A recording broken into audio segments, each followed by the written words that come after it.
Robert, Yes, sir.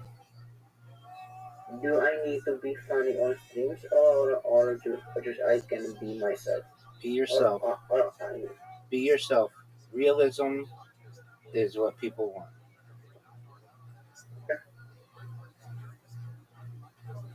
I,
wait, Yes, sir.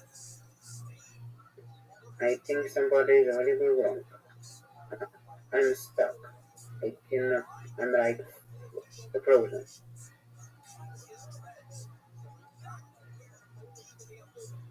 Okay, that's good.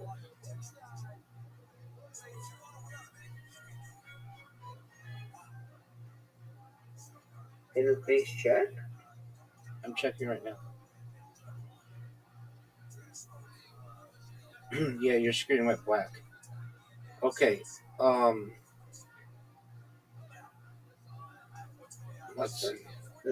And I think it's working. Number is not working. Nothing. No, Rumble's still working. You're still streaming, but your screen went black. Is OBS working? OBS is frozen. Okay, well that's what went wrong. So Um, what I need to do? okay. Uh, so this may be a bigger issue. Um, we're gonna look. Okay, so Internet issue. no, not internet. No.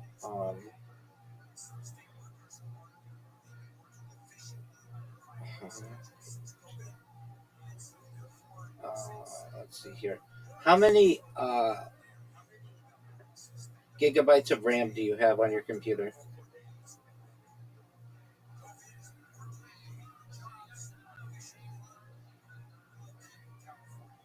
Maybe I need to know. No, I didn't ask for an opinion. Just tell me an answer to my question. Yeah.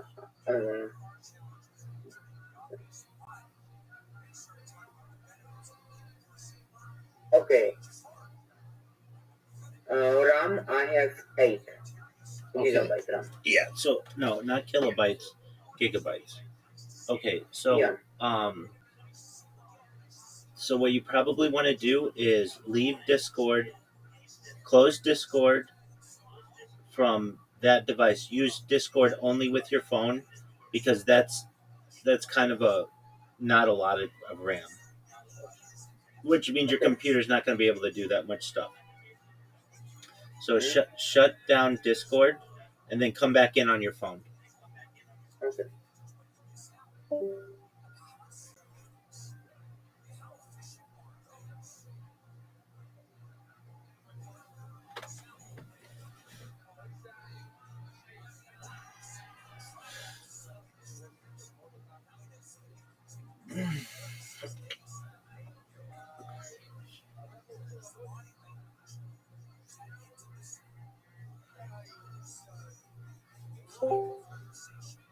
Alrighty, sir. What you want to do now is stop your streams and then restart them. How can I do that? You go to your stream In Rumble, you press stop stream. Then Rumble is not work. Like it's totally like nothing is working it's frozen. right now. Yeah. Okay, just hit the refresh button on your browser.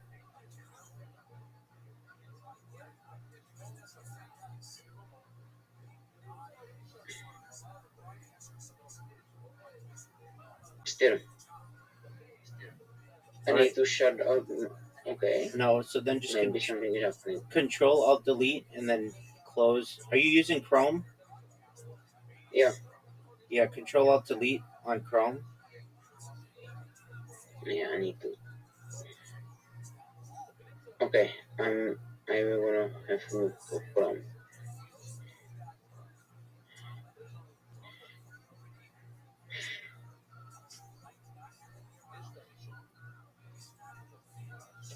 Okay. I'm back. And I'm Bolsonaro. Okay, now what I want you to do is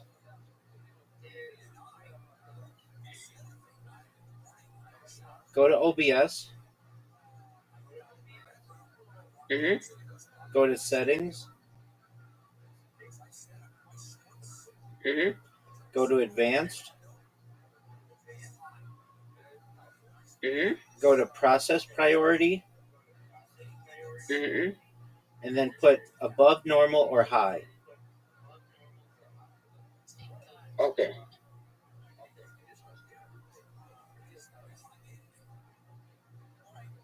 Still nothing.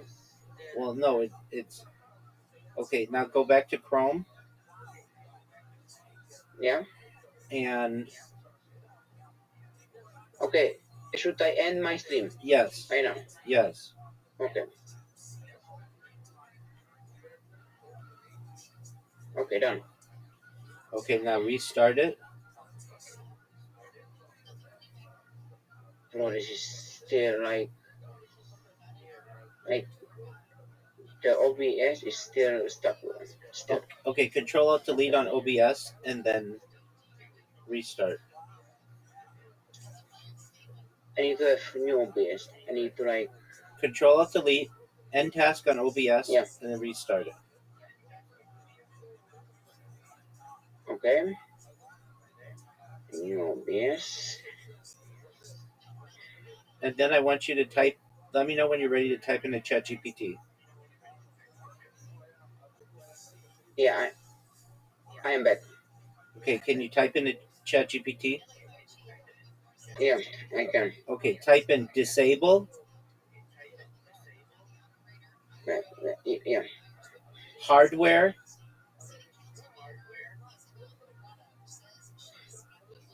accelerated disable, disable disable hardware hardware, accelerated ex, ACCE Excel, yeah accelerated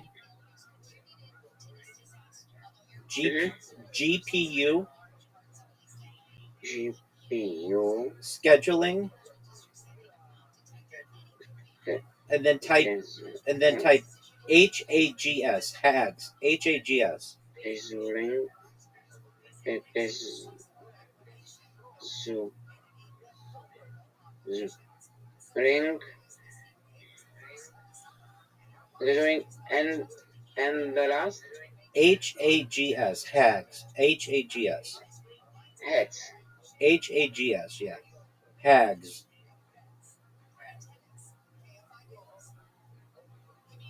and then um, ask ask it how to do it in Windows. Yeah, this is about Discord, yes? No, this is about your computer. Ask ChatGPT how to disable hardware accelerated GPU scheduling, also known as HAGS.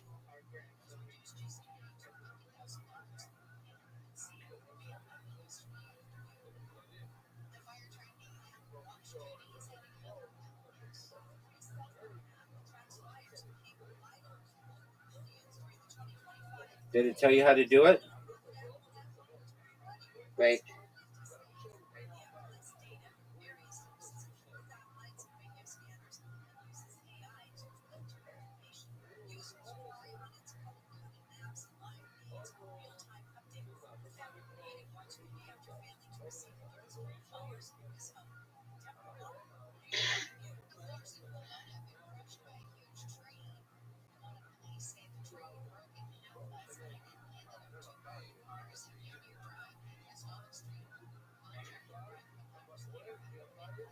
just type in DMs because I can like I make mistake also. Just type it in DMs. No. Type disable HAGS Windows.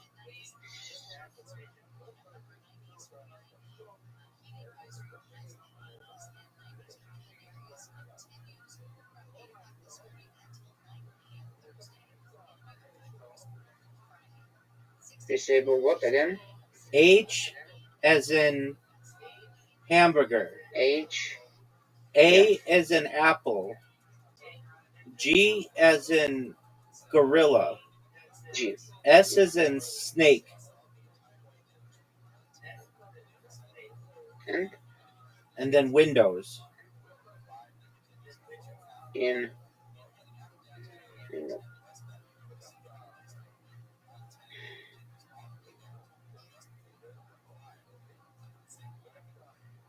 Ah, I have it. Okay, do what it says. Yeah.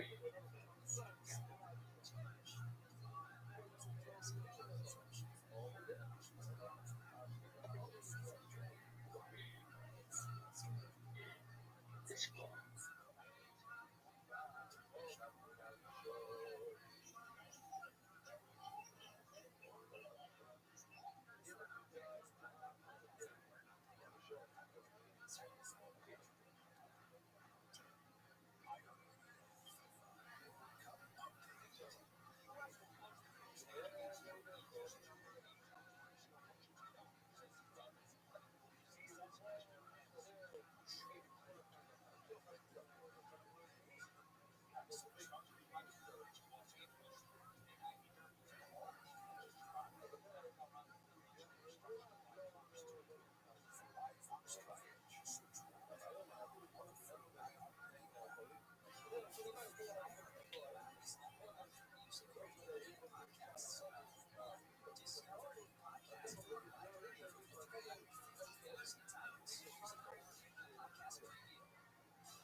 but did it. I did already, so this is not going to be problem. I have like I have like I did it long time ago. Okay, now try streaming again, and let's see what Oh, happens. wait. Click OBS and make him boss. Okay. Okay.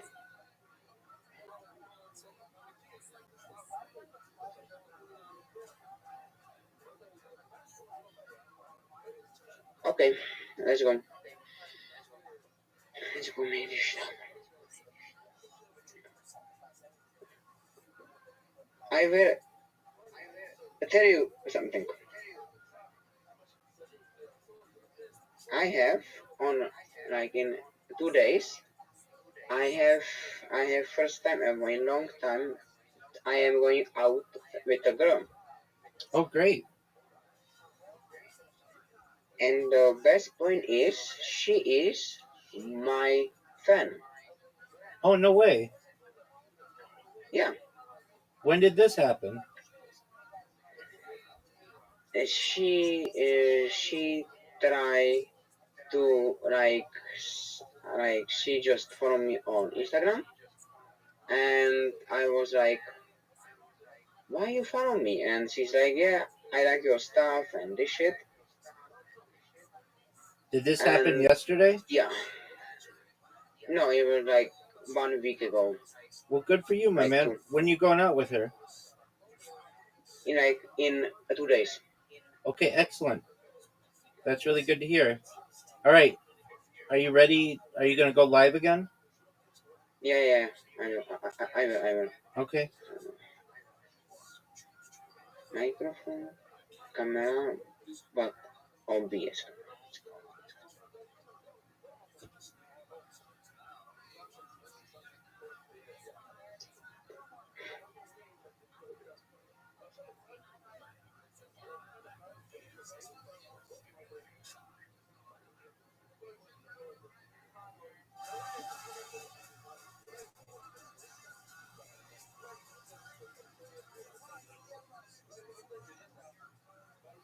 And interesting. Okay, I want to try again.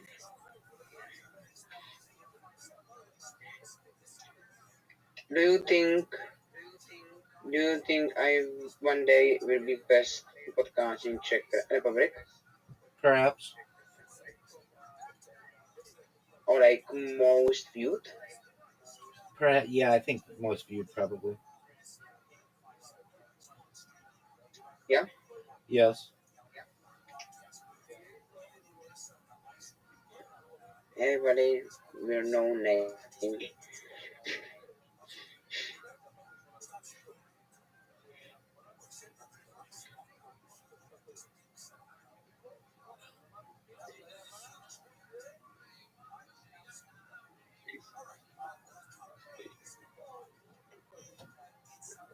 I need to eat something, so I will be back and I will be try again because it's like today internet is fuckable. Okay. Why don't you just put the stream on to test it? Go eat something and come It's back and. not working. Why isn't it working? I have no idea. It's like I don't know. Like numbers are not working. Internet is not working. I have no idea. Your internet's Streams working. like Then restart your computer and start a stream. Go eat, and then come back and see if it's frozen. You're just testing it. okay. I need to restart my internet. Yeah, no, on my computer. Yeah. That's right.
And maybe one day I will have so many followers Perhaps. in everything.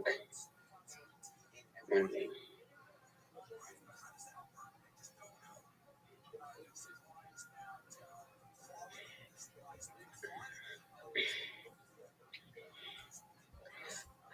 Are you like when you are going to be famous? Are you like planning change like what you are streaming or no? Yeah, I'm gonna travel the world.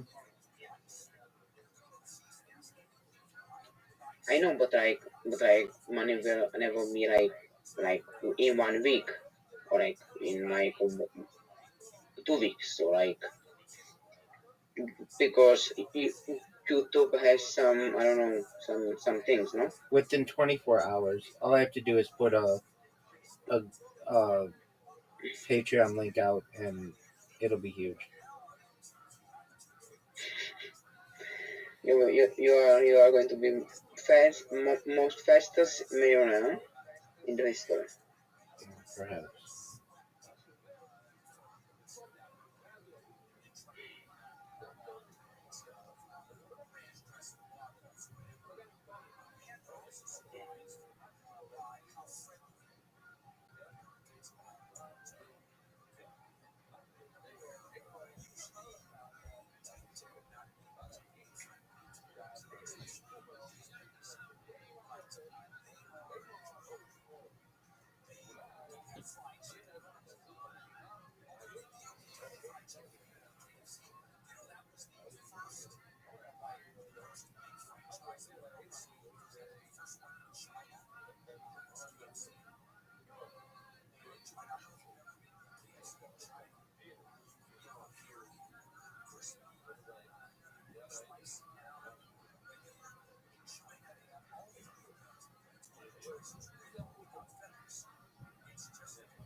Did you restart your computer?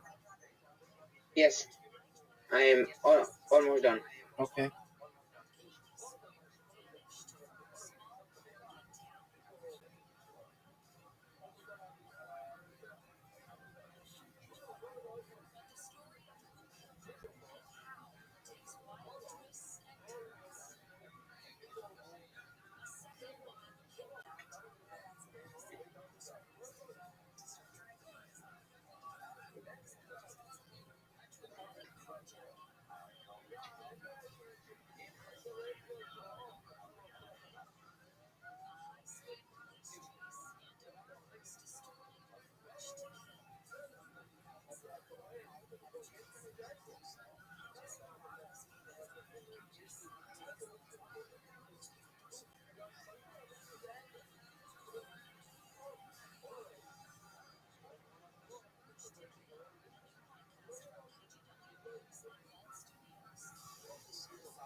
Plan a celebration when you are going to hit your goal.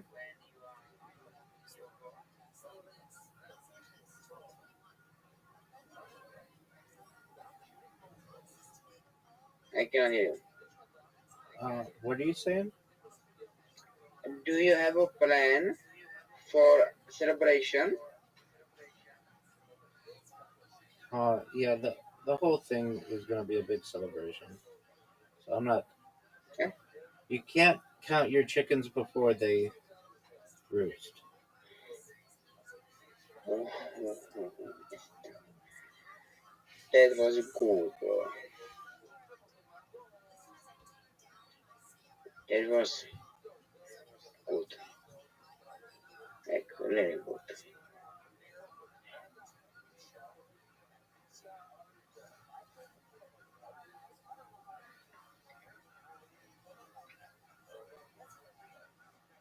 It was good.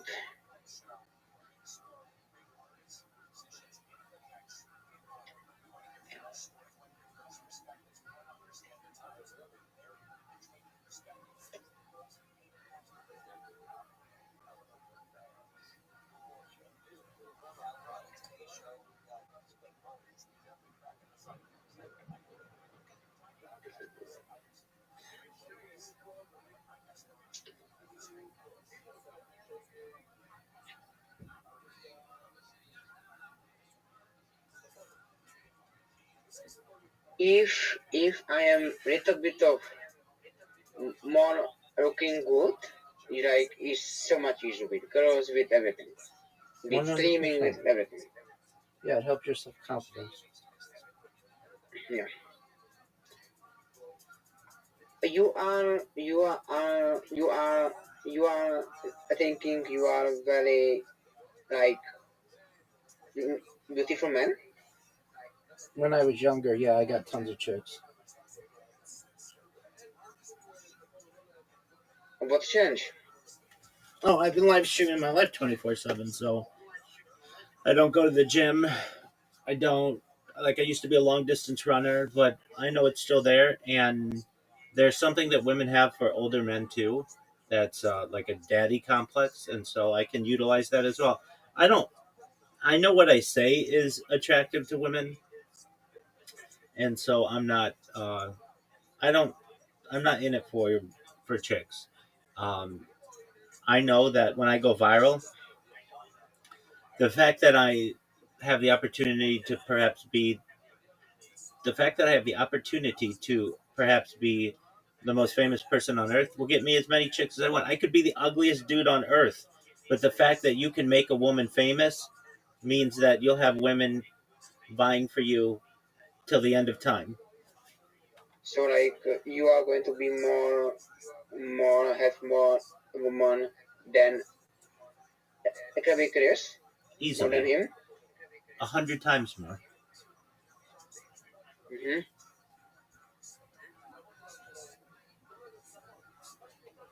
He is looking good. No, everybody says he's screwed up. Did you see he got a nose job and everybody thinks he looks bad? Yeah, but I think he can still among us. Not me. Okay, but be real. If you right now stand up with him, he came up. Incorrect. If I say to a woman, I can have you in the annals of history, your progeny, your children will echo into eternity and be able to experience life extension, reverse engineering, and mind uploading to be able to live indefinite immortality. Or you could just be with some YouTuber. Which one do you think is bigger? Mm-hmm.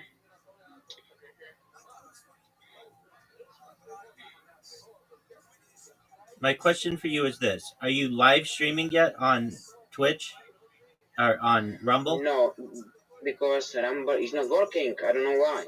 Okay, why do you say it's not working? Because I said,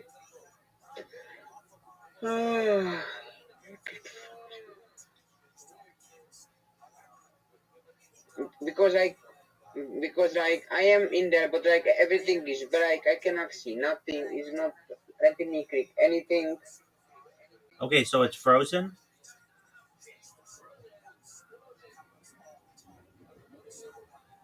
You can like half. What's half and half? Yeah, What's half and half?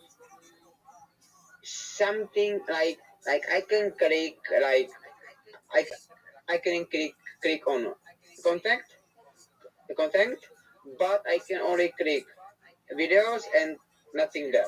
It's like everything is not like fully there. Are you in Rumble Studio? Yes, I am. Okay, and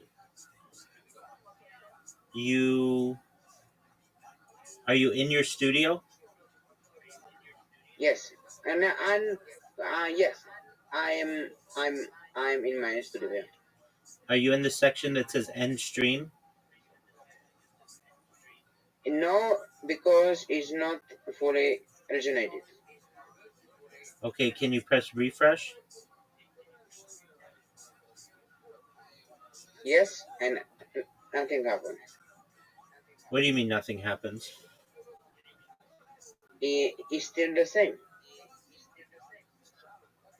Okay, is there an end stream in the corner?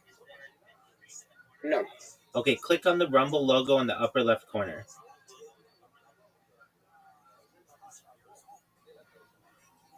nothing is working. Hit Control Alt Delete.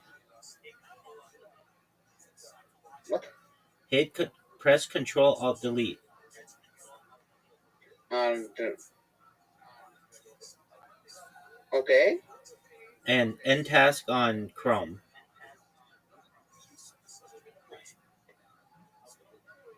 You know what? I will going to restart my whole internet. I will be back. Not the internet. No, you already did your computer. Internet is No, yes, and your internet's we have fine. bad internet Your sometimes. internet's fine. We're talking on it. It's fine. Instead of you coming up with suggestions, would you please just do what I'm telling you? Okay, what I need to do? Press Control Alt Delete. I'll control. I don't have to control my keyboard. Open up your task manager. What is task manager? Look, you got to ask ChatGPT if you don't know that one. Please. Okay.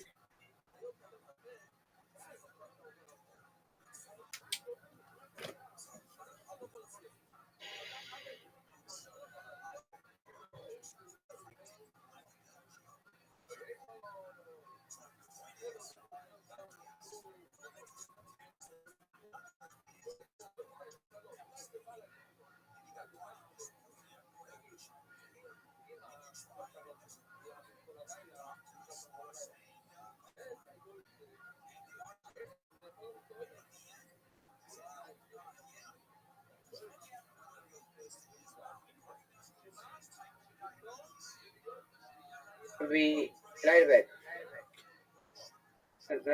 Uh, Would you just do right what I back. said? Can you just Give have it? me 10 minutes. Oh, Yes.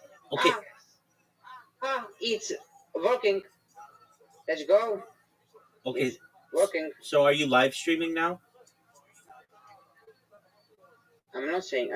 It's Rambo is working. So give me a second.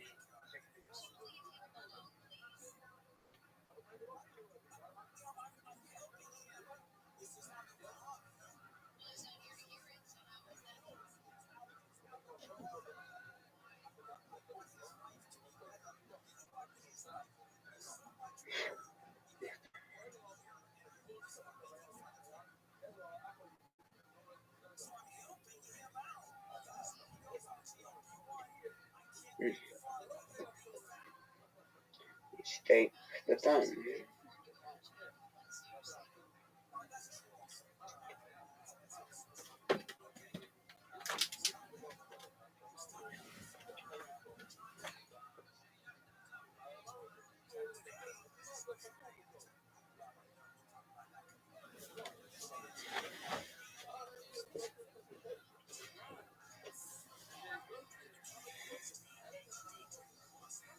Let's take the time.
Are you streaming?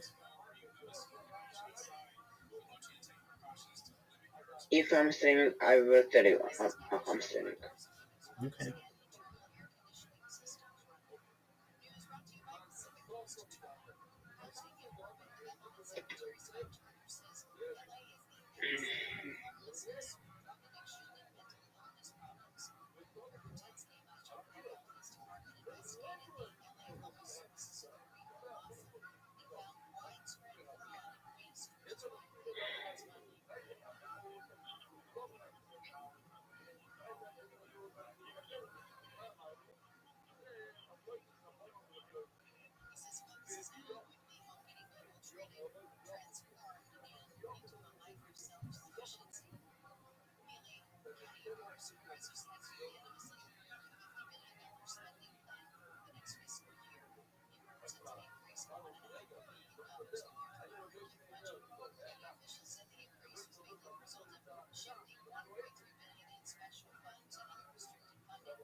I will be right back.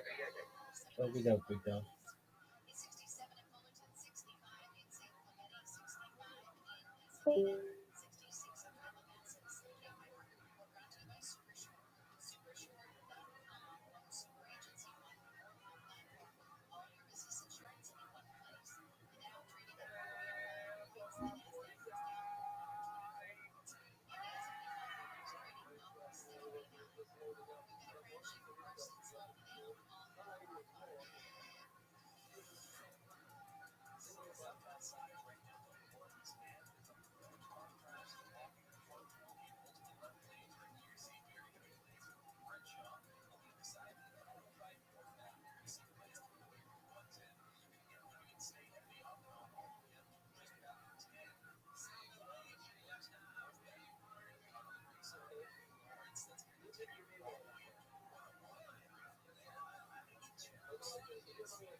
Shema Yisrael Adonai Eloheinu Adonai Shema Baruch Shem Kavod Masuto Le'Ned Shema Yisrael Adonai Eloheinu Adonai Shema Baruch Shem Kavod Masuto Le'Ned.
2nd, Monday.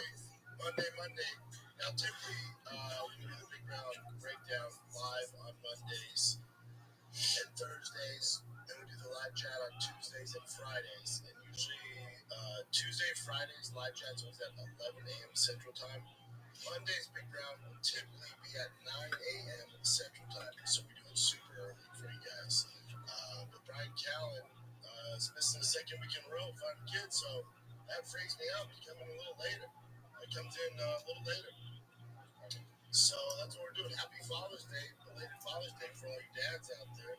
Hope you had a good Father's Day. Side note, I'm getting older.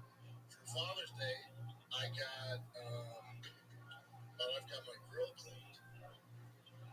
She cleaned my grill, had some professional clean the grill, and then I got wider toed shoes. That's how you get older. That's how you know we're getting older. I don't know how I feel about them. I don't know if you guys can see them. They got a big heel on them. I just want wider toed shoes. She said these got the highest ratings. They're Stoke shoes. They have like the Bruce Bolt on the side, so I thought they were Bruce Bolts, which I love because the Austin company. They're wide because I'm constantly on my feet. Like yesterday, I was on my feet from I get to the football field at Tiger at 7:30, and then I went straight from there to boss these two games. I got home at 5. I noticed through a bunch of comments that not that many people knew Shab got dropped by Podcast One. I didn't make a video about it at the time because, kind of going, crazy with, right-handed chicks and big booty Dominicans. Ooh, I was out of my mind back then, Robin. But yeah, you got dropped by Podcast One. And his deal is coming up. And that is the reason why.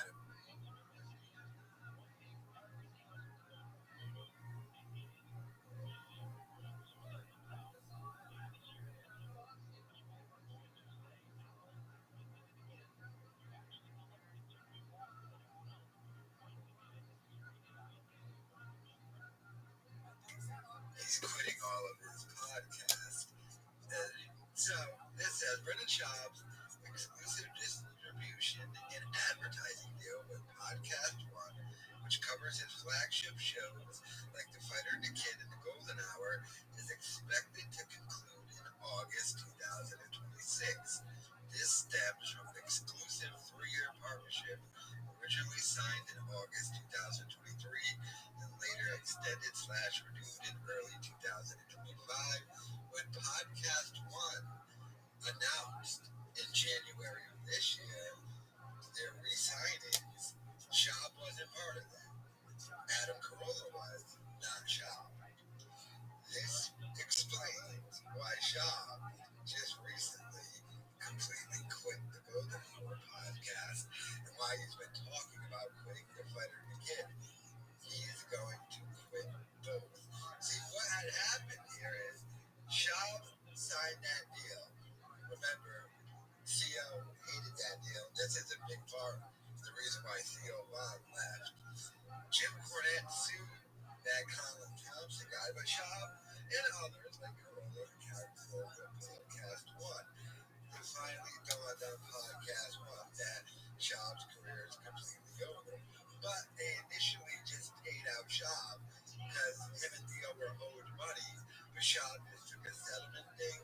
It was like $1.5 million in stock in the new company that they had formed. It used to be called something else, then it became Podcast One, and the stock is worth nothing. But with that money, Schaub was supposed to pay everybody, and he just went and blew it all on nicotine pouches and grabbing cars. But Schaub still had to pay everyone. Callen, $25 grand a month. God knows what he has to pay Dalia, Potato Head, and all the staff and everything. However, now that that deal is over, well, it's going to be over in August, in about a month, Schaub is going to quit those shows because Schaub, by himself, is not going to be able to afford to pay any of those people. He can't afford to pay them now. And that's with that.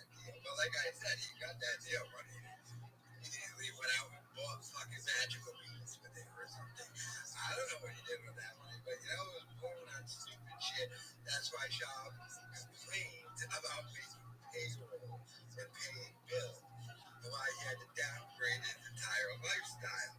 So come August, he's getting rid of all that. He's already off the golden hour. He already announced he's quit that. I mean, he's like, oh, he'll talk me from time to time. Oh, you're not, dude. And the fighter new kid, that's going to be completely over. You really think he's going to pay Khaled $25,000 a month when he's under no obligation? Dude, remember, he signed a podcast one deal.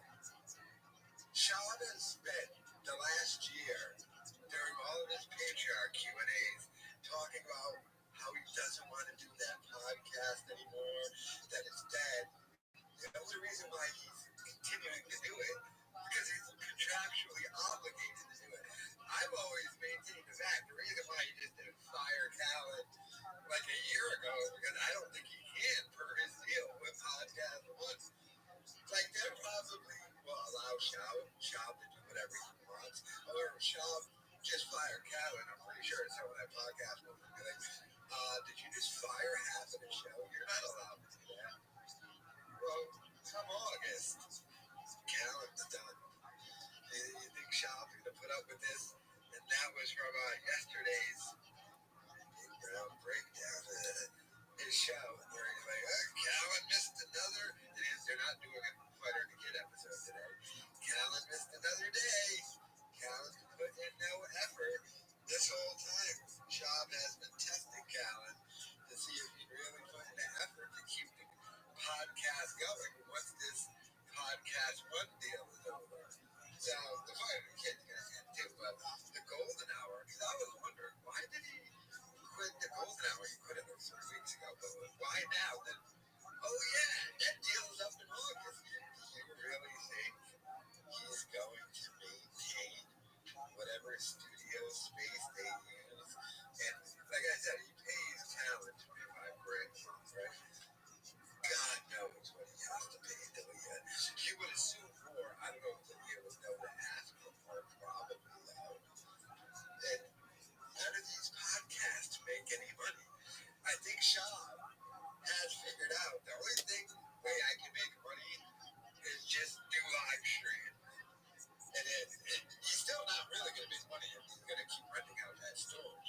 But he'll make a little bit, but none of which to maintain the lifestyle he set up for himself. But this is the reason why he's quitting all the podcasts in August. All of it's done, and it's just going to be Shab and Chin in that storage unit, not answering super chats and answering fake questions. But let me know your thoughts in the comments.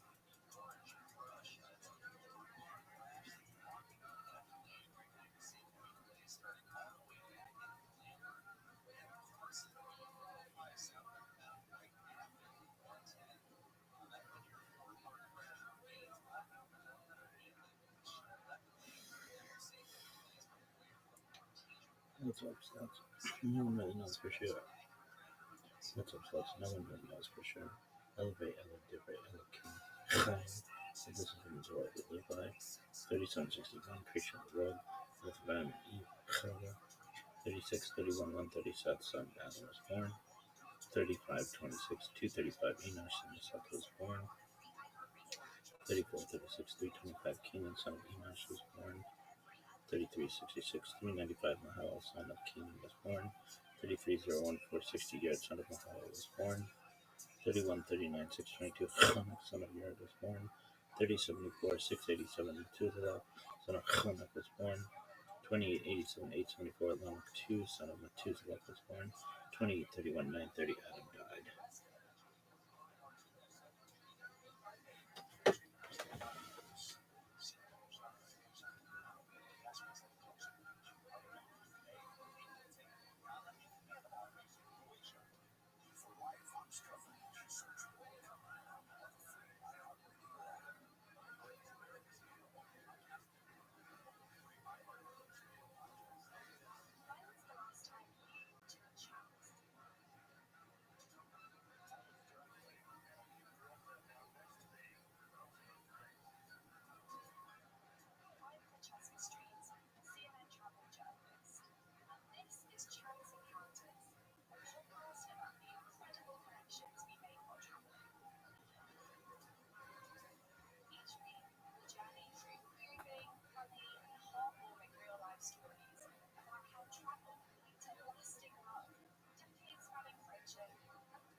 No one really knows for sure. Ella Bay, Ella Devray, Ella King, Chaim, but this is the Missouri we live by.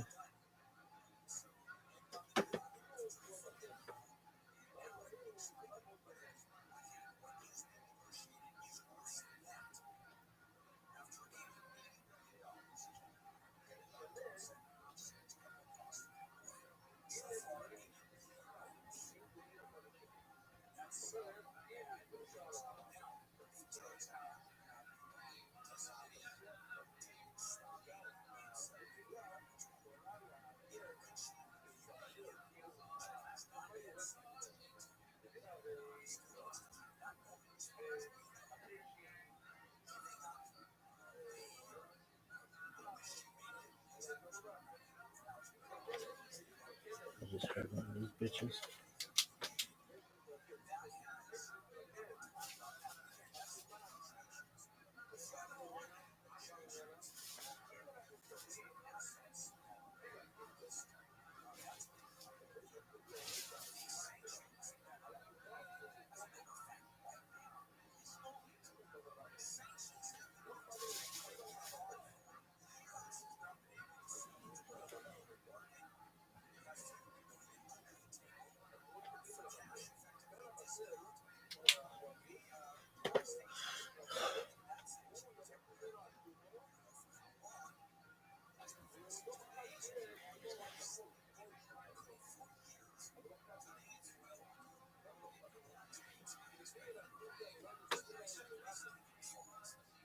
It's 8th of 10 minutes, 3786.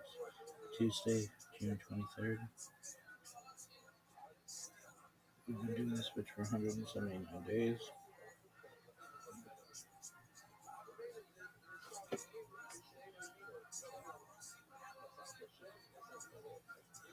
We're on what, number 17? Some shit like that.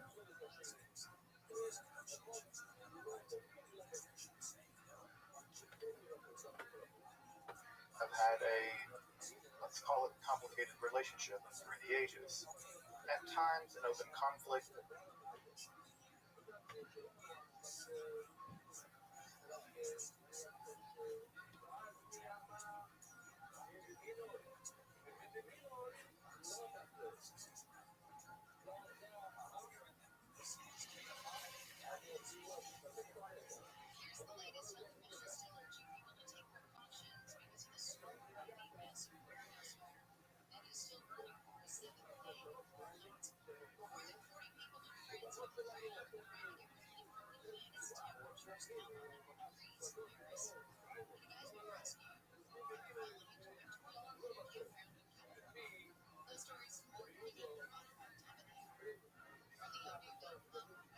Prevalent religious images in the Western world, from the destroying angel of the Hebrew Bible to the pale rider among the four horsemen of the Apocalypse to the Malak Maut of the 32nd Surah of the Quran, the angel of death stands equally foundationally and mysteriously in the history of Abrahamic religiosity.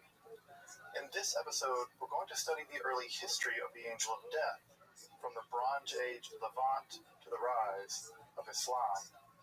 We'll see that the personification of death has gone from being a god in their own right to a terrifying angel, mostly associated with indiscriminate mass murder, to being tempered by the righteous deeds of humans, and even being the subject of a few pranks by a couple of witty scholars. I hope you'll join me as we explore the early history of the Angel of Death. If you're interested in topics in esotericism, magic, and the occult, analyzed from a scholarly perspective, make sure to check out my other content as well. Also, I hope you consider supporting my work of producing accessible and free content on topics in esotericism on Patreon or the one-time donation. Your support of Esoterica completely makes this channel possible. I really appreciate it, and you can check out those links in the description below. So let's turn to our exploration of the origins and early history of the Angel of Death.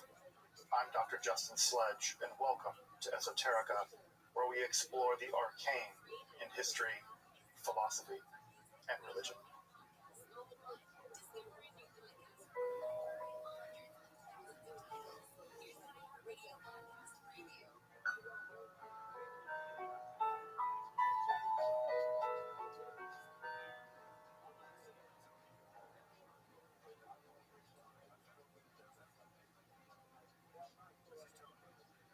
The personification of death in ancient Canaan can be attested as early as the 12th and 13th centuries BCE. The most famous example is to be found in the tablets recovered from Ugarit, typically known as the Baal cycle. These texts describe Baal's ascendancy to the divine throne through the defeat of El's two sons, the tyrant Yam, or Sea, and the ravenous Mot, or Death. Following the defeat of Yam, Baal attempts to resist the power of Mot, only to be overcome by the intense power of the drought emanating from the underworld. Whereas El merely mourns Baal's death, his sister, the terribly fierce Anat, seeks out and eventually kills Mot by cutting him into pieces, winnowing him into the air, burning the remains, and then scattering them upon the ground. In the meantime, Baal is actually miraculously resurrected. He in fact copulates with a sacred heifer before his death, perhaps to ensure his subsequent rebirth. And so is Mot, and they battle to a stalemate. Baal becomes king of the gods, while Mot still rules over the underworld and continues to consume the living. Of course, the battle between Baal and Yam, or the sea, is part of the larger Chaos Conflict primeval struggle against chaos in the ancient Near East. Whether it's the struggle of Marduk against Tiamat in the Enuma Elish, or the Babylonian creation story, or the remains of a very similar kind of story which actually lingers in the Hebrew Bible in places like Job and quite clearly in Psalm 74. However, Baal's fight with Mot, or Death, seems to reflect the specific geography and climatic conditions of ancient Canaan. Unlike Egypt, with its cyclical flood, which is reflected in the relatively optimistic theological landscape of that country, or in Mesopotamia, with its, random and destructive flooding, is also reflected in the much more pessimistic philosophy of that region. Canaan does not rely on rivers for its agricultural productivity so much, but rather the winter rains. So the battle between the storm god Baal and the drought-inducing god of death, Mot, is also a reflection and hope for the drought to be conquered by life-giving winter rains.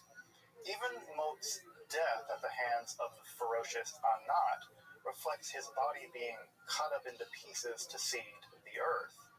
Given all of this, it's unsurprising that Baal worship proved to be extraordinarily popular in the region of ancient Canaan. And this also explains just why the prophets of the Israelite God in the Hebrew Bible were so stridently anti-Baal. He was their biggest theological competitor, and for good reason. I may cover the Baal cycle and the Canaanite mythology, including the rise of Yahwism in the region in a future episode. Let me know if that sounds interesting to you all in the comments, and if so, I'll try to make a video on it at some point in the future. I'll also include a link in the description for an excellent up-to-date collection of these mythological texts from the period prior to the rise of the Israelites in ancient Canaan.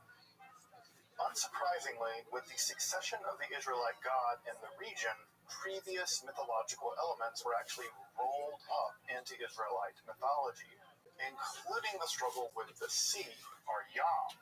You may recall from that myth, his chief captain was Lotan, the coiled one. This becomes the Leviathan character of the Hebrew Bible, and even the identification of El with the Israelite God is a process of theological fusion through the early Iron Age. Death, or Mot, also seems to have become part of the divine council, or retinue, becoming a kind of servant of the Israelite God. While the phrase Malach HaMavet, or the angel of death, only appears kind of once in the Hebrew Bible, there in a non-theological usage and actually in the plural, Malach HaMavet, an analogous entity does make an appearance. This is the Malach HaMashchit, or the angel of destruction. Sometimes just referred to as the messenger or angel of the Lord, this entity seems primarily to have the grim task of mass execution, striking down Israelites, Assyrians, and Egyptians alike. In fact, the only vivid description we get of this entity is a vision had by King David, where we're told of the titanic proportions of this angel, such that they I'm streaming. were standing between Okay, heaven good. and Let's see earth how long with it goes. a drawn sword in his hand Yeah. extended over Jerusalem. Yeah, it was Perhaps the um, most it was terrifying internet appearance issues. of the Hamashchit, or the I don't know if destroyer, that's is the certain. I final don't of the think 10 so, plagues actually, set but upon the we'll see. Egyptians in the Exodus story. There, the Israelites are warned to smear lamb's blood above their Yes, doors, so yeah, so I'm such that back, the and yeah, Hamashchit will and pass yeah, over their again, thank you homes for your help. as it stalks You're welcome, and my friend. kills the Egyptians' firstborn, from the I firstborn know, of I know, cattle I to can the be sometimes destruction spent of the indoors. god king's You're good, big son. dog. I I would Good tell dog. you. Jewish I would festival tell you of if you annoyed Pesach, me, or and you don't. I Passover, like you. is at least an indirect reference to this event in its mythology. Further, this entire spring festival may actually reach back to much earlier Canaanite practices, Yeah, but celebrating Baal's defeat of I both will go Yam working and out Mot, because I need thus the to be rebirth in of shape, spring following the winter rains. and so I will be While back. the festival of Okie doke. Passover Later. celebrates the Take care, big dog. mythological story Okay. of the escape from Egyptian You take care. bondage with wine and a festive meal, Bye. a very Bye. complicated festive meal, it is often forgotten that it is also Jewish custom for a family's firstborn to in fact fast the day before Passover in a kind of remembrance of those killed in that final nightmarish plague. Curiously, there's a bit of an intermission for the angel of death during the development of apocalyptic Judaism.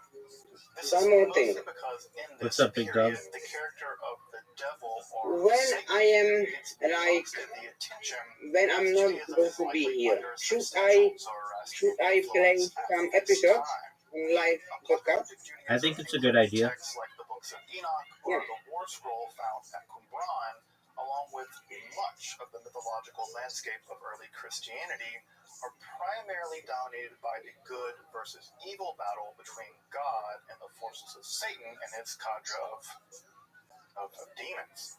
While this apocalyptic mode of Judaism was clearly influential, perhaps in some sense the most influential religious movement in all of history, especially if you measure that in terms of the success of Christianity and Islam, it was only partly embraced by rabbinic Judaism. The earliest texts of post-temple Judaism, really Judaism proper, such as the Mishnah, redacted around 200 of the Common Era, contain very little of this dualistic attitude and concern with supernatural affairs more generally. How to properly get a divorce, or what is constitutive of transferring an object from one domain to another, is much more the concern of these very early texts in rabbinical Judaism than angels and demons duking it out somewhere. However, by the composition of the Babylonian Talmud, which was redacted sometime around 500 to 600 of the Common Era, the Malach HaMavet, or the Angel of Death, makes a dramatic reappearance as such, and there are numerous cameos for the Angel of Death in this text. The mythology is incredibly rich and manages to be at times both creepy and, well, comedic. I mean, what better way to deal with the dread horror of death than humor? From this earliest strata of literature on the angel of death, we learned that they were created on the first day of creation, and that once judgment is made by God, the angel of death can not at all be deterred. Kind of. It also appears that repentance and righteous deeds, and especially acts of genuine charity, can actually discharge the angel's deathly agenda. Curiously enough, the angel of death is unable to pass through the city of Luz, where the blue dye, or techelet, is made. And in fact, when the sages of that city want to die, they just go How outside you the city can gates, and do the angel like of death promptly when dispatches them. We when are told it's that the angel like of death has 12 when wings it's like covered with eyes. This is the a motif harkening back to earlier angelic when entities it's like like Theophany you that we have found in the book a of new episode Ezekiel. like every Though like when in it's other done one passages, episode the it's angel like of death seems to be automatically able a to new shape. episode. How can I do that? You make a playlist on YouTube, Playlist? Okay. Okay. and then add all of your videos to it, and then share your screen and just allow it to play.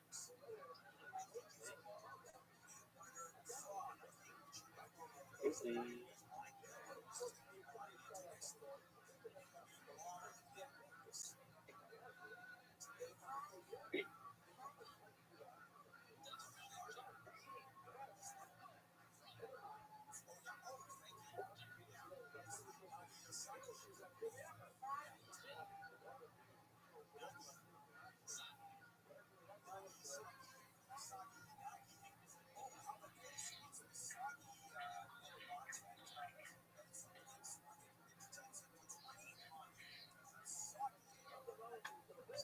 Change their appearance to distract and therefore reap their victims.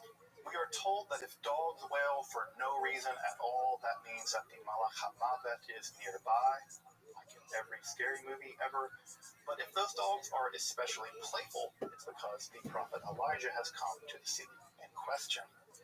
In normal times, the angel of death is the slowest of all the angels, but during times of plague, unfortunately, they are the fastest. We are told that if the dogs of a city wail for no apparent reason, that means the Malach HaMavet is nearby, like in every scary movie ever. But if they are especially playful, it's because the prophet Elijah has come to that city in question. In normal times, the angel of death is the slowest of all the angels. But fortunately, during times of plague, they are in fact the swiftest. Further, we're actually told that, quote, if the plague is in a city, a person should never go to a synagogue alone, as the angel of death keeps his utensils there, and for this reason, it is an incredibly dangerous place.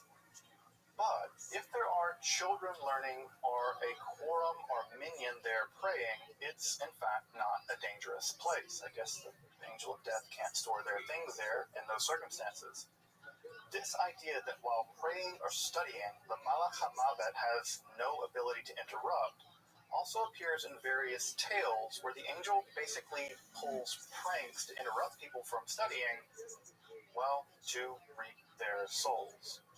We're told that at the hour of death, the Malach HaMavet stands at the head of the dying with a drawn sword, to which clings a single drop of lethal poison. As soon as the dying person sees the angel, they're seized with a kind of convulsion, their mouth falls open, and in drops the fatal poison. Death takes hold and the person becomes yellow and putrid as they become suffused with the poison inflicting of death. In other cases, the Malach HaMavet actually carries the knife of a butcher rather than a sword. This is probably a pun on the verb shachat, slaughters, ending with a tet, with shachat. He destroys, ending with a tav. Recall that in the Hebrew Bible, this entity is often referred to as hamashchit, the destroyer. There's something genuinely dreadful in the notion that to dispatch people, the angel of death, well, spiritually butchers us. Of course, if this is dreadful to us, so much more compassion should we be showing to the actual slaughter of non-human animals. Oddly enough, the Malach HaMavet is also said to teach the sages some pro tips about how to avoid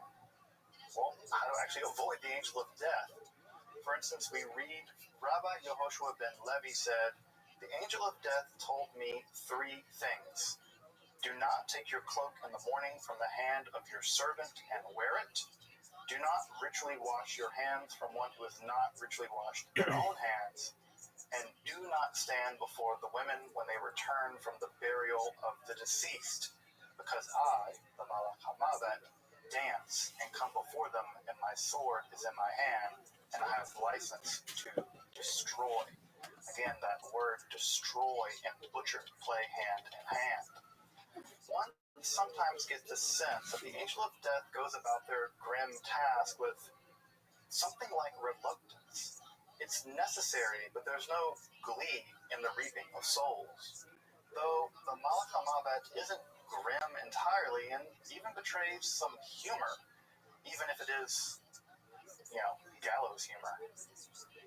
Indeed, my favorite tale in this very early literature about the angel of death also features Rabbi Yehoshua ben Levi. In that story, we're told that Yehoshua's time of death had been decreed, but he was given the choice of how he would die given his righteous life. So, he requested to see what his portion in paradise would look like. Along the way, walking with the Malach HaMavet, Yehoshua demanded to hold the knife that the angel of death used to dispatch mortals because it was, the thing was freaking him out. This makes total sense. When they got to the wall separating paradise and this world, Yehoshua wasn't quite tall enough to see over the wall separating the worlds, so he asked the angel to lift him up to see his portion, and Yehoshua ben Levi promptly jumped over the wall into paradise. Well, despite being tricked, the Malach HaMavet actually grabbed a hold of Yehoshua's cloak, but because he had never broken an oath, he was that righteous, the angel had to let him go into paradise alive. Now, at this point, the angel says, "Hey, at least give me back my knife." You'll recall that Yehoshua actually asked to hold it because it was freaking him out, his death knife. But the rabbi says, "No, I'm not giving you your knife back because you just go around killing everybody with it." There's a back and forth, and at any rate, a Bat Kol, or the heavenly voice, actually issues forth saying, "Give him the knife. It is necessary to kill the created beings. I have something is wrong. Death What's is wrong? the way of the world." Because everybody can see that episode, but it's no like no one can hear. Okay. Did you ask ChatGPT? No. What did I tell you to do before you ask me a question? Ask GPT. Okay, I will be back. Okay. And if you still can't figure it out, we'll do it. So Yehoshua gives it back and is actually allowed to stay in paradise among the very few people in Jewish mythology, such as Elijah and Enoch, untouched by the angel of death. In fact, this custom of attempting to trick the Malach HaMavet endures to this very day. There is a custom that if a person is gravely ill or facing imminent death, their name may be changed on their deathbed. The idea here? The angel of death will show up looking for David ben Moses, but because the name changed, David ben Moses is now Aaron ben Moses, and, with some luck, the angel of death is actually tricked and moves on. That guy's just not there. I'm actually told that every once in a while, you will come across a single gravestone with 2 names and 2 sets of birth and death. actually indicating that that person actually tricked death at least once. May we all be so lucky. To get a little darker, really can't get much darker. There's actually something of a modern Kabbalistic curse involving the Malach HaMavet. Typically, it's forbidden in Jewish law to pray for anyone's death. Indeed, it's much more typical to pray that the sinner repent and not be punished, much less killed.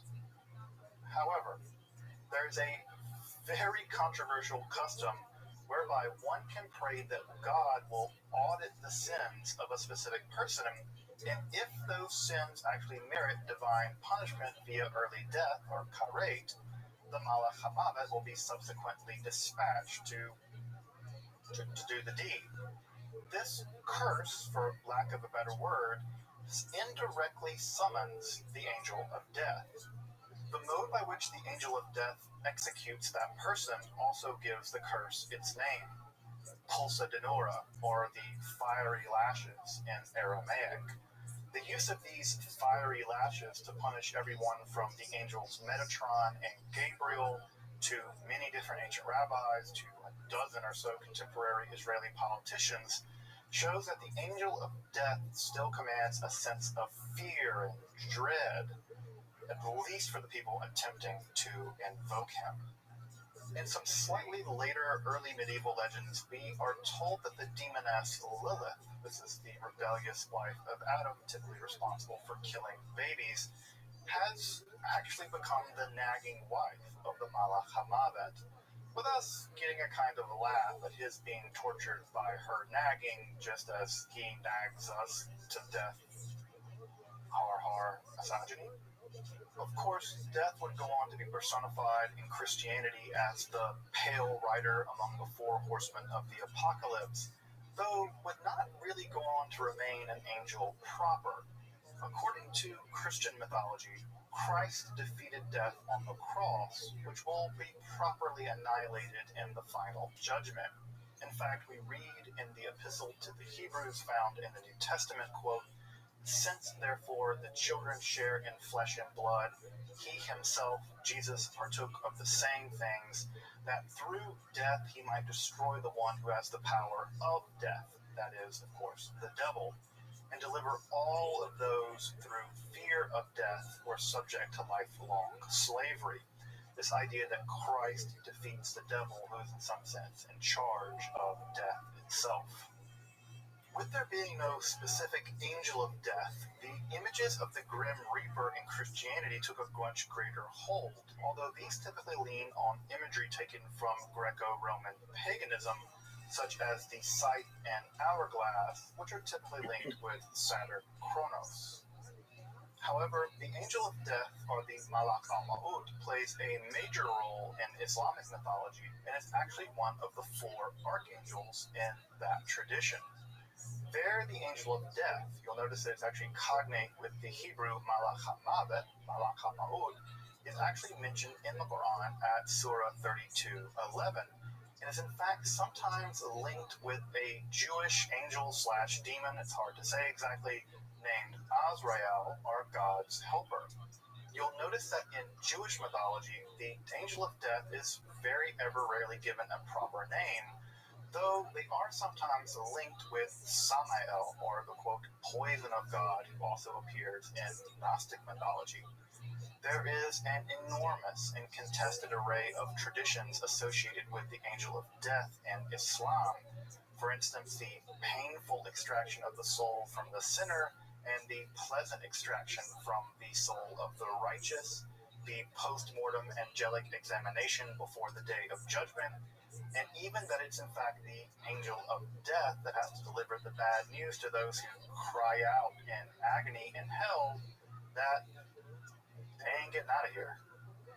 Of course, this is only the very early history of the angel of death. This entity will go on to thrive in Jewish, Christian, and Islamic folklore, countlessly reappearing in cultural expressions around death and mourning. The Angel of Death has even gone on to become central in a completely new mode of religious expression known as the so-called cult, quote-unquote, of Santa Muerte. This is a fascinating new religious movement indeed. All topics for future exploration here at Esoterica. If you're interested in the plethora of early Jewish legends about the Malach HaMavet, or the Angel of Death, I've included a link in the description below to a collection of them over at Safaria with Hebrew, Aramaic, and English translations. This episode has been kind of Passover themed, Angel of Death, Passover, yeah. So, I hope you enjoyed it. I really also hope you enjoy this lovely time of the year. I hope we all experience our share of rebirth, and I hope we can play a couple of tricks on death. Until next time, I'm Dr. Justin Sledge, and you've been watching Esoterica, where we explore the arcane in history, philosophy, and religion.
I've often challenged the rigid distinction between rationalism and mysticism, and I've argued that this distinction says more about where we find ourselves in intellectual history than how one goes about searching for fundamental truth.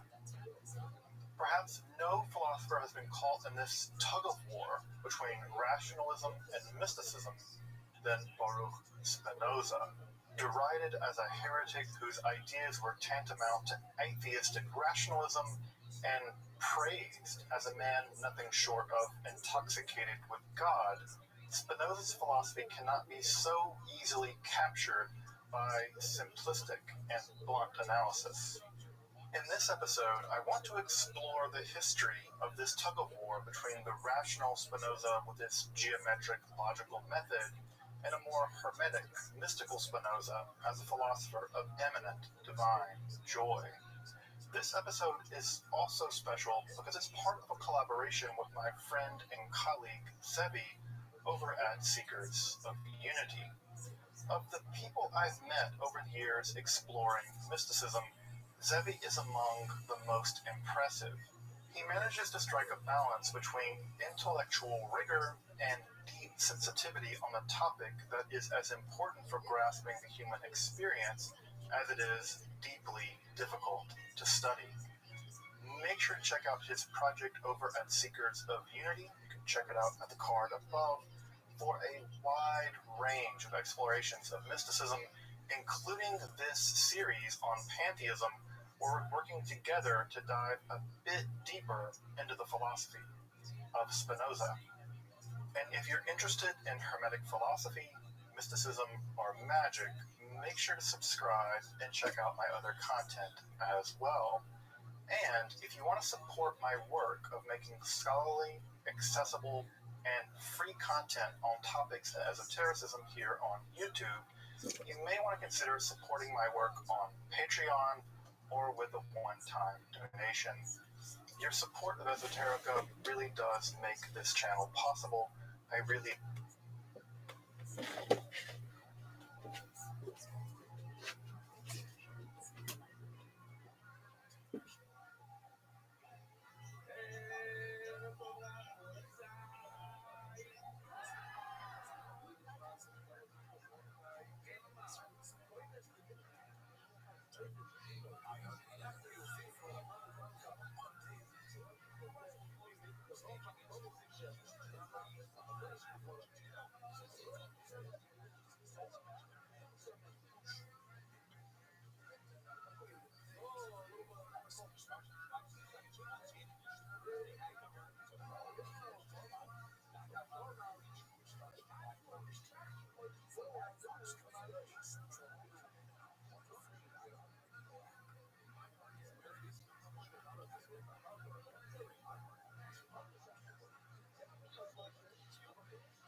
We appreciate it, and you can find those links below. So let's turn to the philosophy of Spinoza, the heretical atheist, the mystic of immanence, or both. I'm Dr. Justin Sledge, and welcome to Esoterica, where we explore the arcane in history, philosophy, and religion.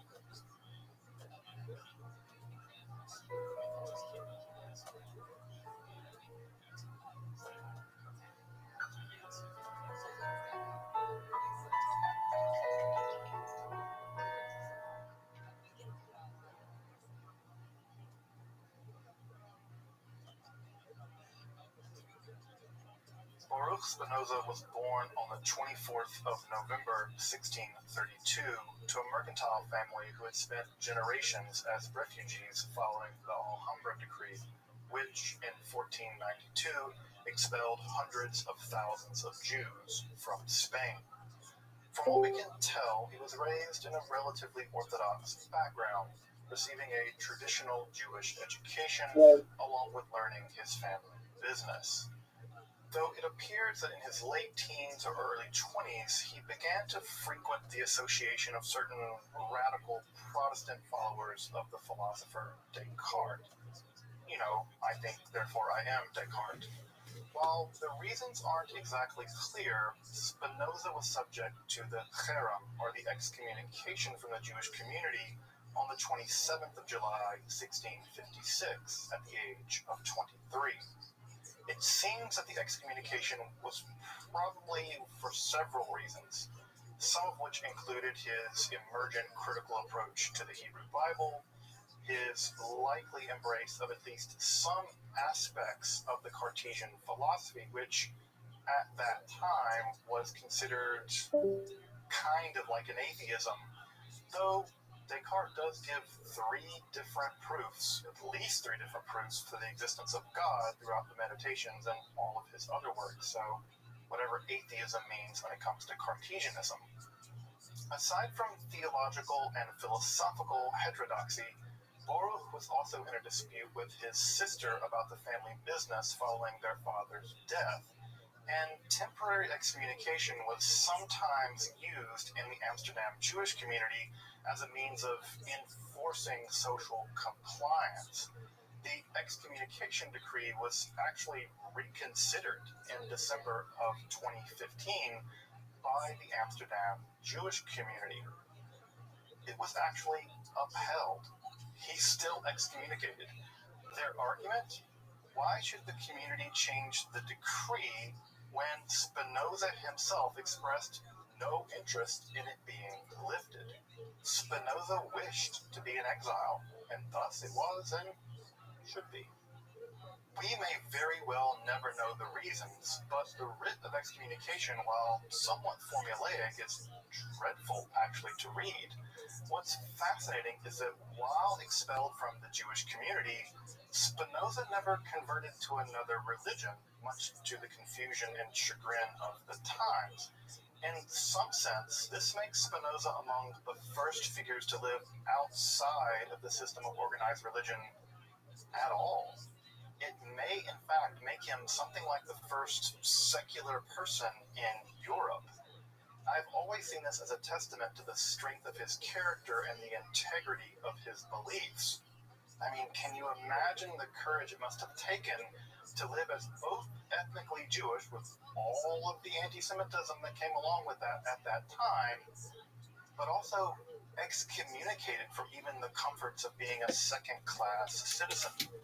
Spinoza faced an exile within an exile within an exile, though we should think of him as a hermit. He met with and corresponded with numerous examples of the rising bourgeois intellectual world, including Leibniz, the philosopher and co-inventor of the calculus, and Henry Oldenburg, the first secretary of the Royal Academy and the inventor of the modern system of peer review. Indeed, the lenses that Spinoza ground as his vocation, how he made a living, helped nascent astronomers like Huygens peer deeper into space and thus into time. Those very lenses likely also contributed to his death, likely by something like ciliosis, on the 21st of February 1677 at the young age of 44. His most important metaphysical works being so controversial they could only be published following his death. That very year, Spinoza's central metaphysical document, the Ethics, first appeared, and the debate over just what kind of philosophy this was hasn't ceased to this day. Was Spinoza an atheist and simply used the term God as a synonym for nature? Or was he a kind of mystical pantheist for whom nature was the immanence of God, or something altogether more complex? Spinoza's metaphysical legacy remains one of the most complex and difficult to settle in philosophical history. A very basic outline of the Ethics runs something like this. God, or nature, Deus sive natura, to use Spinoza's language, is the only true substance of which everything else as we know them are modes or modulations of that substance, understood under the attributes of either extension, the aspect of matter, or thought, or through the aspect of the mind. Of course, God, or nature, has infinite attributes. We human beings only perceive those of thought and extension. Somewhat like Neoplatonic philosophy, between the infinity of God and the finiteness of individuals stands the finite and infinite mediate and immediate modes of both thought and extension.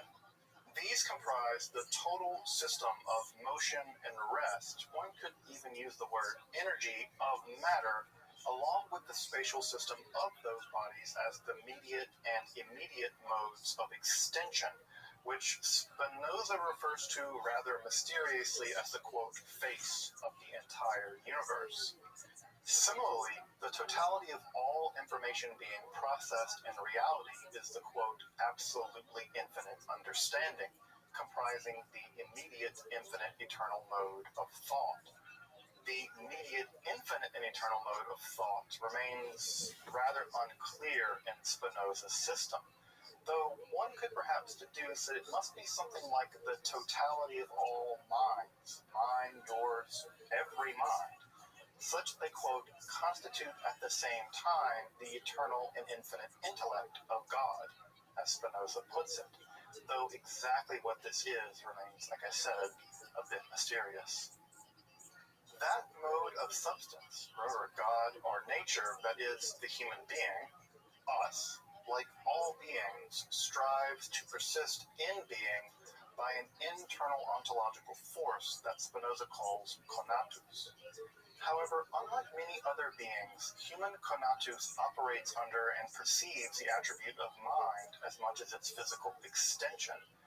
Despite the perfection of being itself, the human mind is often limited by incorrect, corrupt, or otherwise inadequate ideas, especially forms of pesky emotions, what Spinoza calls the sad passions. By clarifying our mental perception of being or nature or God, we ascend through 3 stages of intellection, whereby confused and inadequate ideas give way to a final realization of our place within the perfect system of God or nature. You By need your perceiving like ourselves from this God's eye AI perspective, don't work. we're no longer the Okay. slave to What did AI say? I fucked up more with AI. What is Okay, here's the answer. wait? In OBS, go to the audio section where it says desktop, turn that volume all the way up. That's your answer. Wait, give me a minute because I fucked up something here, so I need to.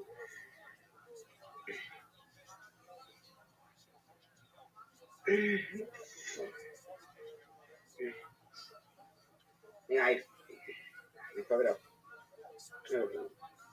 Okay, if you fucked up really badly, just uninstall OBS and reinstall it. It takes like 10 minutes.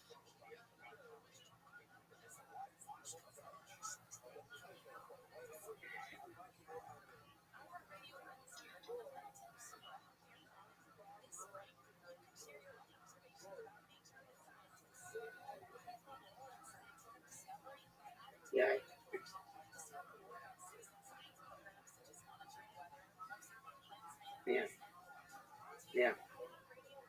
Hmm? Good fucking job, Tommy. Hmm?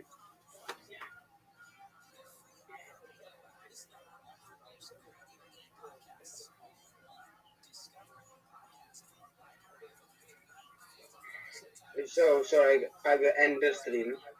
I end my stream. This is okay. Let's try again.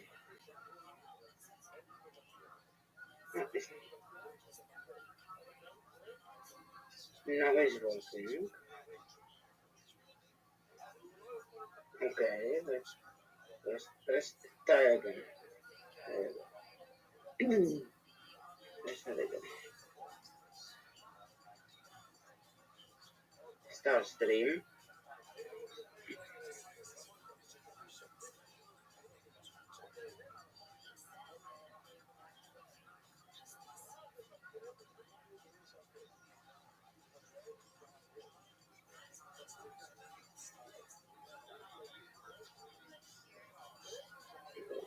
Let's start again. So it was very fulfilling, and I'm so glad that I got over the fear because it was terrible. Yeah, I understand that. I just when you are talking, I just have a room mind like the space or life of the next one. Seven. I need pause. I, I need to do working out. I need to have my clear head. Oh, just get this done. It'll take 5 minutes. Mm.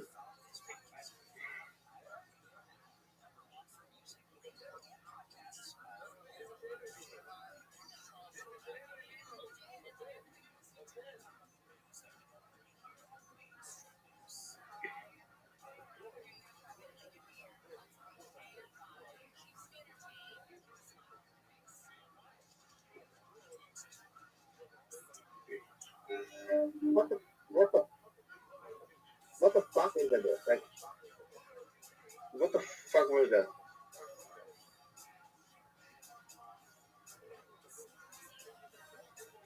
bro? I need to pause. Like seriously, seriously.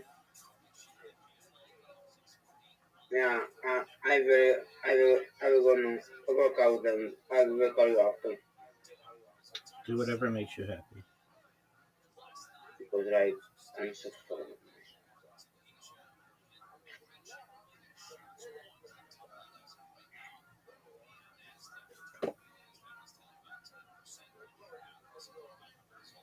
To our sad passions like hatred or greed or any other kinds of inadequate ideas, but rather we experience a kind of interior freedom where peace of mind, scientific clarity, and emotional tranquility all exist together in a state which Spinoza calls true blessedness. Now, I'm not going to pretend that my summary here does any justice to Spinoza's system. Oh yeah, did I mention that the Ethics is written like a geometry textbook with axioms and definitions and propositions, following one from another via logical deductions, with the occasional scholia and lemata to break it all up. This is referred to as the more geometrico, and it often proves to be a serious barrier for studying Spinoza's thought. Indeed, this all allows me to set up the question that is in fact the most germane one here in our study. Was Spinoza a mystical pantheist whose system seeks human unity with the divine, or was he just basically an atheist who only used God language to escape being completely written off and even persecuted by his contemporaries, and whose system basically leads to, well, nihilism? This question is very difficult to answer despite the fact that Spinoza wrote the Ethics in the geometric mode precisely such that the reader would perceive his ideas as clear and distinct. So what's going on here exactly? I think that we can only begin to answer that question by in fact exploring previous answers to just this problem. Atheist or mystic? A starting problem is the context of Spinoza's writing more generally. As you can probably imagine, during his life, Spinoza's thought was incredibly controversial. One of only two books he published during his lifetime, the Theological Political Tract of 1670, which criticized traditional interpretation of scriptures and argued for freedom of conscience and speech about religion, had to be published anonymously. Indeed, the printer even forged a false printer's mark to hide its origin. It was said to have been printed in Hamburg, Germany by one Heinricus Kunrat, clearly a reference to the Hermetic alchemist Heinrich Kunrat, who died in 1605. Why attribute the text to Kunrat? Well, here we already have a kind of Hermetic link to Spinoza, and it's perhaps that Kunrat already published such unusual Hermetic alchemical text that such an avant-garde theological political text would be weird enough to group them together. Regardless, the Amsterdam censor was not tricked by this attempt at subterfuge and declared the book was, quote, forged in hell by the devil and a renegade Jew. One can only hope to get get such a rave review these days on any book of philosophy that one could imagine publishing. The theological political tract was scandalous from the very beginning for basically declaring that religions as we know them are, quote, superstitions, and that such superstitions cannot validate state power, thus arguing for the de facto separation of church and state. Further, he criticized the traditional understanding of the Hebrew Bible by engaging in a very close reading of the text in the original Hebrew. He argued against the reality of miracles, and he argued for freedom of speech and freedom of conscience, specifically vis-a-vis institutional religion. While Leo Strauss has pointed out that the theological political tract is a kind of esoteric text, it doesn't take much reading between the lines to see that this book was a bombshell for a world dominated by institutional religion, which underwrote state power. Unsurprisingly, Spinoza quickly gained a reputation for being a notorious atheist. Indeed, the term Spinozist and atheist became interchangeable in the years following his death, a shift that I think that followers of Descartes really welcomed. They were also typically known as atheists. Indeed, Spinoza came to deride the, quote, stupid Cartesians for promulgating this charge of atheism, one which he strenuously denied. Well, he denied merely physical extension existed. I'm not sure that makes him a theist in the robust sense, but still. Of course, in the theological political tract, the state can oblige one to believe in God and the, quote, divine law, that whatever is hateful to yourself you shouldn't do to your neighbor. But again, what's going on here? Let's read between the lines. The moral law can be derived from the, quote, natural light of reason, and the God in that text that one is obliged to believe in is simply the result of a logical deduction about the principle of sufficient reason as it applies to the world. That is, the world has to have some kind of cause. That cause we simply call God. But note, there is very little traditional aspects of God, either Jewish or Christian, in terms that would have been understood by his contemporaries. And people at the time certainly realized that. Further, we learned in the Ethics that Spinoza's God not only does not perform miracles, but takes no notice of human beings at all. It's foolish, Spinoza notes, to pray or even love God with the expectation that God hears or loves you back. And his God has neither will, nor intellect, nor feeling, but operates according to the necessary laws internal to it, of which the modes, including us, are equally locked into this vast system of necessary determination. This is not a God that hears your prayers to help you pass your calculus exams. Indeed, one may wonder if you were to do a kind of search and replace throughout Spinoza's Ethics, which sounds somewhat mystical, even Neoplatonic at times, and just replace the term God with nature, which Spinoza himself seems to think would be completely appropriate, Deus sive natura, would anything of philosophical or theological merit be lost in the substitution? And this is what's maddening about this question. There are reasons from Spinoza to indicate no. The system is a form of theological naturalism for which God is simply identified with nature in a kind of God equals nature equation, God having no separate ontological reality apart from the total system of nature. This seems to be what Albert Einstein thought when he was asked by Rabbi Herbert Goldstein in 1929 if he, Einstein, believed in God. Einstein actually wrote back, quote, I believe in Spinoza's God, who reveals himself in the lawful harmony of the world, not in a God who concerns himself with the fate and the doings of mankind. Although Einstein may even be a bit more of a theist than this read of Spinoza, the Einsteinian Spinoza's God still, quote, reveals the, quote, lawful harmony of the world, whereas as that is precisely what's up for debate in this question. Though Einstein was a physicist and not a theologian or a philosopher. So, regardless, in the years following his death, Spinoza was certainly derided as an atheist whose theological deflation simply reduced God to nature, thus effectively rejecting the existence of any deity at all. You can see this attitude expressed in early images of Spinoza, where he is simply described as Judaeus et atheistia, Jew and atheist. However, by the early 18th century, this would begin to change, if ever so slightly. In 1699, Wagner for the first time links Spinoza's thought with the Jewish mystical speculations of the Kabbalah.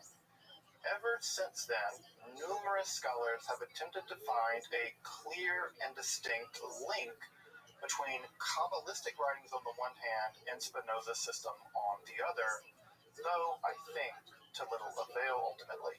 To what degree Spinoza learned Kabbalah before his excommunication isn't clear, though it was certainly in the air. Shabbatai Tzvi was declared Messiah in the summer of 1665, about 9 years after Spinoza was excommunicated. Spinoza was even asked his opinion about the whole Shabbatai Tzvi Messiah business, but sadly, his reply has not survived. Though I can't imagine him being terribly impressed by the Kabbalistic Messiah. Though, at least in the early Spinoza, such as his treatise on the improvement of the intellect of around 1662, we read that the goal of philosophy is, quote, the knowledge of the union that the mind has with the whole of nature. This sounds quite mystical without getting too much into the weeds of what that mysticism might be. Though I should point out that Spinoza mentions the Kabbalah by name only once in his surviving writings, and it's not a rosy reference. We read in the theological political tract mentioned earlier of about 1670 that, quote, I have also read and am acquainted with a number of Kabbalistic triflers, whose insanity passes the bounds of my understanding. If Spinoza's system were influenced by Kabbalah, it seems to have been, at best, indirect, perhaps through Ibn Ezra, whose own Kabbalistic signposts are themselves intentionally hidden in his biblical commentaries, or perhaps through the influence of Abraham Cohen de Herrera, as Miguel Petran has argued. Indeed, speculations about the origin of Spinoza's pantheism reach far and wide, from perennial philosophy to possible Sufi contact through his father's business, to Renaissance Hermeticism, especially Giordano Bruno, and, of course, Kabbalah. Though I have to say that I find the similarities between Spinoza's system and Kabbalah, or even other forms of monism like those of Advaita Vedanta or the teachings of the Upanishads, to be much more the result of typological homology rather than direct or indirect intellectual influence. To this day, scholars have been unable to point to a single direct influence from any of these sources. For instance, to my knowledge, there is no evidence that Spinoza even read Giordano Bruno, much less was influenced by him in his thinking. Despite this, one of the most influential histories of philosophy in English by the Jesuit Frederick Copleston still forwards the theory that Bruno ultimately influences Spinoza, despite the fact that we have no reason really to believe that. Indeed, I think much of this confusion is from people not reading Spinoza on his own terms. One of the key strengths of Spinoza's system is that he very, very carefully stipulates every major philosophical term in his project. So terms like God, substance, attribute, mode, essence, mind, extension, while having their origins in the lexicon of medieval scholasticism, are given radically innovative definitions in Spinoza's system. I mean, so radical that God becomes an extended thing in his thinking. This is an absolutely heretical idea in any school of medieval philosophy. The mistake I think people make and continue to make is that they read terms that they are familiar with, or they think that they're familiar with, like God, and rather than understand them strictly in the way that Spinoza meant for them to operate in his system, they begin to play fast and loose with similar terms in other philosophical systems that use similar kinds of ideas. While the terms are perhaps verbally the same, I use God, you use God, Aquinas uses God, Spinoza uses God, to equivocate on their use in the Spinoza system as they appear in other schools of thought virtually necessitates a misreading of Spinoza's ideas. Thus, Spinoza ends up being cast in the light of Kabbalah or Advaita Vedanta or even mechanical materialism, all the while the actual Spinoza system is misread, misunderstood, and decomposed as if by a worm in its blood. Sorry, that's a pretty obscure Spinoza reference. Indeed, one of the studies I most admire of Spinoza is the deeply critical analysis of Jonathan Bennett, precisely because he takes the inner world of Spinoza's system in absolute, serious, and painstaking detail. Of course, it's such an eviscerating take on Spinoza's thought that it sometimes brought me to tears, but the rigor of the dissection, how much care Bennett shows precisely by his mastery of Spinoza's thought on exactly Spinoza's terms, is positively breathtaking. And personally, I think that a criticism that takes a thinker radically serious on their own terms is far superior to any superficial fanboyism. Authentic criticism is almost always an act of admiration. Or at least I tell myself that when I read some of y'all's comments. Thank you. Sadly, the early history of the reception of Spinoza's philosophy was rarely from actually reading his works. Indeed, the inadequate summary of his ideas by Pierre Bayle in 1697 was the most common and popular, and often this version was attacked as if it were a true account of Spinozism. Similarly defective, though popular French summaries of the time would also go on to influence the militant anti-religion and libertine thought of the 18th century. In 1705, the Irish Lockean philosopher John Toland actually coined the term pantheism to describe the philosophy in which God was identified with nature, a position he ascribed to both Spinoza and Moses, like biblical Moses for some reason. It's just worth repeating that the term pantheism was basically invented to describe what Toland took to be Spinoza's system. So the link between pantheism, the word at least, literally begins with an analysis of the philosophy of Spinoza. Though this is clearly indicating a kind of theological naturalism. However, the atheistic, naturalistic destroyer of religious superstition would give way to a far more Baroque concept of Spinoza's thought. Through the 18th century, especially in France, Spinoza's system would not only be employed as part of the attack on traditional religion, but also, and to some degree ironically, as an attack on what was perceived as the mechanical philosophy of the radical materialists. The mechanists, as you may remember, held that the world was something akin to a vast machine in which every element functioned like the components of a clock. Here, the world was understood fundamentally and really only under the guise of physical extension, or matter in motion. However, discoveries in biology, and especially questions about how inorganic matter could give rise not only to organic life, but also to consciousness, prompted a new kind of interest in Spinoza. Recall that in Spinoza's system, God or nature could be understood by both the attributes of thought and extension. Thought was just as much a fundamental aspect of reality as physical objects extended in space. In this reading, the cosmos becomes something like a vast, living entity rather than a mere mechanism. Spinoza's system becomes read as a kind of vast cosmic vitalism. Indeed, it's a kind of early panpsychism, with nature itself being just as much consciousness as physical extension, with our singular consciousnesses being but modes of this vast cosmic consciousness. This vitalist shift, especially in French thinking about Spinoza, continues in some sense to this day, as we'll see when we get to figures like Deleuze in a moment.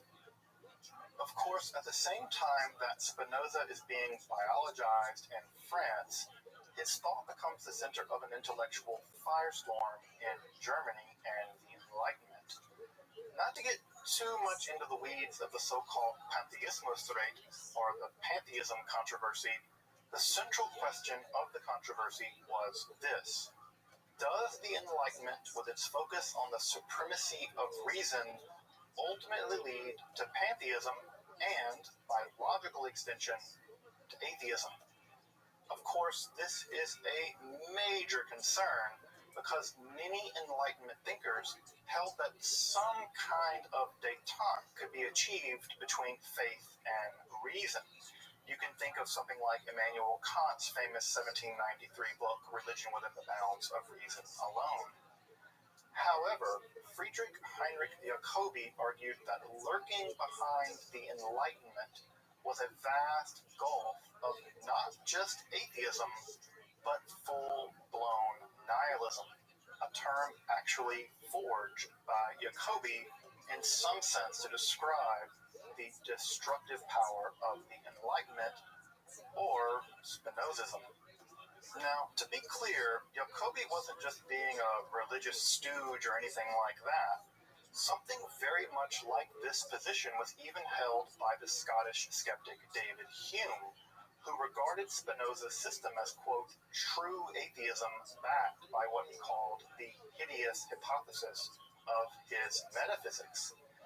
Well, Jacobi's answer was to introduce the importance of a kind of moderated form of belief or even faith, Glaube, back into philosophy, though this was met by not a little scorn on the part of the Enlightenment folk. I have to say, this whole pantheism controversy business, which I'm only covering here very thinly, reminds me a bit about contemporary debates about disenchantment and the re-enchantment of the modern world, whatever that is, in religious studies.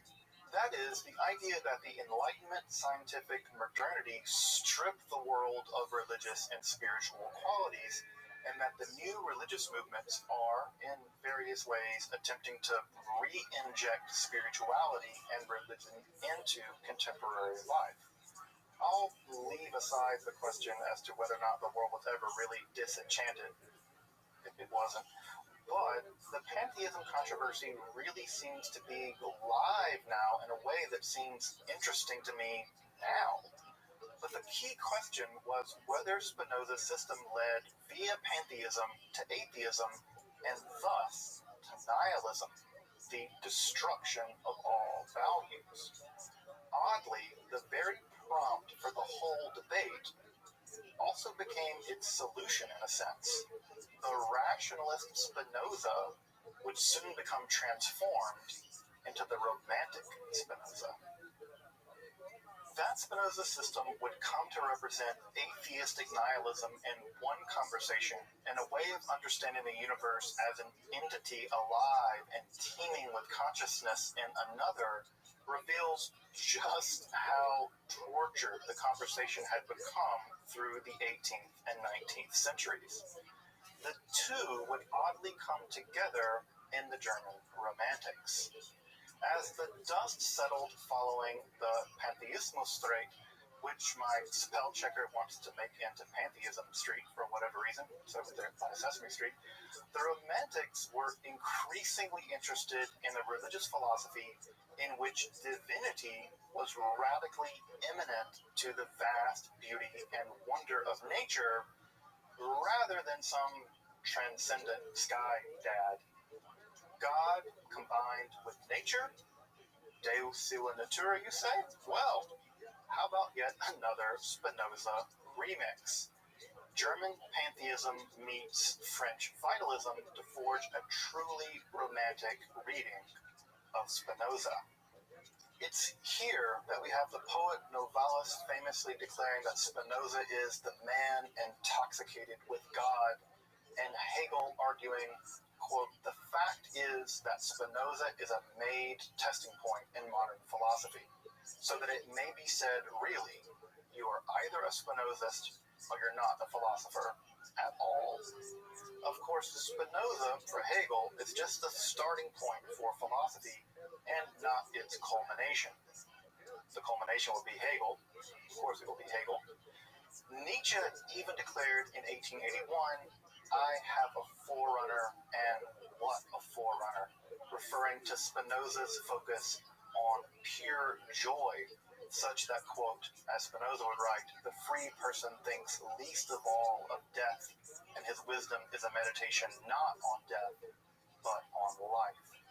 For Nietzsche, Spinoza was a philosopher whose liberation from dogmatic theology, this in some ways prefigures the famous death of God, described in a book I might remind you called The Joyful Science, allowed Spinoza to uphold the values of life and joy rather than the servile, sad passions which so dominate Western philosophy and religiosity, according to Nietzsche. This quasi-mystical or just mystical reading of Spinoza has perhaps no greater recent champion than the 20th century French philosopher Gilles Deleuze. For Deleuze, and this is a bit akin to Nietzsche, Spinozism is a philosophy of radical metaphysical immanence. This, of course, is to be contrasted with nearly 2,000 years of religion and philosophy in which reality, what is said to be truly real, whether it be the divine realm of religion, the realm of the Platonic forms, the Neoplatonic one, or the Gnostic world of light, is thought to be a realm transcendent to our own. For Deleuze, Spinoza represents a philosophy committed to a radical ontological immanence, in which reality itself is an expression of an ontology seething with desire and power. Because Spinoza's system rejects ontological transcendence, Deleuze conceives of the Ethics, Spinoza's chief text, as a truly dangerous book to all of Western metaphysics, and in one of his seminars actually likens the book not only to a magical grimoire, but the most frightening of all tomes of sorcery.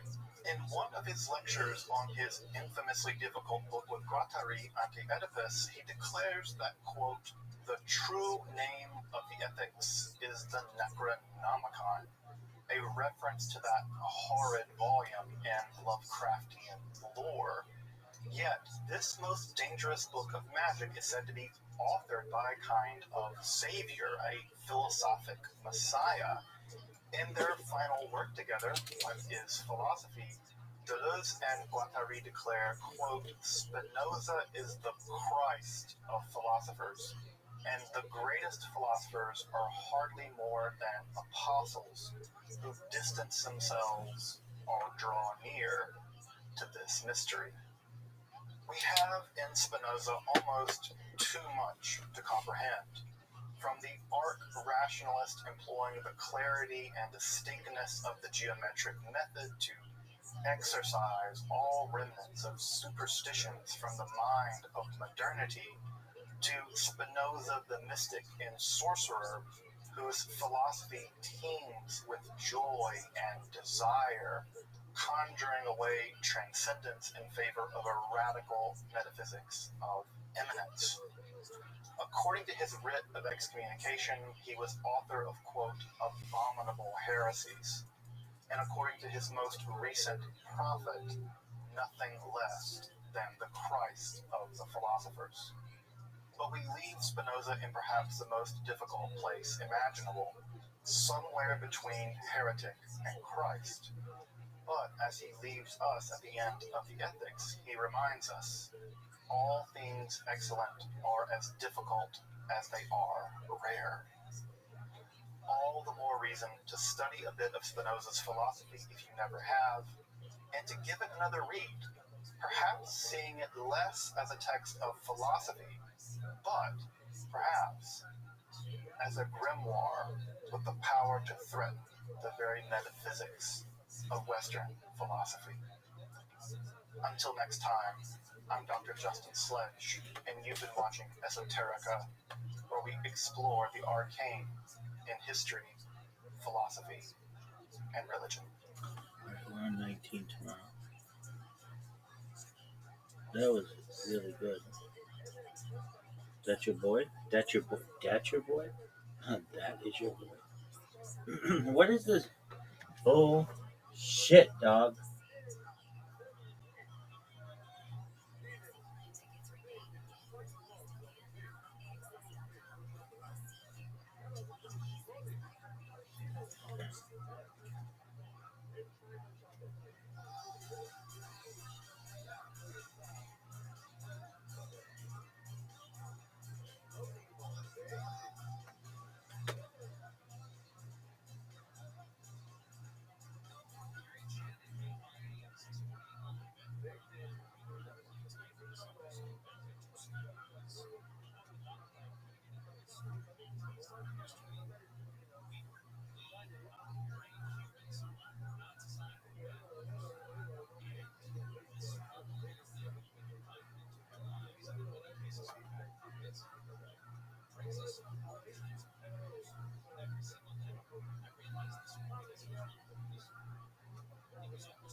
lived in their parents, it would probably help if you're rich and he got welcome to the Joker. I mean, what do you mean? I'm 33. I live at home also. This is great. Yeah, you're exactly like a UFC fighter.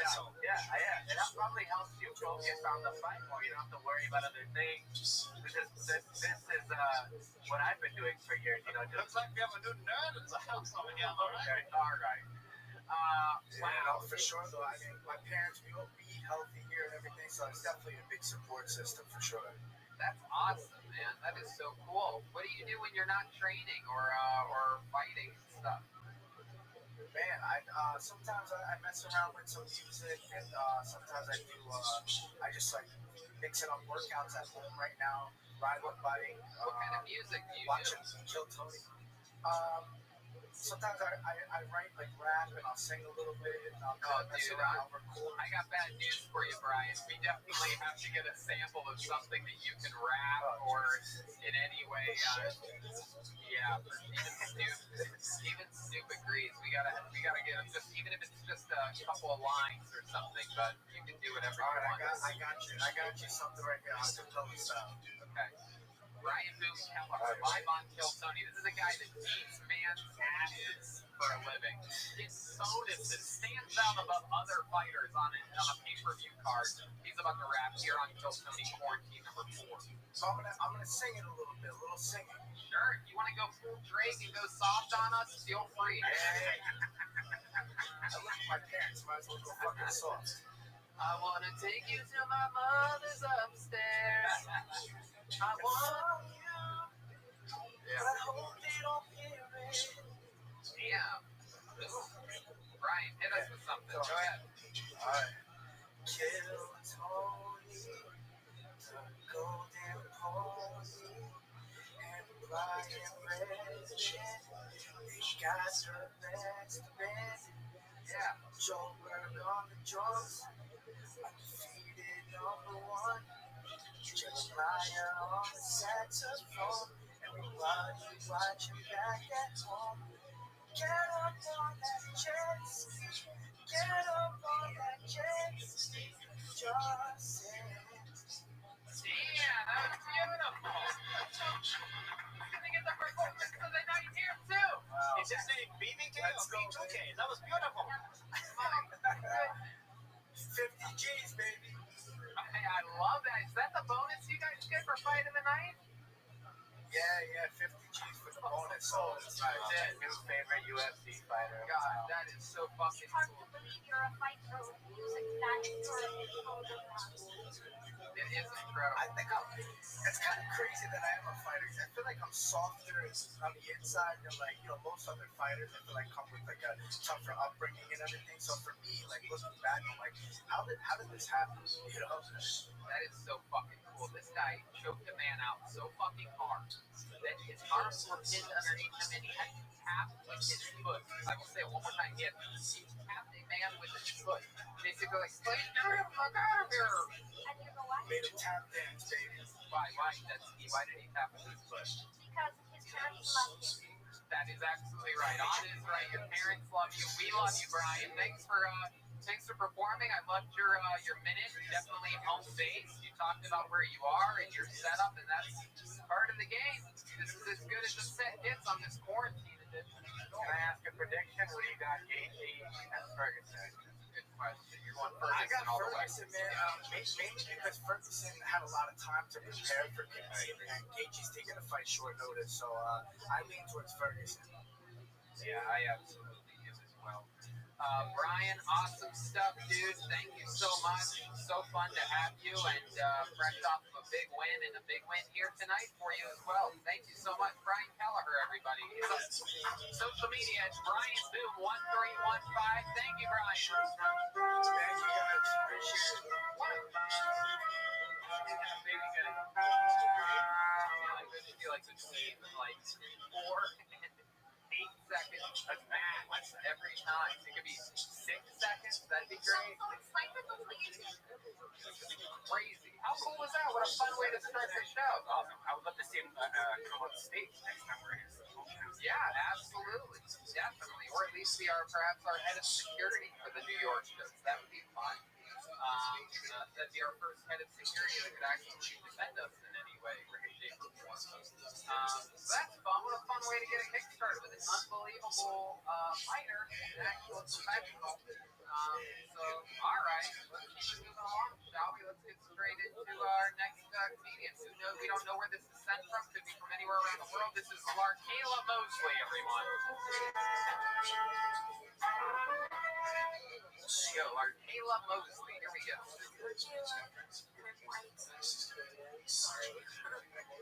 I'm the reason why colleges are so hard now. Applications, and they don't split the city quota. Although it's like not knowing why it's spelled out on the paper as large, Kayla and red flag or white flag. I apologize for this. I'm in my bed because I have coronavirus.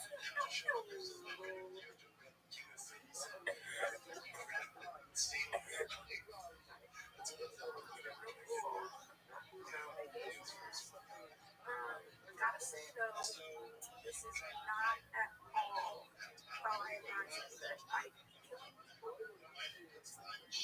requires a lot more effort in my head, but this is just as effective.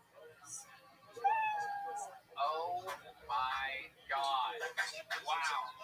Larkayla Mosley. There you go. We're getting better. Larkayla Mosley, everybody. Wow. And hello, you are alive. It's so exciting to see you. How's it going? Oh my gosh, I feel so much better now. Like so much better. So you did it in the video. Oh, stop it. No. Come on, Mr. Sarkwith. So that was real. Yeah. Do you know how you got it, or how you think you got it? Or? Are you one of the girls who are licking the toilet seats?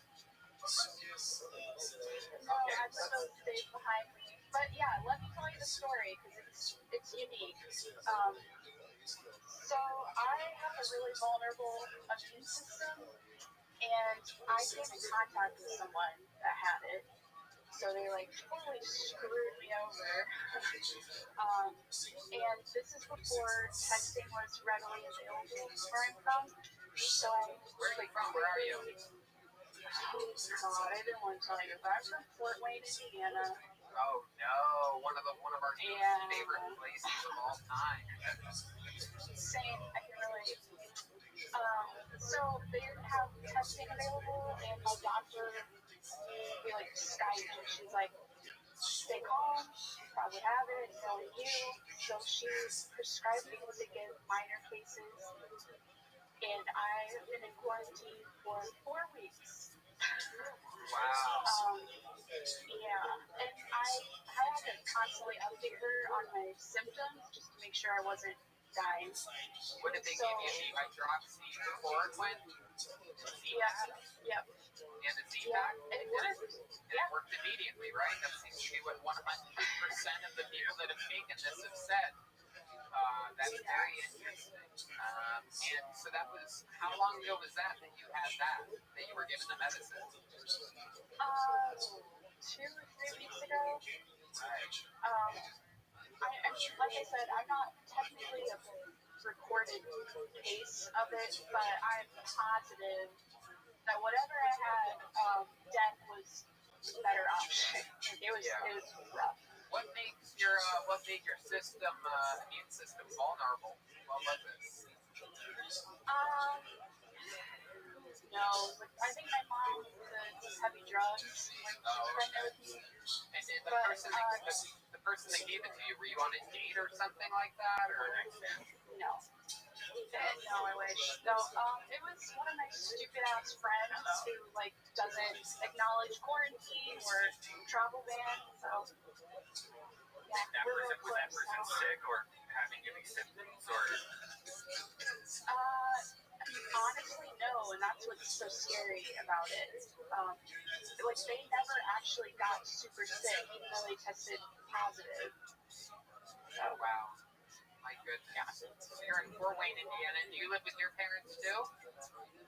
I sure do. Wow. It's okay. Even UFC champions are living with their parents nowadays. It's a new cool thing to do. Did your parents get it? No, I haven't seen them face to face in weeks. I stayed in my room. You guys are some of the first people I've actually talked to. It's really sad, but also awesome. Oh yeah, that makes sense. Well, not seeing your mom for weeks is definitely a side effect of having a mom that used drugs and left you with a vulnerable immune system. It's a perk. She's out there just smoking rocks while you're sitting in there coughing up a lung. That's fun. And so you're not working. What was your job before all this? I'm a newspaper paginator and freelance artist. A newspaper what? Paginator? What year are you from? I'm a time traveler. A newspaper paginator? What exactly does a Yeah, paginator do? For Sarah Connor. So, That's the Terminator. Oh, we just got that movie, The Paginator. the paginator finds What were you going to say? the most beautiful newspaper of all the newspapers. Correct? Yeah, pretty much. I basically put all the stories in and make sure they fit and jump them to different pages. It's kind of boring. Wow, my goodness! But that's the type of newspapers. They're still a big business out in Fort Wayne, Indiana. That's how most people get their news. That and the terrestrial radio they listen to. They listen to FM 93.3 for the news. Whoa, what up? What up? It's 93.3 news. Fort Wayne, Indiana. Whoa. Whoa. We'll be right back. You're listening to 96.6, the funnest here. What is behind you? Is that your mom's stripper pole, or what is that? Is that artwork? That's a Ryan J. Ebelt back there, isn't it? Oh, by the way, he's drawing tonight's episode. That's right, he's drawing tonight's episode. All the prints are on sale right now. RyanJEbelt.com. We're going to check in with him a little bit later. It's better that we plug him in the middle of the episode anyway, right? Well, what is that piece of art? Is that your art? Yeah, this is mine. I don't know if you can see it. Oh, wow, that's cool. Very cool. Oh. I do trippy stuff. And I was drawing Rick and Morty while I was sitting here. So, Wow. Yeah, your season coming out pretty soon. hey, hell yeah. The creator of Rick and Morty, Justin Roiland, a huge Kill Tony fan. Talked to him the other day. Yeah. He told told us that he was going to help make our show known by the world as it deserves to be. And then that week, they got picked up for like 900 episodes. That's the Illuminati keeping this show from going to the next level yet again. By the way, how have we not changed Red Band's name to Travel Band in these hard times? Mr. Sangui is still finding his footing early on in this episode. We're actually warm up as it goes on. Travel Band. Yeah, we got it. I agree. Wow. So you've been in quarantine for 4 weeks. You live with your parents. What's your love life like? Totally non-existent. What was it like before all this? What was it like 2 months ago? Non-existent. Yeah. Why do you think that is? Nobody's trying to hook up with a paginator? Oh, yeah, no, it's a real sexy job. I don't get it. No, I get frozone really fast, which I totally understand. The last guy I was involved with asked me to be the best man at his wedding. Oh my god. Yeah. Yes, man. Wow. That sounds worse than quarantine. That's man. Would you say that you would do it? She said, yeah, bro, let's go. Well, we were in a Taco Bell, so I thought it was a joke. Right. So I said yes, and no, it didn't end up happening. Fuck that. My goodness. Gracious. Yeah. I'm curious, since you've been in your room for 4 weeks, what is your daily routine been like? Because that's easy for you to kind of go stir crazy without leaving that area. But then again, you're used to Fort Wayne, Indiana, which that basically is the most exciting thing to do. Your day starts and ends with the most exciting place. But go ahead, tell us how your routine Always is there. home. Yeah. Okay, it was depressing.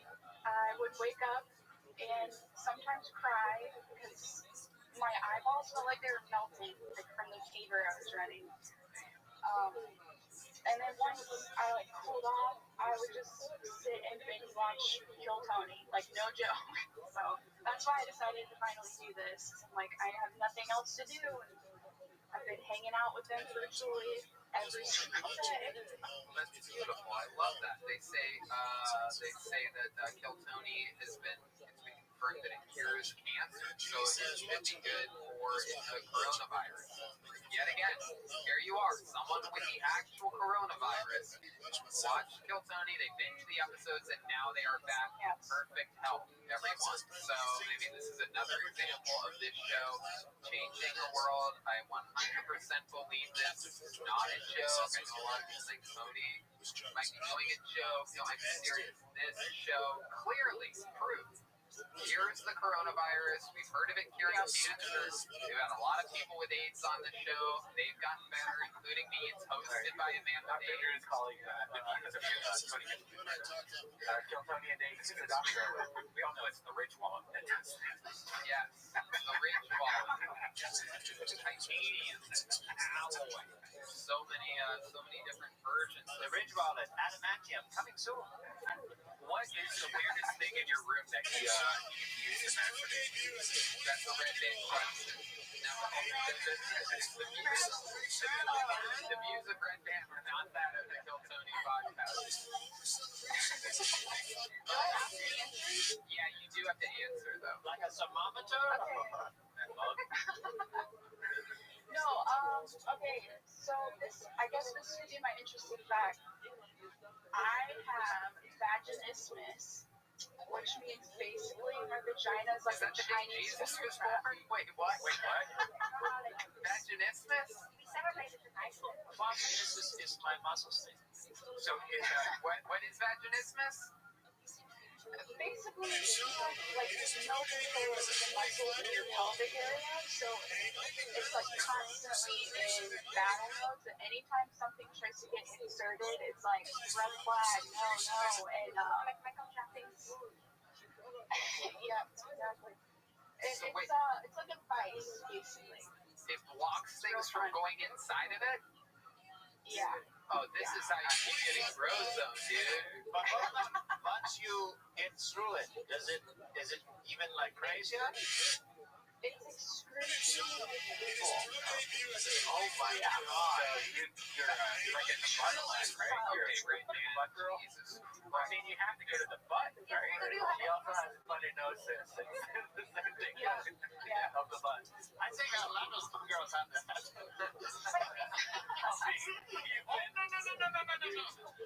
Oh my goodness. Wow, vaginismus sounds like the worst thing ever. You know what? You know what you should do is when you get off this phone call with us, you should go beat up your mother and father for the genetics. You should spit on both of your hands and then go slap each of them on the face. You tried infinite CBD? Yeah, have you tried infinite CBD? No joke. I just got my infinite CBD. Look at that.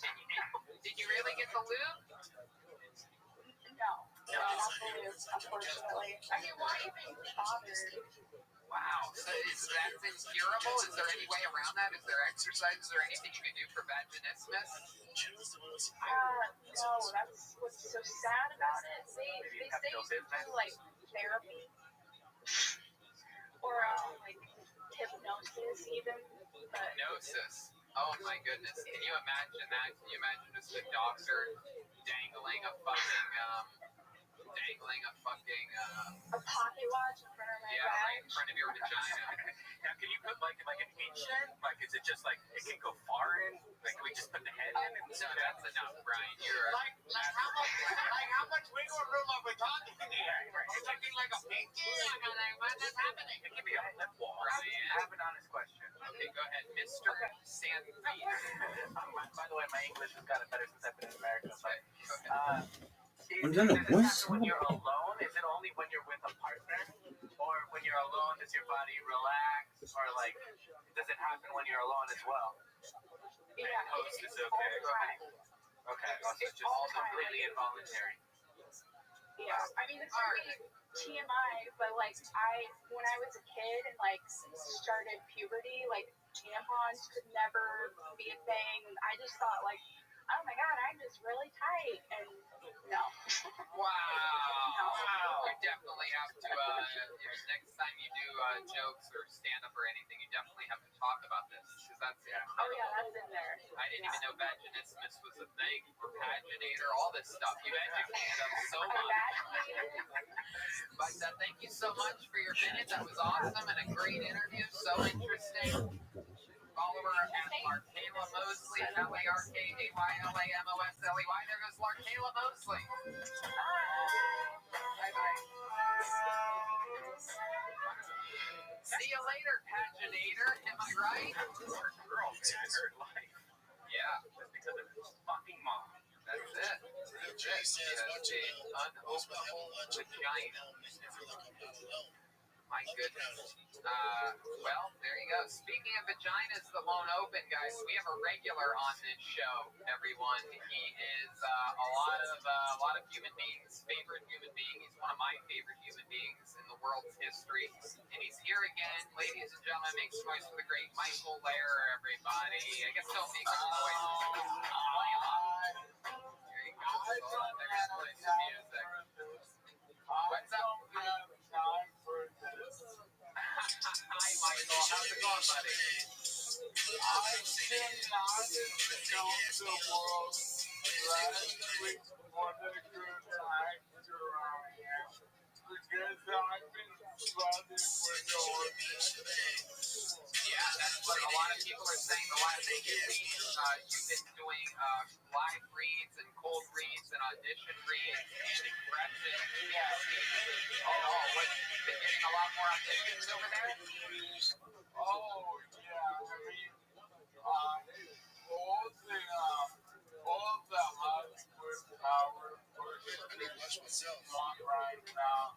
I might be for race, but I spent that time to prepare jokes for the night. That's my really so may I practice my audition? absolutely. It would be a pleasure to have you practice audition here on the show. So, also, it is proven of you as a fully comfortable for everyone, but also to make the best of it. We're here to help you, and we're here. Well, if we have any notes for your character, we are willing to help you. What's the audition that you're going to be reading for? First and foremost, no, I'm doing my petition. So shut the fuck up while I'm doing it. I'm sorry. I apologize. You go right ahead, Michael. Alright. Now, I need to do my vocal warm-up. I'm a classically trained actor. So, Topeka Bodega, Topeka Bodega, Topeka Bodega. Orientals are rugs, not people. Orientals are rugs, not people. Orientals are rugs, not people. Feel does not stand for Hindu body.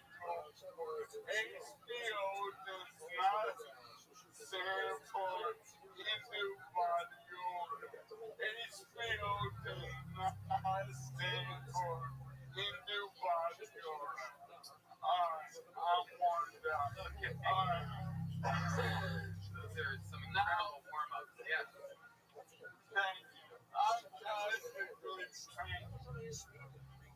Alright, so this first role is a small part in a new superhero franchise.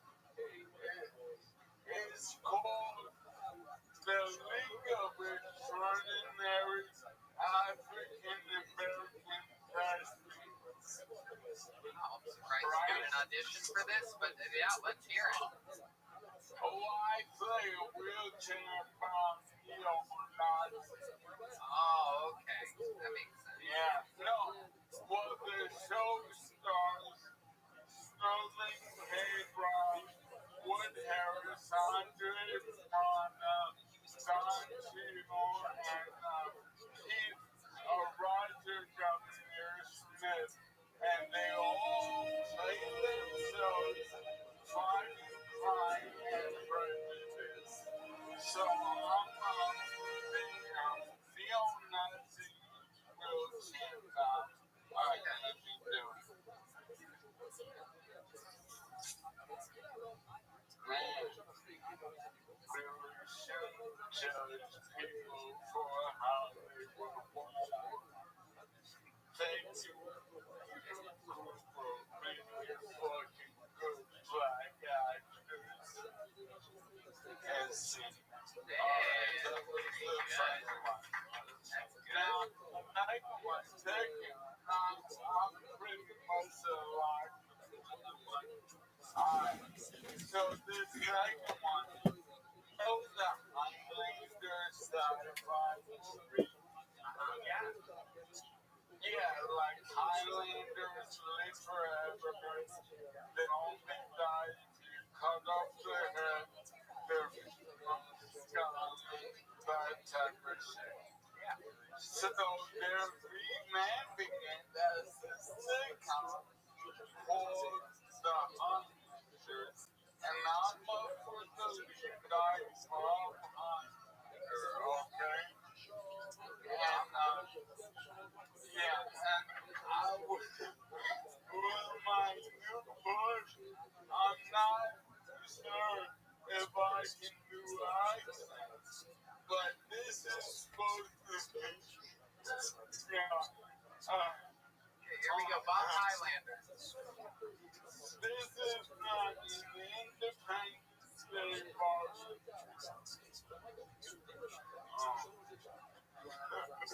Yeah, Fourth of July is great. Not before this area, before America. I mean, the Indians were right outside the Hunter. And see,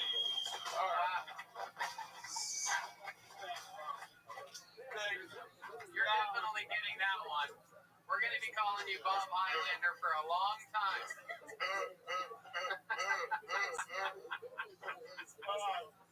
Now this next one I'm really excited about.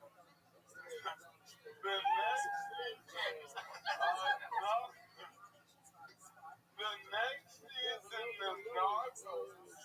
You know Narcos on Netflix? Of course, yeah, I'm a huge fan of Narcos. I've watched every episode. Me too. About Colombia, Mexico, and the next season takes place in 1998 at the Philippines hosted Special Olympics, where the French track and field delegation was caught smuggling 300 tons of cocaine to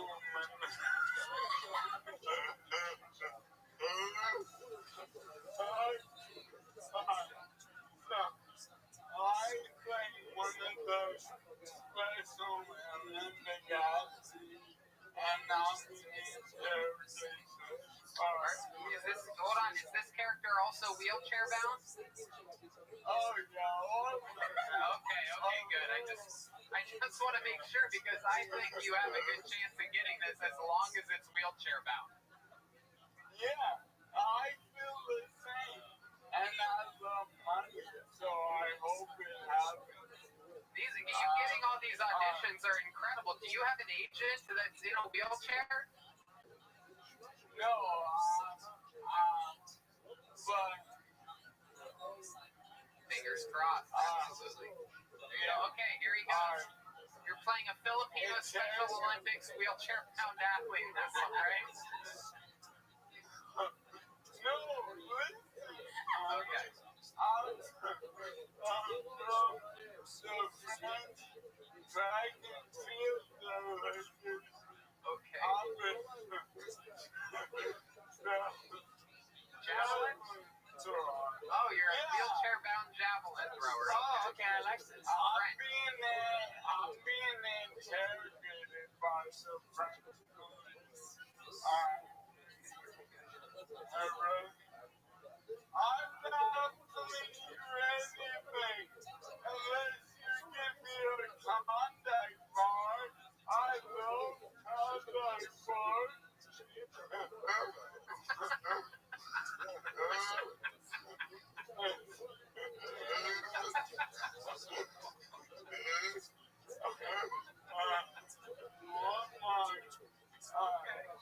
This next might hop up for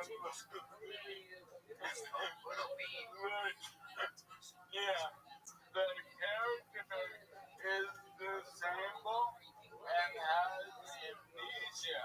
It's just like Memento. Remember that movie? Yeah.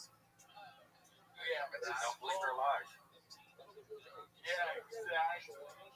Michael Price, I know my first name is Michael, is the name of the show. And what happens is, a person is in the audience at the Price is right? And they get called down the contestants row, and they're running down the ramp. Before Price connects, they get disabled and amnesia, right?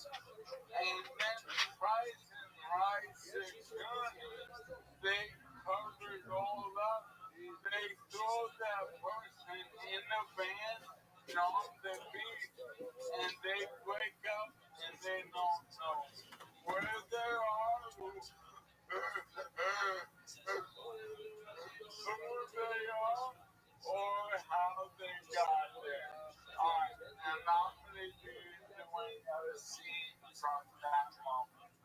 I love it. All right, so he's playing a wheelchair-bound former Price is Right contestant that fell down, broke his neck, didn't make it to even play the game. Price is Right security tried to cover it up. They dropped him off at the beach. He cannot remember who he is. He's disabled now, wheelchair-bound, and it's Michael Price, played by Michael Laird, and here we go now. Michael Price, I know my first name.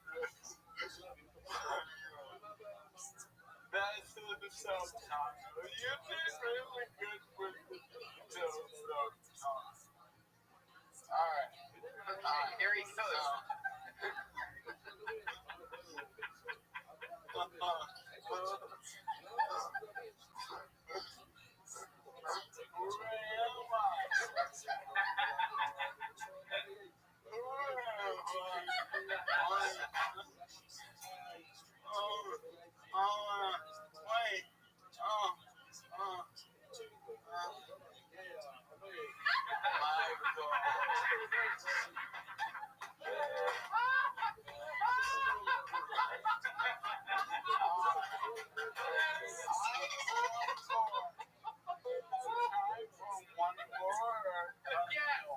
Yes.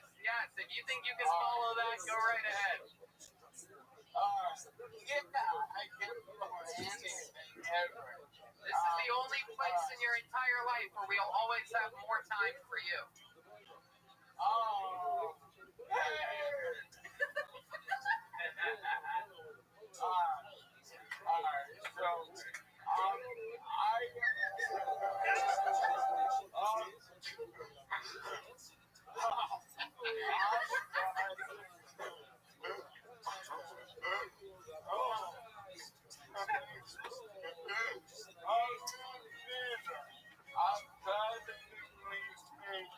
I'm more Disney from an off-Broadway thing. It's called Modifier. It is written by Edward Albee. It's directed by Jerome Robbins. And it's choreographed by Maria Conchita Alonso. Alright? Now, this is a story. I like when they're bootleg. Like makes me feel like I'm in a theater.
Come on, y'all, we got to take it modified. I'm running out of my feelings to say all sports. The line is taking around the McDonald's. I don't spend half my from behind the truck stop.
she calls me Gaylord.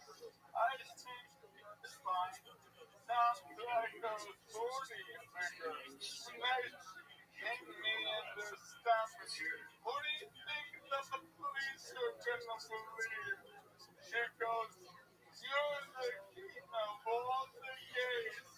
And I go, Mom, this is how homophobic. I can raise that on. And she goes, how can I be homophobic when I'm gay? And I go, I love that movie. I accept you. She goes, yeah, I'm a lesbian. I only fuck gay guys. I go, Mom, I don't think that's what it means to be a lesbian. 3 weeks later, she was dead. Right tonight. Why give me no blowjob in the dumpster? Why was she in that dumpster? Why am I working at McDonald's? What's wrong, America? Wow. Not only did you do your audition, you did the entire Broadway play just then. That was incredible, Michael. I think you've got this role, without a doubt. And I'm not talking about your wheelchair. I think you've got all 4 roles, like the wheels on your scooter. This is incredible. I can't believe all of the characters that you've done. You did so well. All of them disabled. All of them laughed at themselves in the middle of their audition for a second. That was just incredible. How do you, and you have to show up to these auditions in person, or can you do them over Skype? They're like, you audition, come here, get this paper and start this. They're real rude at that casting hall.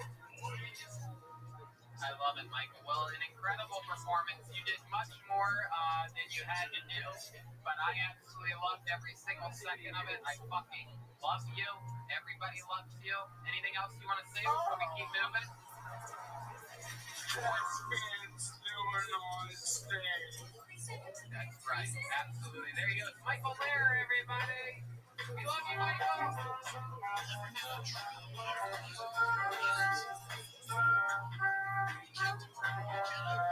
Wasn't that fun? A little change of pace for Michael Lair. That'll be a fun one to listen to at 1.5 speed, right?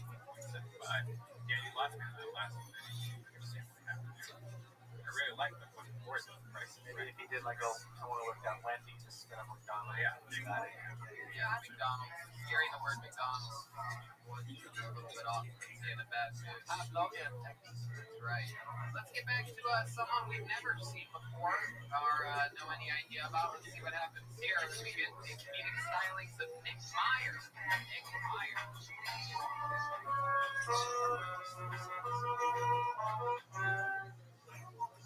Here he is, Nick Myers.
Wow, Nick Myers. Nick Myers. Fuck yeah, Nick, what's happening, man? Where you at right now? I am in the Boise suburbs. Oh, I love Boise. Boise is one of the great cities in this beautiful country of ours. One of those hidden gems like Salt Lake City and so many other things. What was that? I was doing skate dance.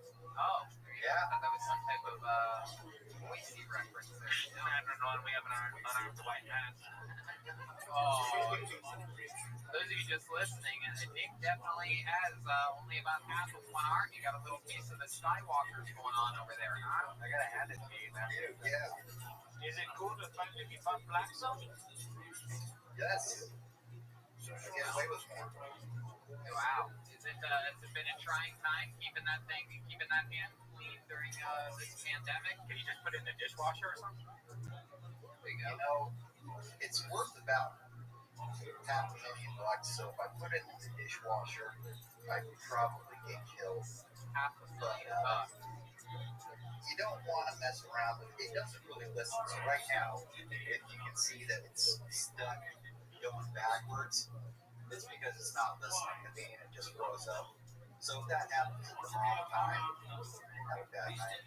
Wow. So that's a $500,000 arm. But here's the $1 million question. What happened there? How'd you end up with that bad boy? I got electrocuted working on power lines. Oh, I thought that's what happened when you tried to finger Larkayla Mosley. Remember her earlier? The girl on here earlier, the vagina closes like a fucking bear trap. I thought you got caught up in that. Perhaps visited her in 4 ways. But wait, so exactly how did it happen? So I was working on power lines, and I don't remember exactly what happened. I remember climbing the pole. Yeah. He's from Germany, don't mind him. Go ahead. So I was climbing the pole, and then I blacked out, woke up, thought I fell off the pole, but realized real quick I'd been electrocuted. So they got me off and pulled me out to ambulance, and the whole thing took a long time. It took me a whole day to get to a burn unit, and then I spent 3 months there. Did they ever figure out like if it was like something wrong with the pole, or did you do something, did some by Well, mistake? it's a weird deal. So I was an apprentice, so I wasn't really supposed to be working on all lines, but North Dakota's kind of the Wild West, so you kind of just get the job done. So I was working on something that shouldn't have been working on most places, and what I think happens is I contacted with a piece of metal, and it arced over, went to this end. This arm here was holding on to the neutral line. Do you regret not saying, "Hi, my name is Nick. Welcome to Jackass"? Maybe that would have been nice, right? Mr. Sandpiece, ladies and for those of you keeping track of who's talking, that was Mr. Sandpiece. That's right. Wow. Give him a hand, everybody. Mr. Sandpiece. Oh, that's your bad taste. I love that. Wow. So how long ago? Say, that might be the most patronizing thing I've ever seen in my life is a one-armed man clapping at you and even backwards. How long ago did that happen? 5 years ago. 5 years ago. So you stay sort of just chilling after that? You get paid by the power company, or what goes on now? It's like a workers' comp rehab deal, so they're pushing me to go back to school, like right now, which is just insane, but they're really intent on getting me in school again now. They want me to do like business management or something lame like that. Yeah, something hand on. Yeah. That's fun. Wow. So what do you do for fun, Nick? What are some like hobbies or something that you do? I imagine you steal a lot of things out of like those grab and go machines, right? You just scoop out underneath there with that arm and go underneath. And I've got a right-hand glove thing, so I steal all the right-hand gloves. Do you have ghost hand? Like, do you still feel your fingers and stuff like that? Yeah, it hurts all the time. Have you ever tried to jerk off with that hand? No, like I was saying earlier, if it gets stuck, Yeah. you're done for. Right. But I actually put on the writer. I've been writing these kind of strange. I kind of with one finger, but that's something I've been doing. I raced motocross when I was younger. I raced semi-pro, supercross or anything like that. So it was an interesting change going to sitting around the house and reading and watching TV and stuff like that. Wow. Do you ever think if you get another arm, you could go back on the power lines and wait for the electricity to zap it into place? That'd be Wait, nice. what? Maybe turn me into the Flash. I don't know. Oh my goodness. Jesus. Anna, I don't know what's going on over there. I'm just like all the Sell your jet ski? Whoa. Oh, wow. Gravel, man. Gravel. Here. Oh my goodness. We have different kinds of top they have us. Wow. So Nick, I love it. You're in, you said you're in Boise, Idaho. I saw a dog running into your video at one point. Is that your only roommate there? You live by yourself, or what's the deal?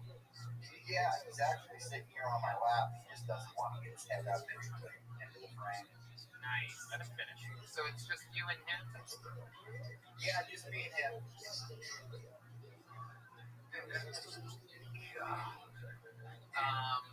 That's fun.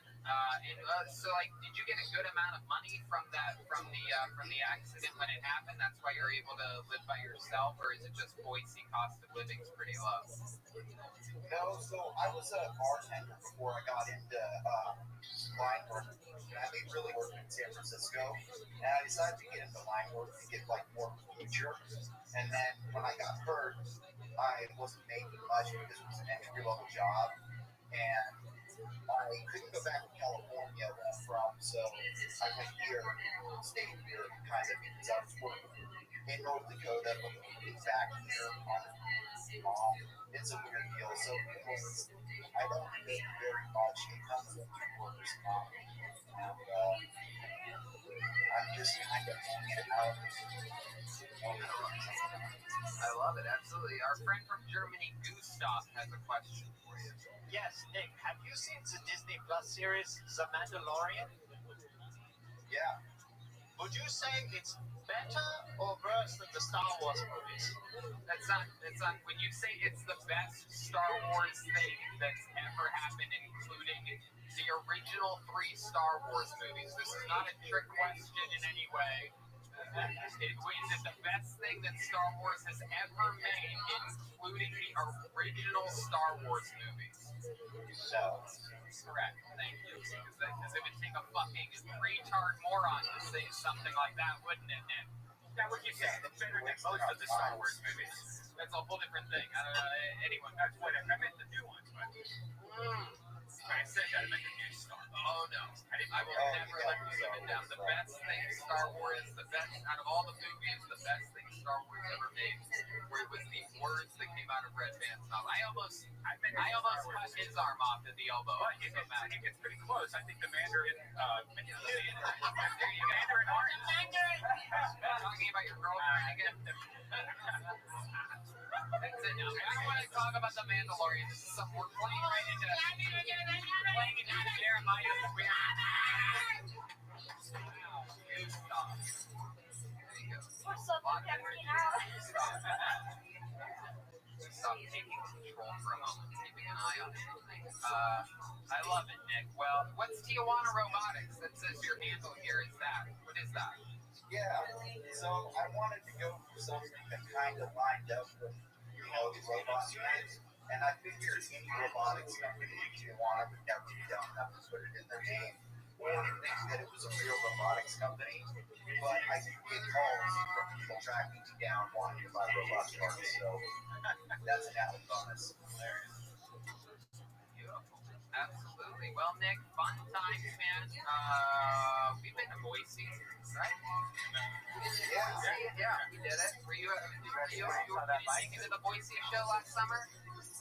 I wasn't there. I didn't have music at that time. I lost all. Typical Kill Tony fan problem. But you grew your teeth back from listening to Kill Tony, and that is once again one of the medical anomalies. Tell your friends, if you have any friends that don't have teeth, tell them to listen to Kill Tony. You will grow your teeth back naturally. I'm glad you have teeth now. I'm glad you have teeth, Nick.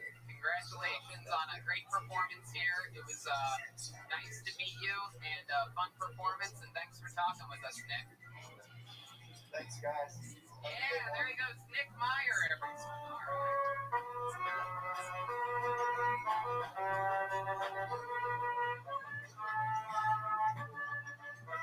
All right, let's keep flying through it. We have another comedian. Here's Nicole KP, everyone. Nicole KP, you guys want to play a little? Bucket of Destiny. What a coincidence. That's what I call my cousin. Such an honor to be on the show with Tony Hinchcliffe, the top young rising comedian in the world. He looks so young that he could be my son, and not just because I fucked his dad. I don't have to worry about fucking because I look like Meg Griffin. No, I don't have to worry about fucking because I'm married. My husband can't cook at all. He can't even make mac and cheese. He can't mix the cheese in right. So I haven't seen that in white noodles since I went to a frat party. Yeah, I used to be in a sorority until I gained the freshman 50. Now I'm a female construction worker. I have to wear a sports bra to jackhammer or else I get a black eye. Also, we got to shake a lot of contractors' hands, and there's nothing worse than a limp handshake. You might as well put your limp dick right in the palm of my hand. All right, thank you, everybody. Wow, Nicole KP, my goodness. There you go. Nicole, welcome to the show. How are you? Hi, I'm good. How's it going? Where are you located right now? What laundry room are you in right now? I'm in my computer room. Oh, okay. What part of the world are you in? I'm from Windsor, Ontario. We're just south of Detroit, so basically Detroit's butthole. That's right. Has anyone ever told you look like Amy Draft House? There he is. There he is. Yeah, we know Windsor. Brian and I are both from Ohio. We make fun of Michigan a lot, and Windsor's one of those places that sort of gets packaged in with Michigan. Well, it used to be the place that you could go drink and go to a strip club at 18. So a lot of people from Ohio would go up there as an 18-year-old to get drunk. A lot of people. All the Star Wars people. That's right. A lot of them. It's better than the Mandalorian those days. So you're a jackhammer girl? Is that what you do? Yeah, I mainly work on sidewalks. Is that an upgrade from the Hitachi, or does the Hitachi not do anything for you? Yeah, you I heard you call it a black hammer. Oh my god. Oh wow. So Nicole, fun times. How long have you been doing that tough guy job for up there? I just switched into this job 2 years ago. I went to construction school and I got a trade for it. So, and I'm just a female who does it. Construction. You're like, there's a lot less paper than I thought there would be. Construction paper. I love it. What are you, my subconscious? She's translating this She just started comedy 3 minutes ago. She was already punching up Mr. Sam Weeks' material.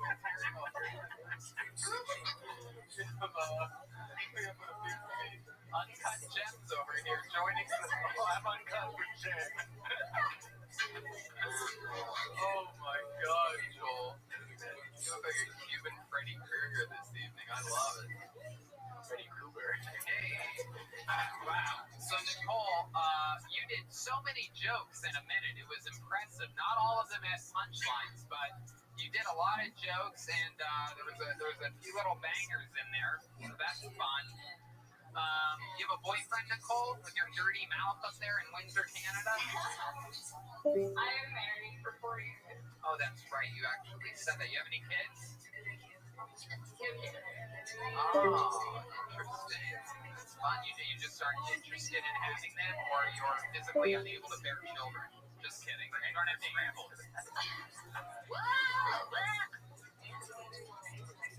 Well, you know, like you said, jackhammer just kind of destroys everything. Right, that's what I'm saying. Is that what you're saying? You just not shake just down your leg. It looks like scrambled eggs. There you go. Brian's got a new closer, everybody. Where's my man? All right. I love it. So, Nicole, do you have any special skills or talents or anything like that?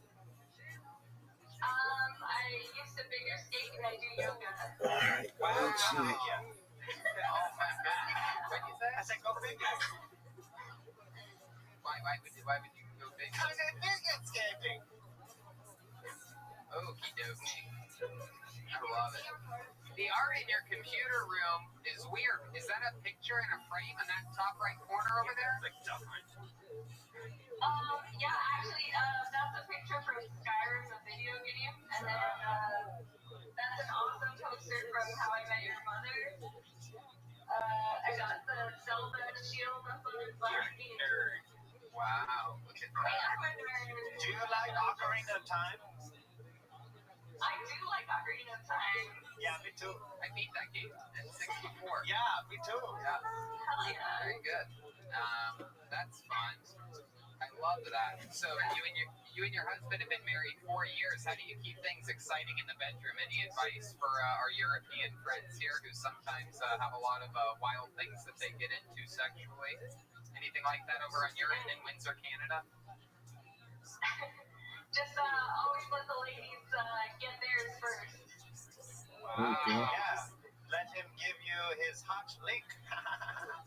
Oh boy, Gustav, one of the sillier characters, I would call it, that Jeremiah does. Very silly. What do you mean by that? By silly, it means like you don't necessarily like on paper it wouldn't necessarily look funny, but when you do it, the way you say things, and sometimes you can mug the camera, you commit, say your voice changes. What are you trying to say right now? Are you zooming in on him right now?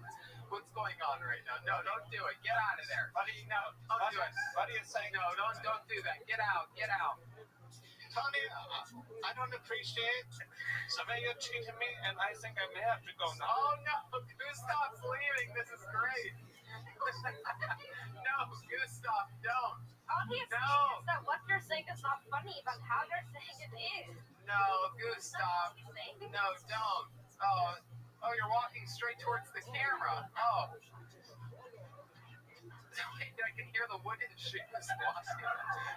That is the saddest walk of shame, a man with wooden shoes walking away on a cement floor. Oh, this might be exciting. This usually means there's a character change coming. Keep my eyes.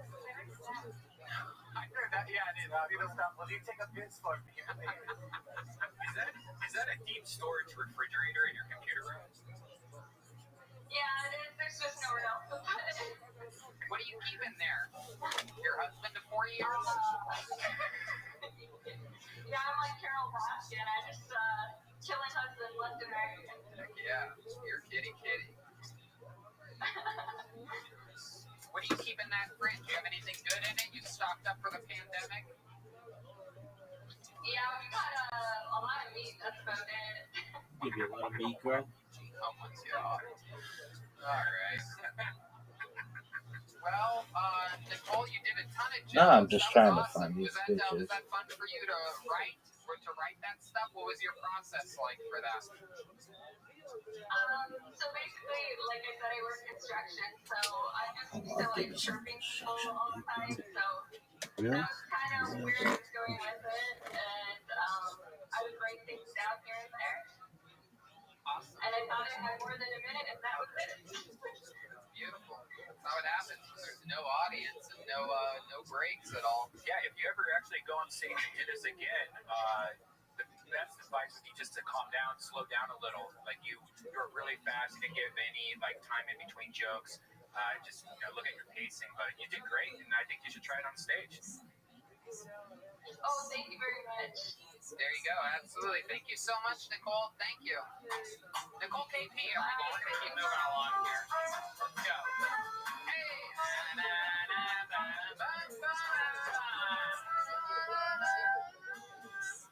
All right. We have another regular. His name's William Montgomery. Very controversial character. A lot of people love him, hate him. We're following a lot of drama in his life. This pandemic is rumored to have him living on the edge right now. He's here with us, ladies and gentlemen, William Montgomery. Here he is. Hey, how's it going? It's so nice to be here. I'm actually back in Memphis right now. My aunt died of natural causes. I read a statistic the other day that there's been a real decrease in school shootings recently. I've been listening to the Diary of Anne Frank on audiobook. At this point, I'm a little confused about what her diary is actually about. Every time she starts a new chapter, I can't help but wonder when the Blair Witch is going to show up.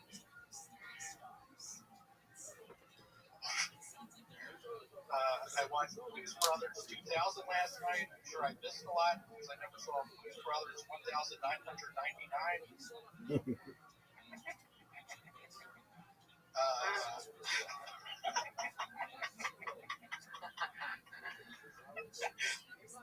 We just finished a script called Minority Report. It stars Kevin Bacon and Helen Hunt as two ICE agents who find humorous ways to stay entertained while performing their jobs as ICE agents, while also searching for the Blair Witch in the Forest of Maryland. Wow, William Montgomery, a real minute there. And about time. William, that was fun. Very fun stuff. I liked quite a few of those jokes you had there, buddy. You've been staying creative, staying writing over there. I am. I actually watched the movie The Matrix last night. What the hell is that about? That was your first time watching The Matrix. It is. Wow. Can't believe it. My goodness. I heard Amazon is going to be making a new series about The Matrix that happens like a time after The Matrix with a whole different cast and everything. Yeah. And rumors are that it's going to be better than the original Matrix movies. I read about that. That's what Steel, and it stars Shaquille O'Neal. Yes, that's actually it. It's I also watched that for the first time. Have y'all seen that? Yeah. I didn't know your ex-girlfriend lived in Nashville. I'm a little confused at that, you piece of shit. Yeah, he said he's in Memphis. Oh, Memphis, I'm sorry. Yeah, are you really you're not really in Memphis, are you? I'm in Memphis right now, dude. It's freezing cold. That looks exactly like the backyard you were in last week. It's not actually. I'm back in Memphis. I'm at my parents' house. Is that a dolly behind you? You have a dolly at your parents' house? What do you mean a dolly? Is that what your ex-girlfriend uses to carry around all her baggage? Whoa, a pair of scissors. I find it really hard to believe that Larry and Francis would keep their back patio as disorganized as the area that you're at right now. Seriously? Yeah, like Christmas lights on the top there, like it looks so ghetto. Everything looks ghetto there. Come on. Have Larry and Francis come out and say hello. If you're really at home right now, have them come out and say hi. Call their names. It's an Italian place. They're an Italian restaurant. No, restaurants aren't open right now, William. You just got caught. You just got caught in a massive lie. You just lied on the air. Italian restaurant. Ronnie Bersani's. Ronnie Bersani's is not open. We just looked it up. The producers looked it up. They gave it a thumbs down. Ronnie Bersani's. What? Why did they tell me to keep my phone down here? It's a bad angle for me right now. Why did they tell me to keep my phone down? Is that fucking piece of shit still running the show down here? Fucking bitch. No wonder the producers are. For this. You have the producers cracking up in this booth right now because they did not. I don't think they told you to keep it so low, did you guys?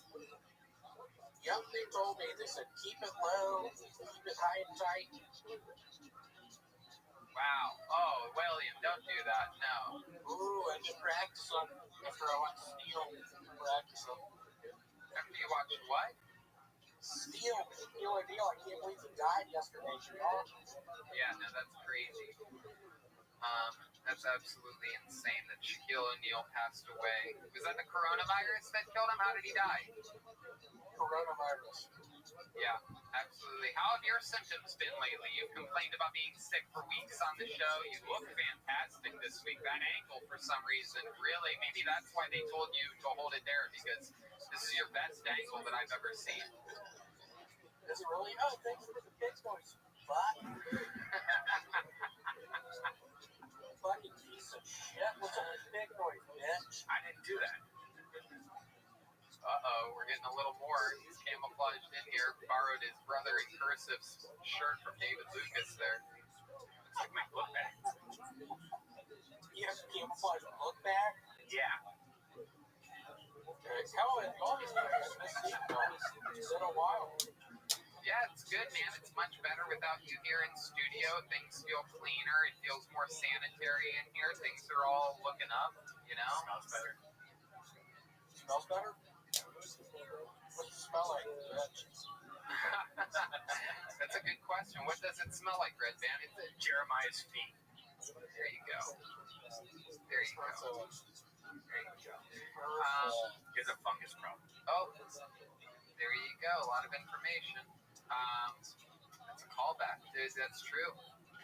Joel, do you miss being on the road and seeing Jeremiah rubbing his feet in the Honestly, at this point, yeah, I do. I can't wait to get back on the road and fucking work real hard. Do y'all think that's actually going to happen? I'm worried it's not going to happen. Shut up, William. To say it's going to stick around. You worry too much. So did you fly to Memphis? Because you look like you have hitchhiked. Have you ever hitchhiked before, William?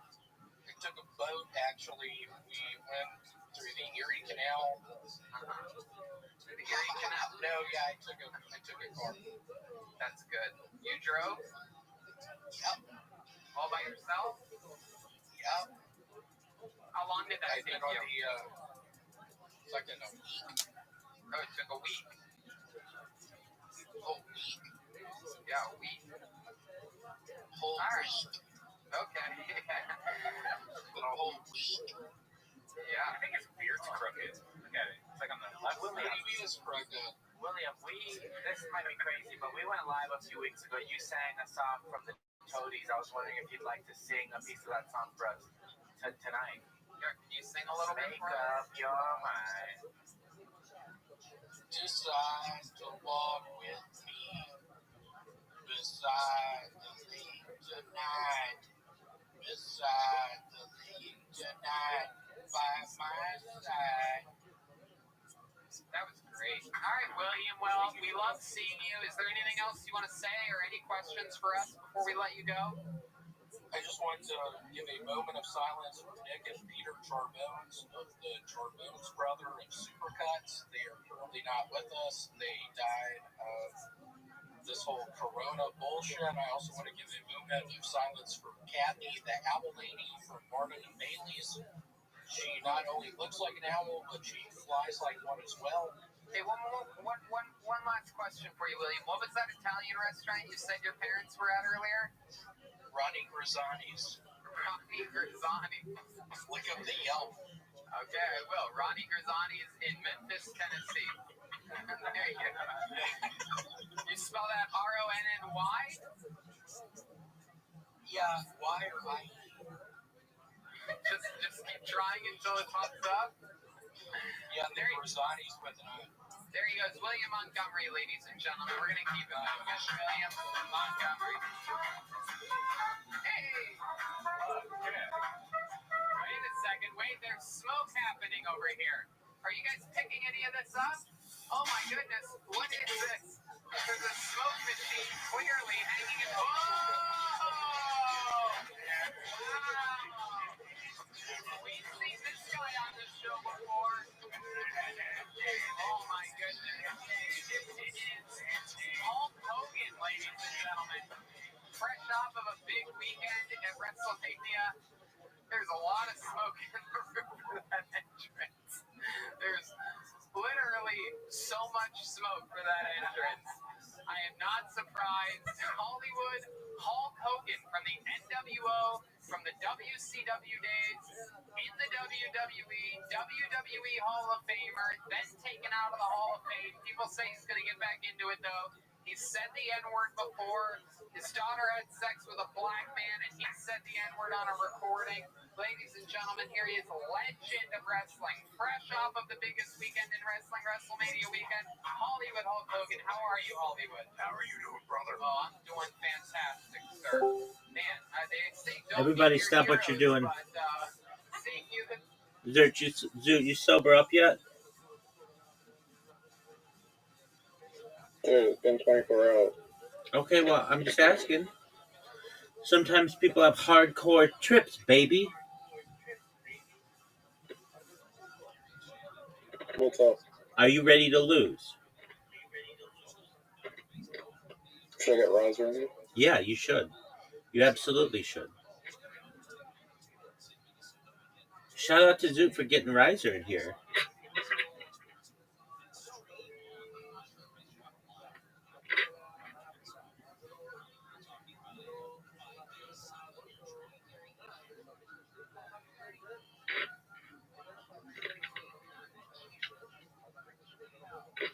He's on the phone call. All right, but are you ready to lose?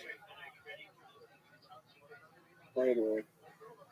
Zoot, I'm going to beat you so badly right now in mini golf that you, my friend, aren't going to win one perhaps for the next year. I'm going to beat you.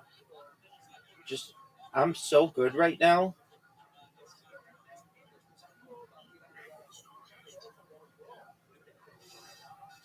Zoot, you have an invitation, and everyone's awaiting you.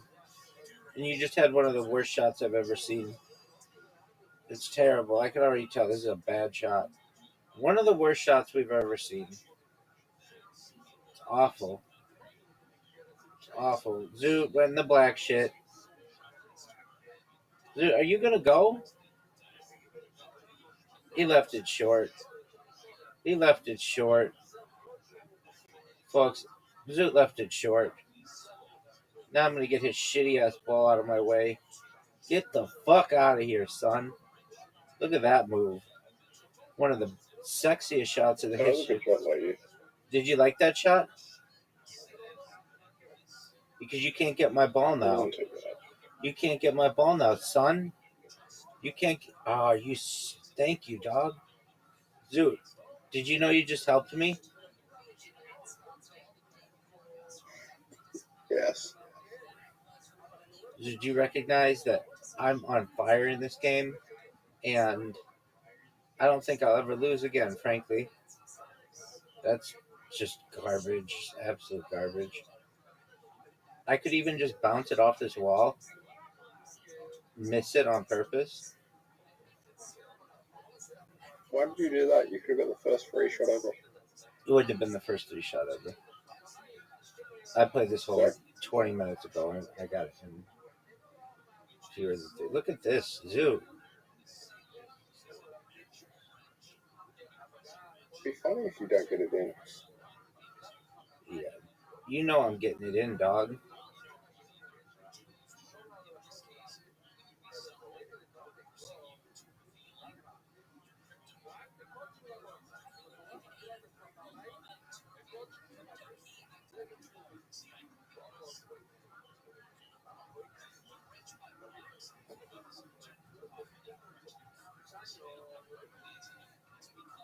Bingo. I'm up 1. And I'm not going to fuck around anymore. I'm going to show dominance. Oh, I hate these holes.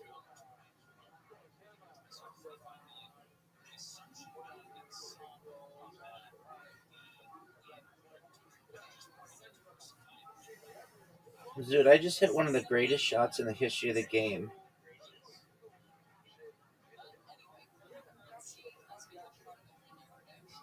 Oh, are you kidding me, Zoot?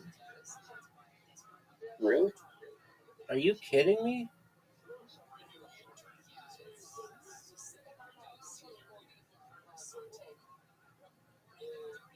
Which way do I go? Whatever way you want. I wouldn't go that way. I need one of the greatest shots in the history of the game right here, Zoot.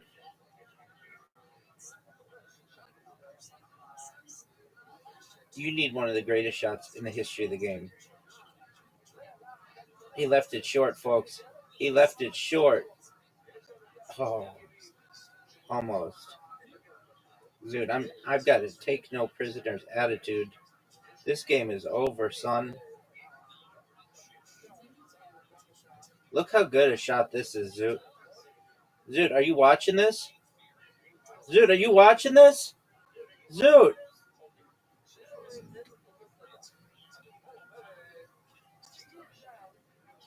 Zoot, did you see my shot? Yep. Okay, good. That's the first time you get hold of one now. No.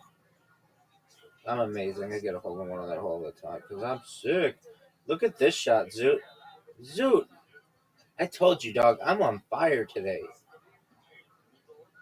What are you going to do here, big man?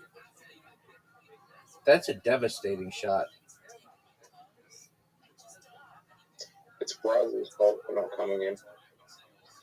Yeah, I mean, do you see how well I'm playing, though?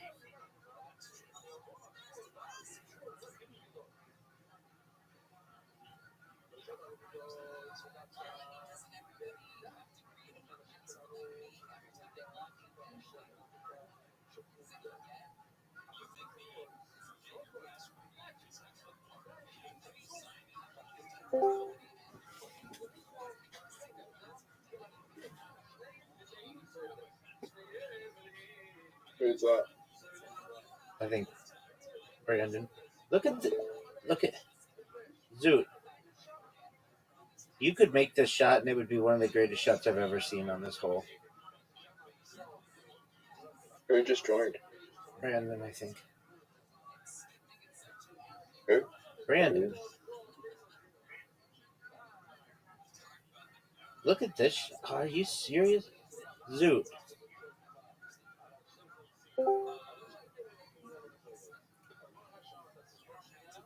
Oh, Zoot. Zoot. I'm going to play you again. We're going to play until you beat me, okay?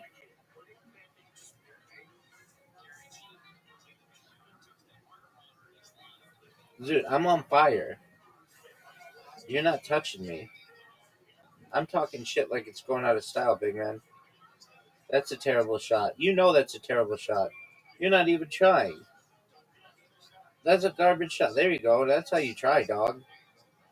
Zoot shooting it in. Great. Shooting it into the wall. Now, you want to see one of the best? This is one of the best drives you've ever seen.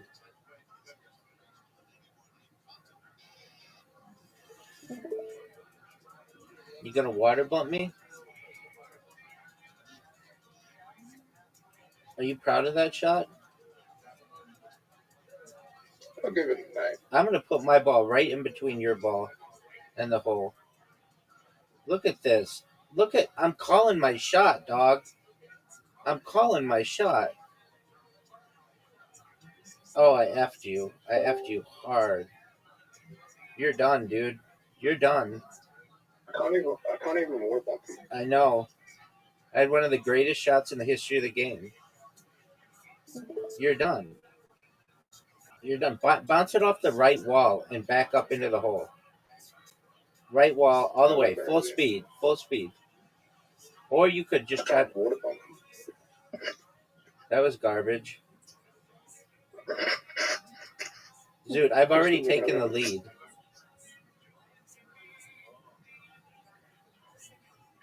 Dude, what is up with this hole?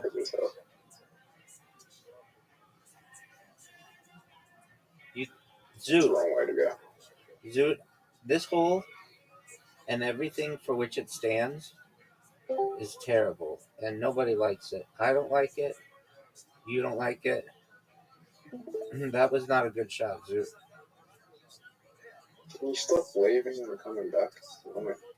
Zoot, calm down, dog.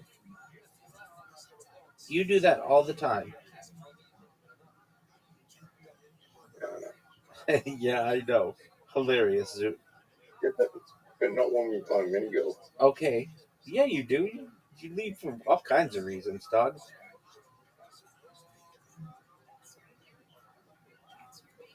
Zoot needs one of the best shots of his career right here, folks. And he just got rejected, and it's in a super difficult next shot.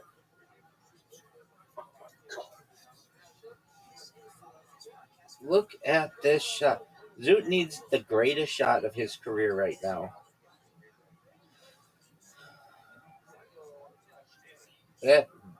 Zoot's down 2-0. He would need the greatest comeback in the history of the game right now to win this hole. I'm not good at this hole. terrible shot. Hit my ball, Zoot. Hit my ball, big dog. Not like that. This would take the. This would. Oh, that was almost amazing. Zoot's got a difficult shot, folks. Zoot's ball is further back from the tee than basically it was on his initial shot. And I have a chance to make the hole. Make it in the hole right here. Folks, if you're watching this, you are in the presence of greatness. That's it. Zoot just got destroyed. Zoot got destroyed. Zoot's down 3-0. Zoot's gonna get skunked, maybe. I hate this hole.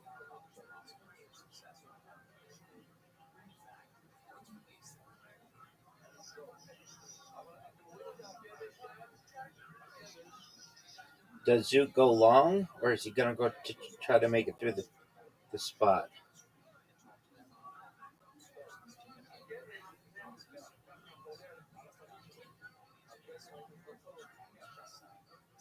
I don't know what Zoot was thinking there.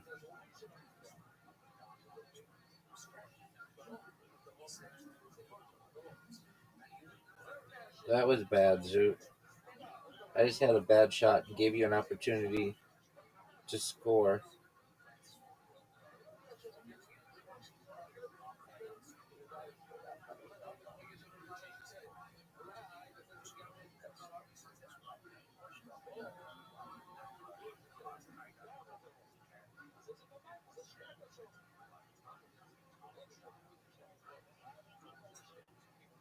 Make it, make it, make it, make it, make it, make it, make it. Oh, Zoot. Those two little holes are so small. I don't understand why it's so difficult to make it through there. All I know is Zoot is about to get skunked. He's on the verge of getting skunked. He needs one of the best shots in his career to be able to make it through these holes. He's taking way too much time. Hours. Zoot is taking hours. Absolute. Zoot, make your shot. Zoot. Zoot, what? It glitch. Okay, well, get back in the game, dog. Take your shot. Zoot takes. There you go. You got the shot. Folks, we're about to have a skunking here. Zoot is about to get skunked. He's about to get farleyed. It's over. Zoot, it's 4-0. It's 4-0. Here we go, baby. I like how you, when I said this girl doesn't believe in the moon landing real, you were just like, marry her. Absolutely, 100%. She's an open-minded babe.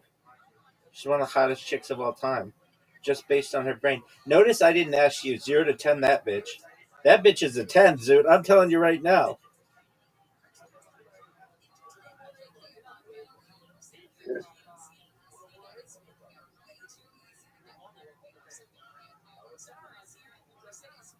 Zoot, what'd you think of my shot?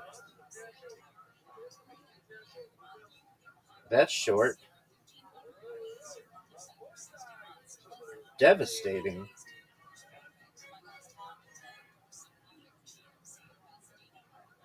There's a chance I could make. I'm not going to try to make the shot.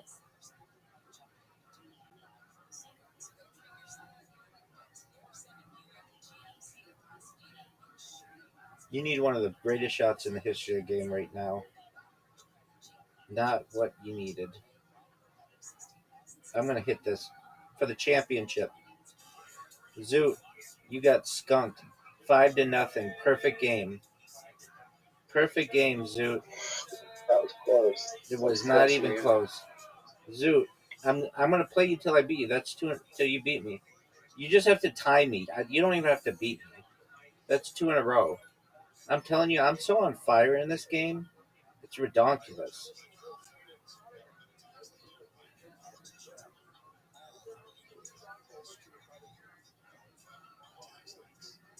Donut hole.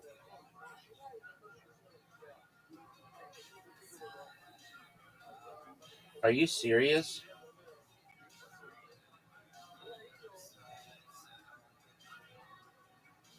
You gotta be kidding me.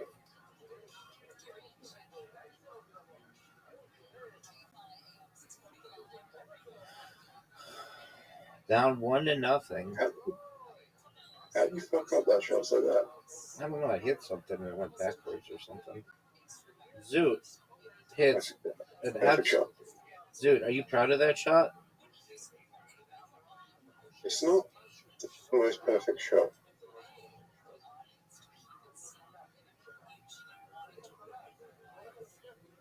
Okay, my shot's still better than your shot.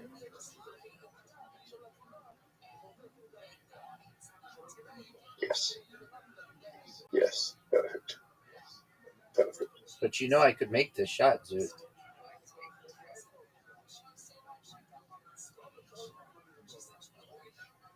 Zoot, you know I could make this shot. Oh. But you didn't. Hit the tree. Zoot. Devastating. That branch, the branch of that tree fucked you. Dude, I'm not good at this hole.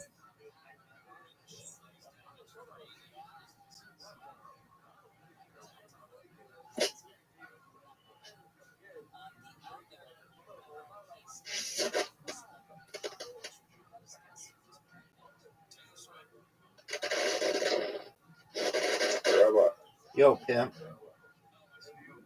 how do you know if a girl likes you? Eye contact. Physical contact. She texts you.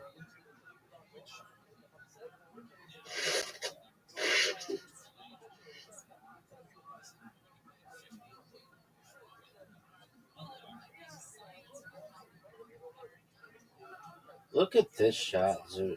Are you seeing this?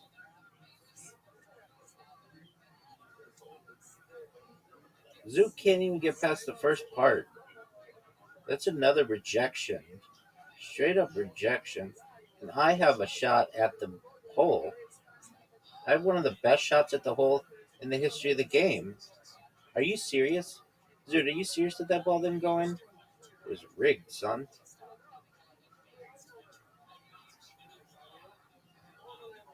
How do you know someone doesn't like you? They don't pay attention to you.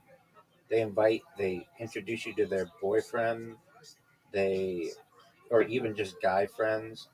That could be a good sign, but not if they have interest. Then they're just basically showing like, hey, I have interest. Stay away from me. They don't make eye contact. Absolutely no physical contact. They don't text you. When you ask them if they want to go and do something, they're always busy. They don't make time for you.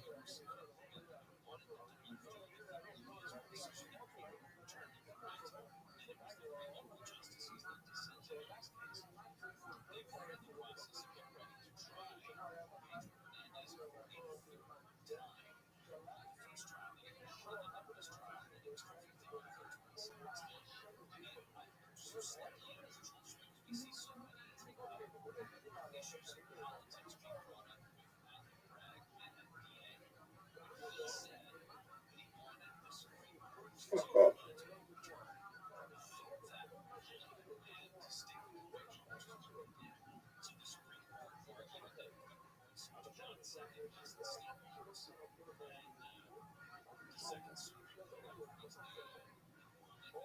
Zoot. WTF with your ball.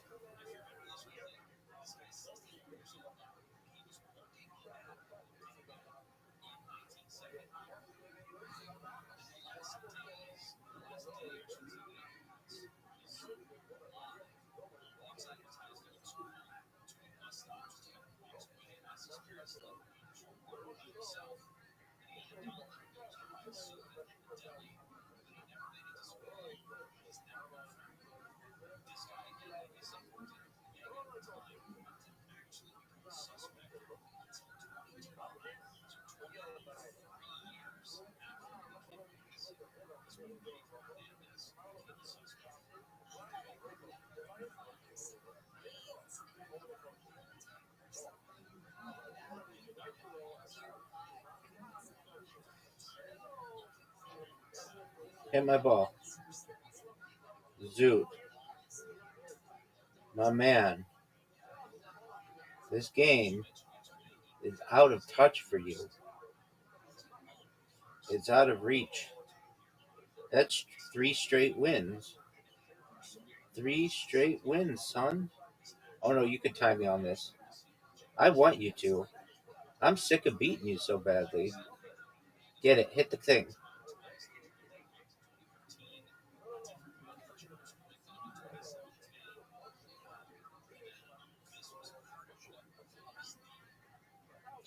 So do you know what a water bump is? Are you Not that. serious? Not that at all. Make it so we can be done. Make it. So close. Is that quote? Oh, Zoot gets another chance at it. Yes. Perfect. Excellent. Good job, Zoot. Bravo. I'm proud of you, big man. So do you think this girl likes you? Yes or no? I'll wait.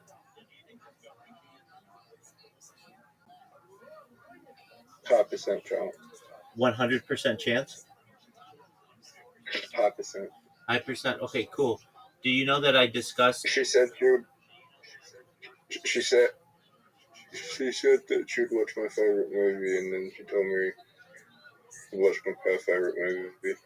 Yeah, this girl wants to fuck. Did you know that I discussed the most famous Australian abduction case on a podcast yesterday? No, you didn't. What's the most famous Australian abduction case? It's from 1993. Some lady. 1993. Yeah, look it up. Is that the Ivan Milat case? Is it what? Ivan Milat? Spell it. Ivan Milat. No, it's a woman. Yeah, who abducted her? Aliens. Australian? Yeah, look up 1993 woman alien abduction. Australia. 1993 Australian alien abduction woman.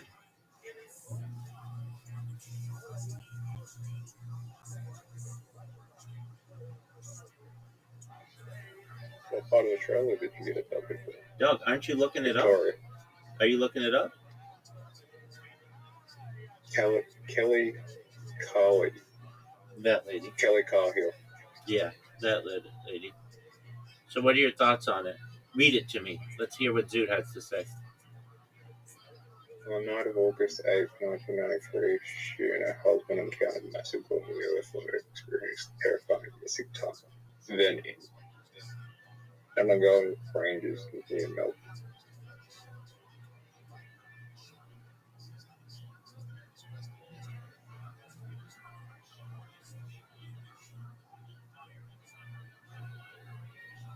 Did you ever heard of that? No. Are you glad you know about it now?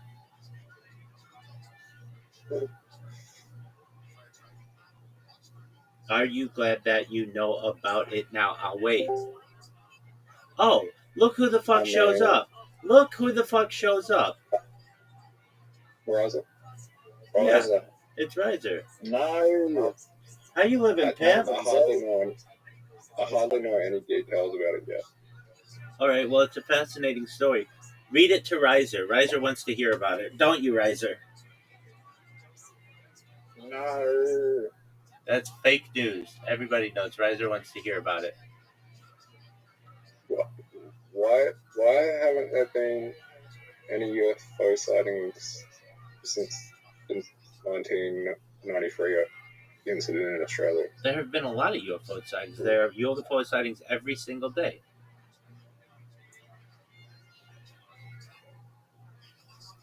Yeah, is that the question? Yeah. Zoot's They're like the U.S. government released fucking UFO sightings after 1993. Zoot didn't I mean don't to know. say UFO sightings. He meant to say alien abductions. Oh, alien abductions? They do, and there are implants that are put in people. They're little Tic Tacs, and they're like metallic Tic Tacs, and they are sometimes placed in the hand, sometimes placed in the foot, sometimes placed in the nasal category, nasal canal.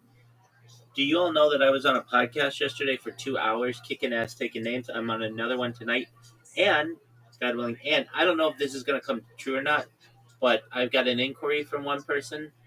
Guess how many people? Guess how many followers they have on YouTube or subscribers?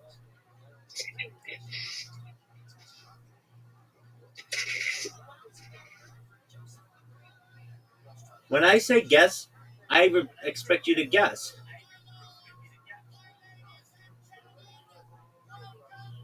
I don't know. 250,000. 250,000. I was right. 250,000. You said 400. 400 is not correct. I didn't hear the question. All right, well, it's a cool story. So, and then I'm on another podcast on Thursday and another on Friday. How do you guys like that? And I'm currently going on James McCann's podcast today. He's actually we're gonna Skype it, and I'm watching Disclosure Day. And do you want to know how good it is on a scale of 0 to 10 thus far? I'm about 25 minutes into it. It's a 2. It's not. It sucks. Garbage, yeah. Hey, Robo. What up, pimp?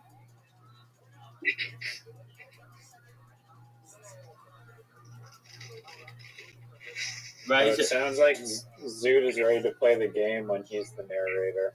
No, that game sucks. Riser, did you know that Zoot? Did you know that Zoot's got a girlfriend, and I think he should marry her? What the fuck, Zoot? How you living, big dog? Is it homeless girl? No. Some girl who doesn't believe in the moon. You know, the whole deal. Anyway, the Apollo missions, all that stuff. I have a question for you. I have a bunch of questions for you. Are you ready for them? Do you want them rapid fire, or do you want them slow? No, I want the breakdown, the big brown breakdown on Zoot's girlfriend. Okay. I got excited there. Plant the seed. Where the fuck did Zoot go, dude? He is literally jerking himself off raw. I really got excited there. I thought you were going to ask me about the big brown breakdown because I had all kinds of news. But have you taken any substances recently? Because I would never ask that. Okay, but just in case you did, let me just give you a quick overview. Podcast 1, which... No. If you mention Brendan Schaub, I'm going to pull you.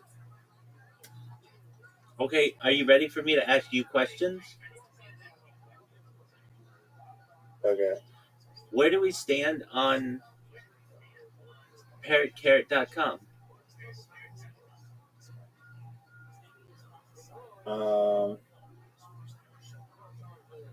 What do you mean? Do you think I've given up on it? Because the answer is no. Actually, I've gained more confidence over the last 2 days because I completed the app already. Like it's already done. That I wanted to just quickly make because I knew it wouldn't be that long. Doug. Stop. Stop. Last we spoke, it was like last Thursday or whatever. You were like, "Oh, I've got stuff to do today. I'm going to do this, and I'll try to do something." I was like, dude, in 5 minutes, we could send off an email to see if this website's available. What did they say? No, I didn't hear back. Okay, I mean, you didn't contact Namecheap or whatever either? No, I sent the email like to the registrant. Okay. You wouldn't go through Namecheap? They literally do the. You don't go through Namecheap. You go through this like little agent, domain agent, which is their interface. But literally, I mean, like I said, like on GoDaddy, there's like this huge scam where it's a profile picture of some smiling guy, and he's like, "Oh, I might be able to get you this domain," and then it says like you can pay this guy $140. Literally, if you pay that guy the fake guy $140, they literally go to the registrant email that they have listed, and they send them an email. Same exact thing that you can do on your own independently. So all those little like middleman, like brokers or whatever that they say, are just like literally lies, because the company is legally obligated to send them the email from their encrypted registrant email that they have listed. Yeah, but I mean, isn't time of the essence? You don't have time to wait like a month. Well, maybe not really. I don't know. Maybe a month at the most. But you're gonna want an email or a website, right? Or at least a domain. Yeah, no, I'm leaving in August to go to my to go back to Ontario for a month, so I won't be able to launch it until like September when I get back, anyways. So, all right, why don't I'll get everything that I need ready. Why don't you launch it? Why don't you get parrotcarrot.org for like $5 and then just transfer everything once you get parrotcarrot.com? That's an idea. That's a phenomenal idea. Honestly, do you want the honest truth? Yeah, and then do you want to hear my honest truth? But yeah, go for it. Okay. In my opinion, I have found a name that is better than Parrot Carrot. Incorrect. And not gonna you may not agree with it. Just a moment. That's okay, but just a moment. I want to hear it. But what up, Glitzy 5 Open? How you living? Yo, what's up? Living the dream, dog. Every day's a holiday, every meal's a feast. How'd you find out about me, son? One of my buddies sent me the server. Okay, tight. Do you know how they found out about me? Probably either through research or word of mouth. I don't know. All right, excellent. Do you mind if I tell you about myself? Sure. Thank you for the opportunity. I'm Rabbi Rothschild. I stream my life 24 hours a day, 7 days a week, 365 days a year for world peace. I've been doing so for more than 4 years. My streams go back to the pandemic. We've seen the death of a queen, the birth of AI, the coronation of a king, and everything in between. Glitzy 5 Open. Have you ever seen the movie The Truman Show or the television show Big Brother? Yeah. Excellent. Well, that's essentially what my life is. In the 1990s, the phrase content is king was coined, and I'm making it true today. In my own way, I'm sort of like king of the internet, and here's why. In 2017, The Economist magazine stated that data had overtaken petroleum as Earth's #1 resource, and I have more data archived on the internet than any person ever, which is making me very influential. I'm going viral, and when I do, I want to make you, your friends, your family, all financially independent if you're not already. I want to ensure that you have generational wealth if you don't already, and I want you to be able to start charities and philanthropic organizations of your own. How does that sound to you, Glitzy 5 Open? That's pretty good. Excellent. In addition to promoting world peace, I want to help end world hunger through the use of technology such as oxygen therapy, such as agricultural drones, floating greenhouses, saltwater greenhouses, hydroponics, vertical farming, cloud seeding. I want to help end world thirst. I'm sponsored by a cryptocurrency. It's worth tens of millions of dollars, and one of the things that we do is we build wells and water towers in developing nations for the benefit of the less fortunate. Additionally, I'm an advocate for the LifeStar program, and most importantly, desalination technology, where we pump Earth's seawater onto land to make it drinkable. How do those things sound to you? It sounds just fine to me. Excellent. In addition to streaming my life for world peace, I'm additionally a futurist. I like to have discussions on the future, things like anti-gravity, antimatter, faster than light travel, faster than light communication, artificial narrow intelligence, artificial general intelligence, artificial superintelligence, cryptocurrencies, quantum computing, space tourism, space elevators, terraforming of other planets, interstellar travel, things like Santa Claus machines, like a replicator that you might have seen in Star Trek, teleportation, telekinesis, telepathy, de-extinction. People don't know this, but the first successful de-extinction took place in the year 2003 with the Pyrenean ibex, which is a goat located in northern Spain, southern France. Fast forward to the year 2021, a company out of Dallas, Texas, is founded known as Colossal Bioscientific. They've made it their goal that within the next 3 years, or pardon me, the next 2 years, by the year 2028, to reintroduce the woolly mammoth into the Arctic Circle, utilizing I Asian. didn't hear about that. Yeah, definitely. And they also made Yeah, they made headlines with their direwolf projects, which you can visit. I did see that. Yeah. Following the reintroduction of the woolly mammoth, they want to reintroduce the Tasmanian tiger, followed by the dodo bird, which I think is a really exciting project or series of projects. And I'm privileged or feel privileged to be able to document these things. Additionally, I talk about things like life extension. When you were born, Glitzy 5 Oben, the average life expectancy for you or someone like you is probably about age 80 years old. I want to give you the resources to be able to extend your life to age 100, 120 through the use of technology such as oxygen therapy, human growth hormone, stem cells, cryonics, cryogenics, nootropics, peptides, cold shock therapy, red light therapy, blood transfusions, testosterone replacement therapy, whatever it takes, whatever you want, within reason and within your own consent to extend your life to 100, 120. But at 120 years old or so, you may say, Rabbi, back in 2026 when we discussed this, it all sounded like science fiction, but it's become science fact. My body's starting to break down. What's the next plan? And this is all with your consent. If you don't want this, it shouldn't be forced on you, but if you'd like, you may have the opportunity to utilize a type of technology known as mind uploading technology, where, with your consent, we scan your brain into a computer like a CAT scan or an MRI, knowing where every atom is in your central nervous system and your peripheral nervous system, for later download as an android, an avatar, a cyborg, a cybernetic being, a clone of yourself, a robot, an ethereal being, whatever you want to be. But essentially, what I'm saying to you, Glitzy 5 Open, is that you may have a future at digital immortality. What are your thoughts? I think that's pretty cool. I'm already a data hoarder myself, so a lot of these things we talked about, I'm right there with you. 100%. Well, I'm live on over 20 simultaneous YouTube streams 24 hours a day. I've been live for almost 5 years. Every 12 hours, I archive the streams. I additionally multi-stream on Rumble and Twitch and Twitter and some other places as well. And basically creating the world's largest timeline or the world's largest time capsule of human data in global history. So you get all of that. In a previous generation, I would have been a diarist or someone who writes in a diary, or a journalist, someone who writes in a journal. But instead, I just use video as my medium to be able to archive history.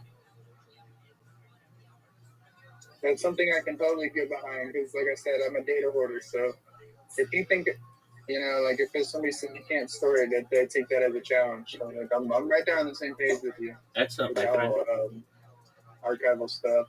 Absolutely. And it's more than just a story of my life and data on one individual. I also 24 Story of hours a life day. in general, right? Exactly. I keep a radio on in the background.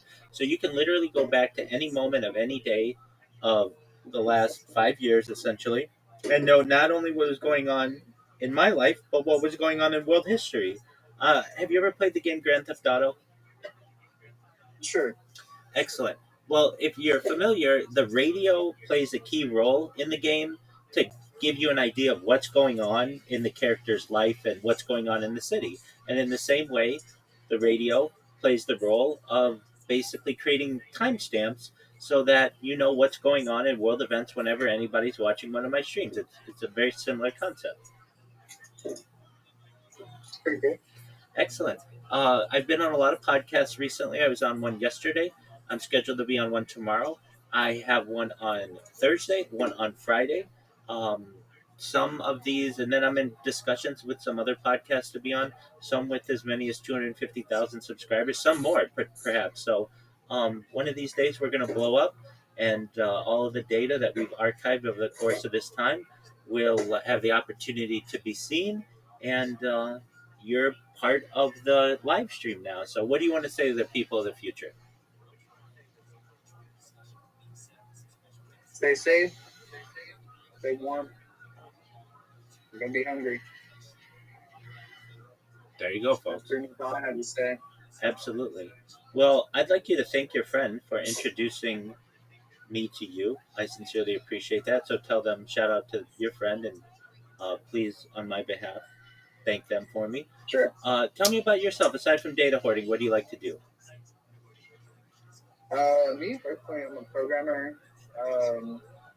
Like I would say more like heavy scripting more than programming. I wouldn't call myself a real programmer, but I have been programming stuff since I was like 11. Both computers, doing all kinds of stuff that I can't talk about. You know, like someone who isn't me lived a fruitful life at one point, but regular guy. Excellent. Very well. Well, you're more than welcome to stay as long as you'd like. I'm having a conversation with a friend here. Feel free Can to. I ask you a question, Glizzy? Yeah, what's up?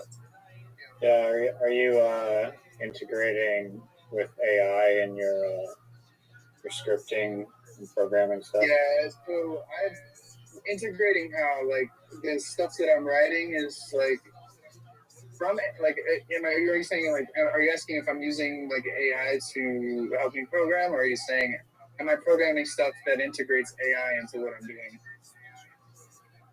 Just kind of like generally like how AI is shifting the way you go about things.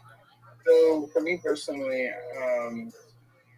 I would say that I use it sparingly. You know, whenever it comes down to it, I try to go based off of my own thoughts, my own knowledge, and stuff like that first. Because when you start to rely on like stuff like AI, especially if you already know something, your brain starts to build these new neural pathways that go like, oh, this is what I need to, like, I need to do data retrieval, okay? Instead of using my actual like brain's functioning and brain's power, I'm like diverting that to ChatGPT. And so like I've noticed that like AI usage, if used incorrectly, can make you dumber. But I would say at the same time, if used correctly, I would say like I am probably 20 times more productive than I would be if I did not use AI. And I only mean that in the sense of like I can do like back-end programming. So I'm really good at back-end programming, all the functional stuff. But when it comes to like UX and UI design, that's not my strong suit. So being able to come up with a fully faceted idea and actually put that into action has become like 20,000 times easier, if not more, due to the use of AI. However, I refrain from using it too much because then you forget how to program. You pretty much you start reinforcing these negative neural pathways, or pathways that could be seen as negative, but are actually negative. So I think if you use it correctly, it's for the benefit of everybody, but at the same time, it'll definitely make you dumber if you use it wrong. Yeah, no, I agree. You basically are cementing that you should just outsource all of your thoughts to AI and you get like lazy and stuff. Yeah, so it does do that. I personally have like felt the effect. This is not just like some like generated notion that I've like come up with based on what I've seen. This is like based on like how it's affected me personally. Like I know for a fact that in certain ways it has definitely like made me like not dumber. Dumber's not a good way to put it, but especially for somebody with ADHD, if you have a brain and you have memories that are in place, they become less important to your brain itself, and so it will like not overwrite, but like it'll choose that information faster than it'll choose your own information. And it's like if I only know how to do something because AI told me, it's like then I'm relying on AI and not what I actually know. right? So that like people end up outsourcing their brains a lot to it and don't even realize. But I think it's a good tool. I think it's great. I think it's great if used properly. It's changed my productivity like massively because there's certain stuff that I like fall short on. There's no doubt that like would have been overlooked if I didn't have like AI do like a second look. But there's like video game companies who are going so far as to make their programmers write code with AI, and then if they're not writing it with AI, they need to run the code through the AI to do like just generalized checks. And I can see how that idea is like solid, but at the same time, you're outsourcing that mental power, that knowledge to the AI instead of actually coming up with your own reasoning. Yeah, So that's like part of the issue too is like you still have to have like a fundamental basis of an understanding about like how these systems are like put together. And so if you have like no knowledge on like whatever like the best database to use and like the best whatever, like you're gonna just get whatever the AI tells you to use, which may not be the best tool, but reduces creativity as well. It reduces creativity because it's like, oh, well,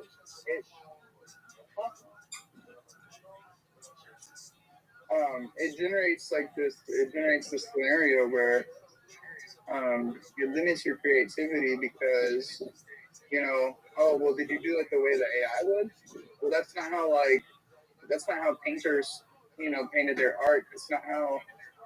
That's not how most stuff came about. So if it starts to become like that, that's when it becomes like a fundamental problem with everything AI related. It's like, oh well, did you run it through the AI or did you come up with this on your own volition? And like that's a good people point. Should be more worried about.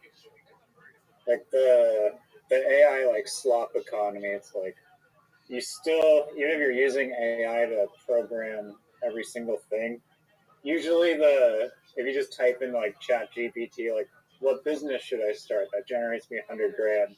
It'll give you like 5 ideas, but they're going to be like not good and realistic. And it will probably be the same ideas that it told the last person.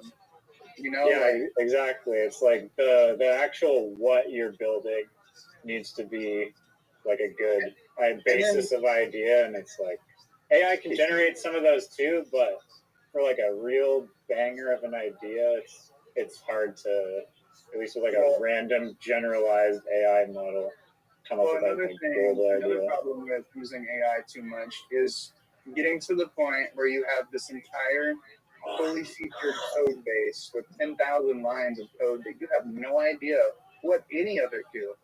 Okay, now AI goes away. Go and do maintenance on that program that you've had. Nobody knows how to work on it. It's either slop or it's like perfectly orchestrated, but that's not likely. You know what I mean? So you end up with like 10,000 lines of code that you have no idea like what they do at all, and then trying to generate an understanding is a little bit, I don't know. And then using AI, like especially like depending on the type of program that you're trying to make or whatever you're trying to do, AI could not be the best thing because it doesn't have the ability to like predict outside features or like outside events, random events, stuff that just happens. Like there's no. Hold on, I'm about to have to talk to people at work. One second.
250,000 subscribers, Rabbi? Yeah, we'll see if it happens. The guy was like really sensitive on what he wants to talk about, and I was like, he's like, what do you want to talk about? And I was like, well, I talk about future, like all the stuff about live streaming my life and everything, and futurism and transhumanism and life extension technology, mind uploading technology. And he's like, we can't talk about anything health related or medical. And I'm like, well, it's not really like that's just like something that I touch on, but I don't. I'm like live streaming my life, so I know like YouTube censors and everything. And he's like, I don't want to take the risk. Is there any way you could talk to my audience about ancient texts and ufology? And I was like, yeah, I can do that. So I sent him an outline of what I wanted to discuss, and I have yet to hear back from him. But this just happened yesterday, so we shall see. Okay. And if I get on that one, we're going viral. But even if I don't, I've got these things like lined up one after another, after another, after another. To the point where I mean, it sounds like if you catered to his request of ancient texts and ufology, which if it's like a UFO podcast, I don't blame him for not wanting to talk about transhumanism because they're they're kind of like different categories. In a way, I get that they could be related, but right. Yeah, no, I understand it's his podcast, so we want to keep it to whatever he wants. But I also said you can edit out anything that I say that you might think is controversial. So I sent him the outline, and it's pretty extensive. So if he wants to do it, then that's great. Because he was so specific, I put in there my exact introduction, my credentials, my exact introduction, and an overview, an outline, and then a conclusion, so that I'm not going to take him by surprise by saying I don't want to say that it was a word for word outline. The introduction and conclusion were basically word for word, though, because if I'm going to be on such a large podcast, I want to make sure that I have his permission to say what I want to say. But for the outline part of it, it's a pretty thorough outline. But then he can make any edits he wants or do whatever he wants. It's not a major issue. Did he just leave? probably. Okay, so what's your dog shit name? Oh, you really want to know? Well, yeah, because I'm going to tell you right now that there will be a company known as Parrot Carrot that will do this. Whether you want it, that's up to you. Or whether it's going to be your biggest competitor, that's up to you. But yeah, let's hear it. Well, I'll tell you, you're going to disagree with it, but just from an intuition standpoint, I think when people let's hear your name. Carrot, it's not intuitive directly. You have to do a little digging. Neither's Fitbit. Neither's Grubhub necessarily. Grubhub sounds like a place where you have to go physically and get food. Fitbit doesn't sound like anything that would fit on your arm. LexisNexis, that doesn't even make sense. People use these names because they're catchy, and they are the leading. Well, StubHub, isn't that? It's like a ticket hub. Yeah, but it really sounds like a place for amputees to go.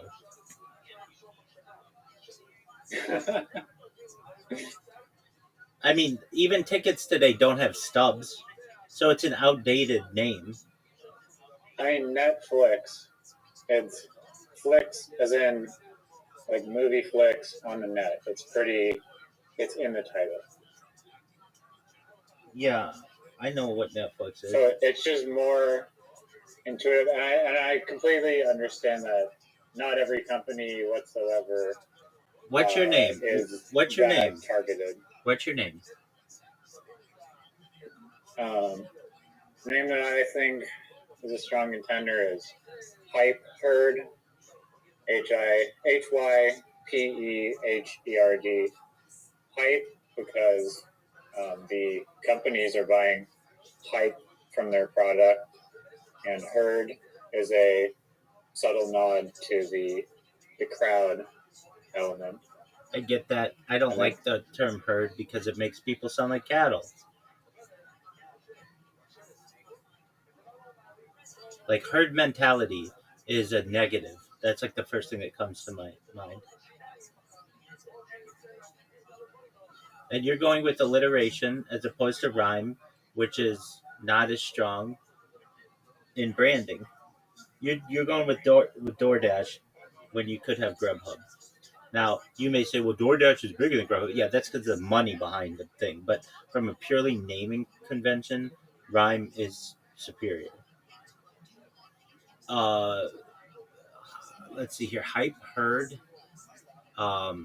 Another issue you're going to run into with that is how's it spelled? HYPEHERD.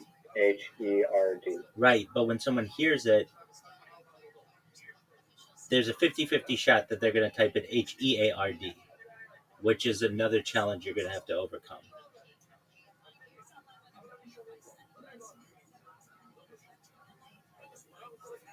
Fester, I guess.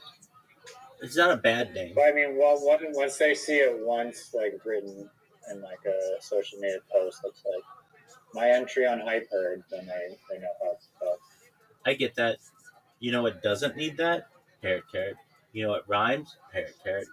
And you know it has a built-in mascot? Parrot carrot.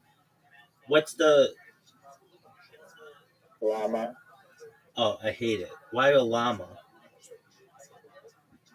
Llamas are herd animals technically, but they're very independent, and so they're not as much as like a cattle or a sheep. They're more independent herd animals. But that's not what a herd of llamas is called. Big personalities. That's not what a herd of llamas is called. A herd of llamas. Llamas are herd animals, of course. I don't think a herd of llamas. Oh no, it's a herd. Sometimes called a flock, a pack, or a crew. Do you know what a group of parrots is called? Yeah, I do know this. It's a. I know crows is murder. It has a cool name. Pandemonium. There you go. That's beautiful. It could also be a flock, prattle, or company. Yeah, flock is usually, but pandemonium is beautiful. That's more general bird. Yeah, totally true. Okay. I don't like also. Well, llama starts with an L and it's very strong because it has two L's, and then you go with H. I would not go with that. I would go with, if I'm going with a herd, there are stronger animals. Like, llamas aren't loud or vocal or anything. Literally, a parrot is the best marketing bird in the world. It's bright, it's flashy, it talks, it can fly, it's fast. They're beautiful. Llamas are ugly, they're slow. People don't know a lot. But just from like a business perspective, this is the point that AI brought up that I could see as a potential hindrance. Is like just carrot sounds very like whimsical. That's what you want. And it's fun to say. It's fun to put on your social media. It's colorful. It has built-in emojis. Literally with 2 emojis, I can give you the name of the company. Hype Herd, you cannot. Hype Herd, you would need. It's not really possible What's hype? You'd have like a megaphone. Exclamation point, and then like 16 goat emojis. Exactly. I mean, that's, you get what I'm saying. And hype herd,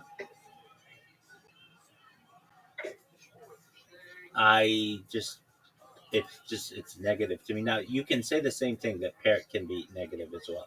So I am willing to accept that. If you're going with alliteration, there are so many better names than that, or that you could go for. Alliteration's easy. Rhyme is very difficult, but alliteration, you could go for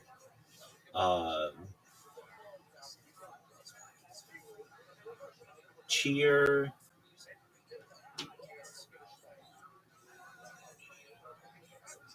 Well, do you like the first word, hype? No, I couldn't hear what you were don't like saying. the first word, hype? I couldn't hear what you were saying at first. I thought you were saying pipe, so it could have just been how I heard it. No pun intended. Okay, so hype. It's not I bad. think the companies are essentially buying hype for their product. Yeah. Would you agree with that? Yeah, it's not bad. Herd though, herd mentality is the first thing that comes into my mind. Herd is like you're going with the, like it's fat, it's slow, it's like, it's not unique. I don't know, it just means group. I know, but the big thing in psychology is herd mentality, or herdification, all that. Yeah. I mean, crowdsourcing is using the power of a group. If I'm a hot chick, and humans are herd animals. Keep that in mind. I don't think that's true. Some humans are, but there are other humans. No, we are herd. We exhibit behaviors that are very much like herds of like group decision making and so forth.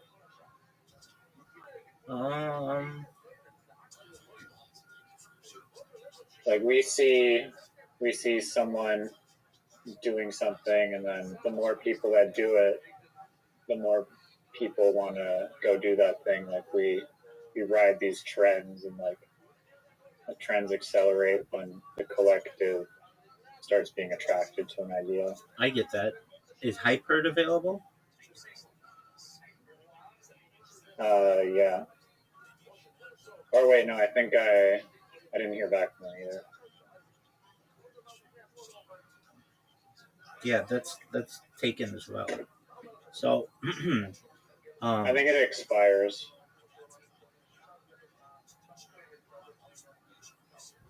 What about hype herd with like hearing? Like it's someone heard hype about something. I think that's actually a better name for it. Because then you get away from that pack mentality idea, and it's just about hearing about hype.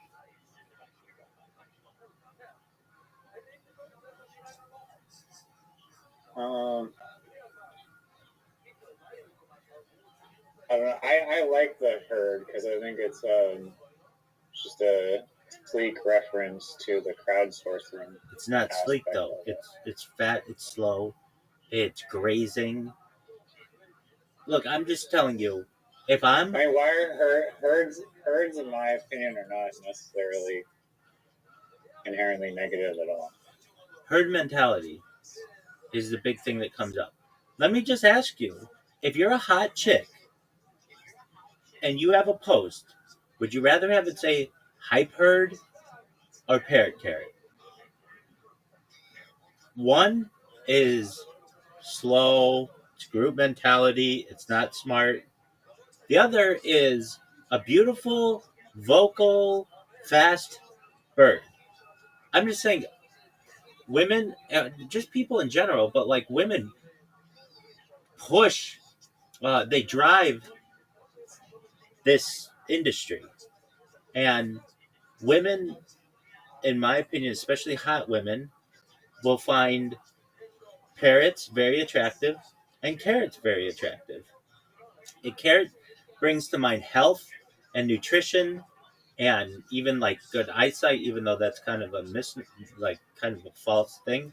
And parrot is How is that a false thing? Isn't vitamin A good for your eyes? yeah, but I mean, there's like the old joke, like you never see a rabbit with glasses. But it's not like if you ate like carrots every single day of your life that you'd have 20/20 vision either, is what I'm trying to say. And frankly, it's not as fun to say. Parrot carrot's fun to say. Hype herd to me looks like you went to ChatGPT and asked it for 100 different choices, and it gave you like a bunch, and you just chose one that you liked, which I'm 99% sure you did. Not saying that it's a bad name, but it's to me just not as attractive. And for anyone watching this stream, if you think that Hype Herd is better, then when you promote in the future, go with it. I welcome that for you. But we've already created a problem here, Riser, which is somebody watches my stream and Parrot Carrots, you didn't get it, they're going to take that and they're going to destroy you. Even if I had nothing to do with it, if they just heard the stream and they heard the benefits, then when we went through this before and we were like, you're just cold emailing people, Hype Herd, anybody can get names like that. I'm going to name 10 things that are like that you could do. So dogs, like, promotion puppy, promote puppy, the promo puppies, speaking snakes, promo puppies, which actually isn't a bad name. But those are easy to do. And there's less value in that. What's really difficult to do is rhyme. There aren't that many of them. There are probably, for every alliterative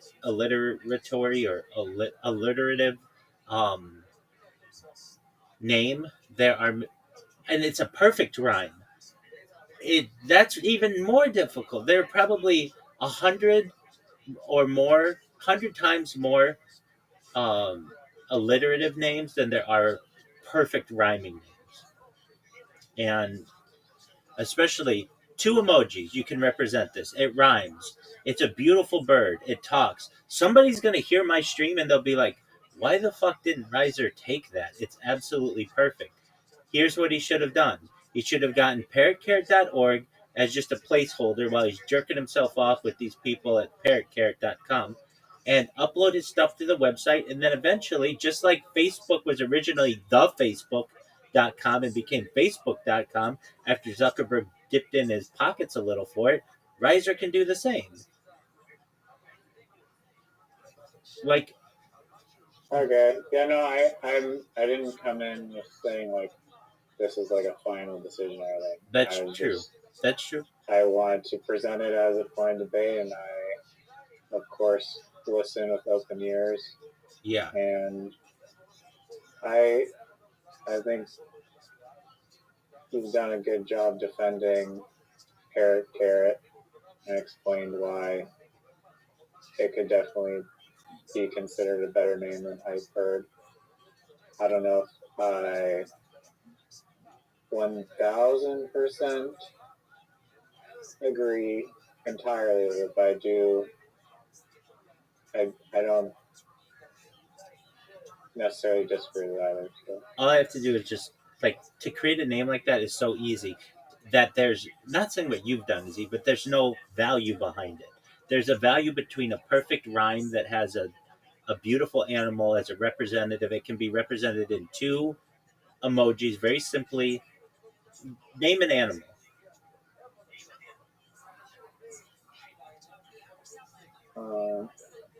Pangolin. Promotion penguin. Promo penguin. Name another animal. Said pangolin, but yeah. Oh, pangolin. Okay, promotion pangolin. Tiger.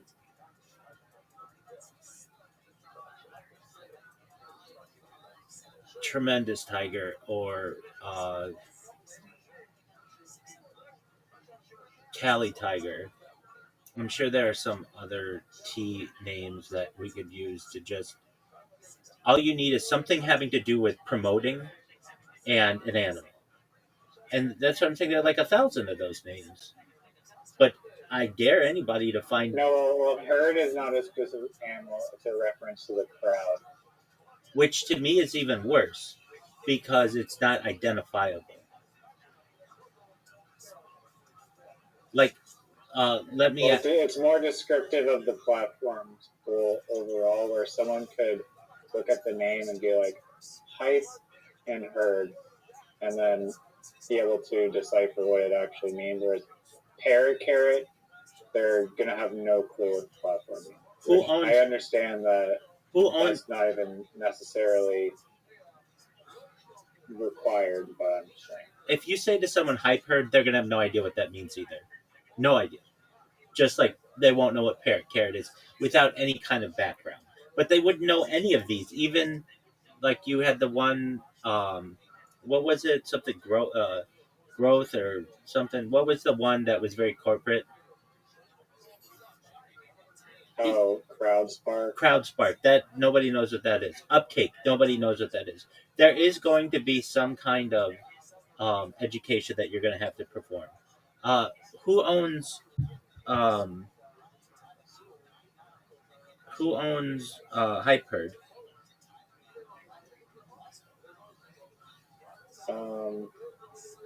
I'm not sure. Didn't you email them? I did email, but I didn't hear anything back.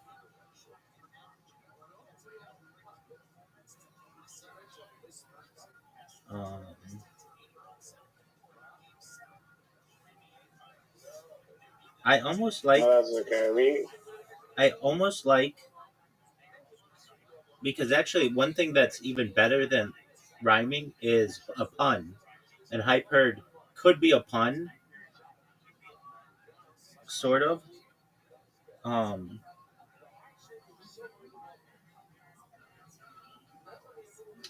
So that could be stronger, but it's something that it's not like a single animal either. I mean, get whatever you want. It's the fact that even if I had no endorsement of this, somebody's going to watch my stream someday, and if you don't take parrot carrot, they're going to be like, "That's $1 billion idea. I'm going to take that, and I'm going to run with it."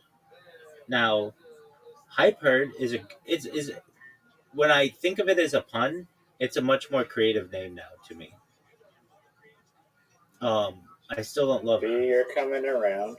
Yeah, no. I appreciate that you can at least try to make the argument of it being a good idea. I think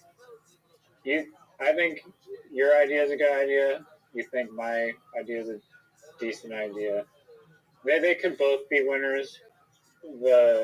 And from what I gather of AI, it's not even so much about the name. It's just literally about the foundational execution and whatever. Because there's companies that are just like Uber, where it's like, okay, did Uber become a success because of the word Uber, or could they have named it like Chicken Rides or something, and it would have been fine? It was both. Probably. It was both, but Uber's a great name. Dude, you could get Hype Herd right now for $13. Hypeherd.com? HEARD, yeah. But that's a good pun. No, HE? No, that's HE. That's herd. That's HEARD. That's not HERD. Yeah. Which is the valuable one. I don't know if that's that valuable. I mean, because it references the basic, like the idea that makes the platform so well is the idea of crowdsourcing the idea. That's like the magic sauce of it. And so when you have a acknowledgement of that in the title, it's actually, I don't know, in my opinion, it gives, like, once people actually understand, like, oh, it's a crowdsourcing advertising platform. Companies go here to get hype, and it's crowdsourced by a large group of people, which is subtly indicated by the herd.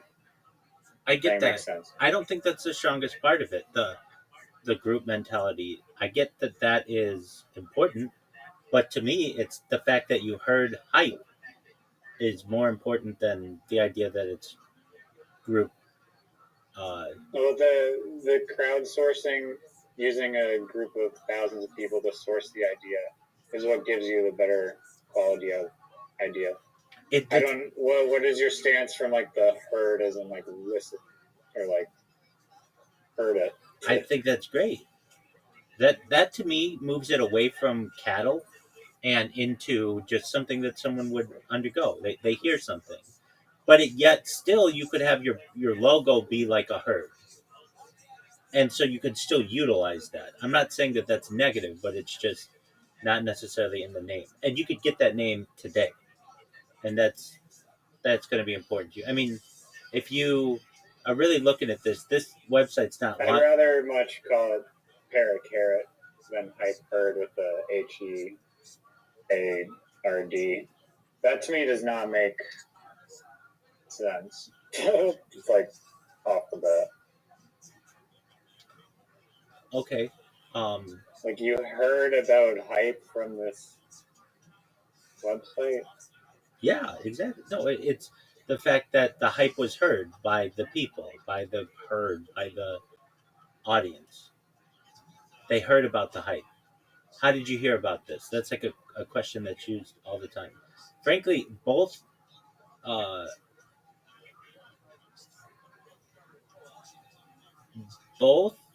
could. So if I were watching this, I don't like the herd mentality. That's just herd just doesn't give people individuality. And when I think of herd animals, I think of fat, slow animals. That's not necessarily true. There are some fast animals that may be herd animals, but generally you think of grazing animals. And I think of a hot Instagrammer, and she's not going to want that on her social media. It's not pretty. She wants something that's pretty, bright colors, easy to remember. Rhyming is all really fun. Hype herd, if I had to scale them from 0 to 100, Parrot Carrot I'd say is probably about a 95. Like Space is the hotel in space, that's 100. That doesn't get better than that. All right, reduplication. Yeah. Reduplication, absolutely. Pun is really good too. So that maybe if we had a better pun, but the hype herd is a pun too, if you use it the way that I'm saying, HEARD. Just even if you spell Is it not a herd? Is it with the HERD? Is that not a pun? They're both a pun. They're both wordplay. So, but you're going to run into an issue that somebody has to read it. I understand. It's like do you think that the word herd is just too dull and not as exciting, whereas parrot is more exciting? Yeah, but yours is fewer. Mine's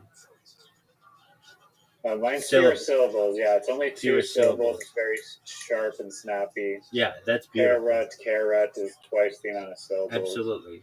Which for memorization, yours is going to take a little. Actually, but the rhyme makes up for you. Basically, the memorization isn't going to be that hard. Right.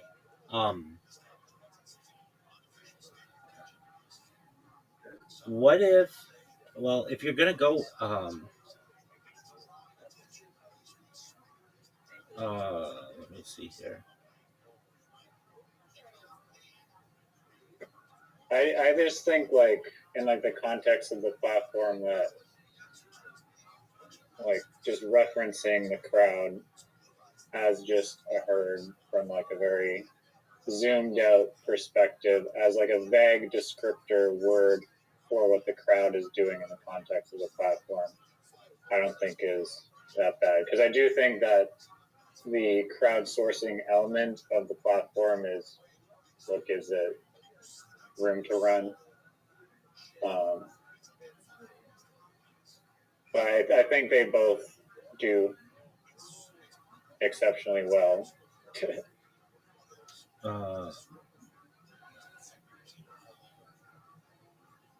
I think Hype Herd is fun to say also.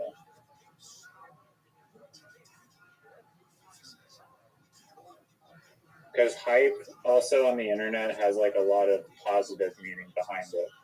And so it kind of counteracts what you could perceive as like bad about the herd. When you chuck the word hype in front of it, you're like, it like equalizes it in a way, because hype on the internet is such a key word that has like tons of like meaning behind it on the internet. So I think it's Hype's valuable. Hype has a lot of value. But so the term herd carries a negative connotation. So does parrot, though. So I get that. In human context, because it implies that individuals behave just like everyone else and do not think for themselves. The usage is often disapproving or derogatory, suggesting that following social conventions is bad, thoughtless, or irrational, similar to animals like sheep that lack independent judgment. That's what I'm thinking. Sheep, a herd. While herd mentality or mob mentality can sometimes be a beneficial survival strategy or foster social bonding, it is frequently criticized for leading to chaos, destruction, and misery when people conform without critical thought. It is associated with unethical behavior such as bullying or mob violence, while individuals surrender their personal morals and responsibility in the group. I'm not necessarily saying that that is always the case, but a lot of those things you're going to have to get around. And additionally, from a vocal standpoint, if I said go to hypeherd.com, you have to ask me how it's spelled.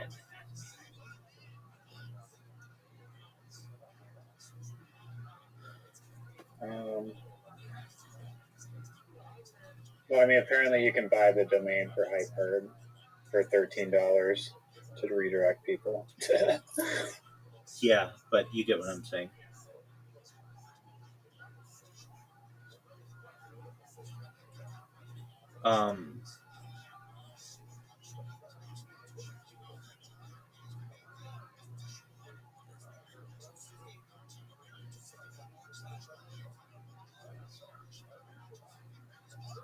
Parrot Carrot is a viral social media challenge as well. The Parrot Carrot trend is a rhythmic game where participants rapidly alternate between saying the words parrot and carrot in time with a beat. Dude, it's built in. It's already popular on social media. I don't know. I don't think anyone's heard of the Parrot Carrot challenge. I mean, you can go ask 1,000 people on the street. I don't think so.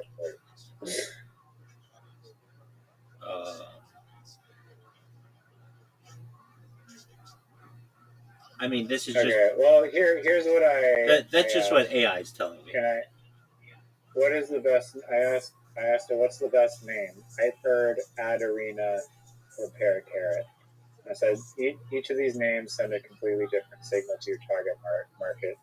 Choosing the best one depends on what brand identity you want to lead with. The winner for pure viral retrievability, Hype Herd. The vibe, playful, modern, community-centric, and tech-forward.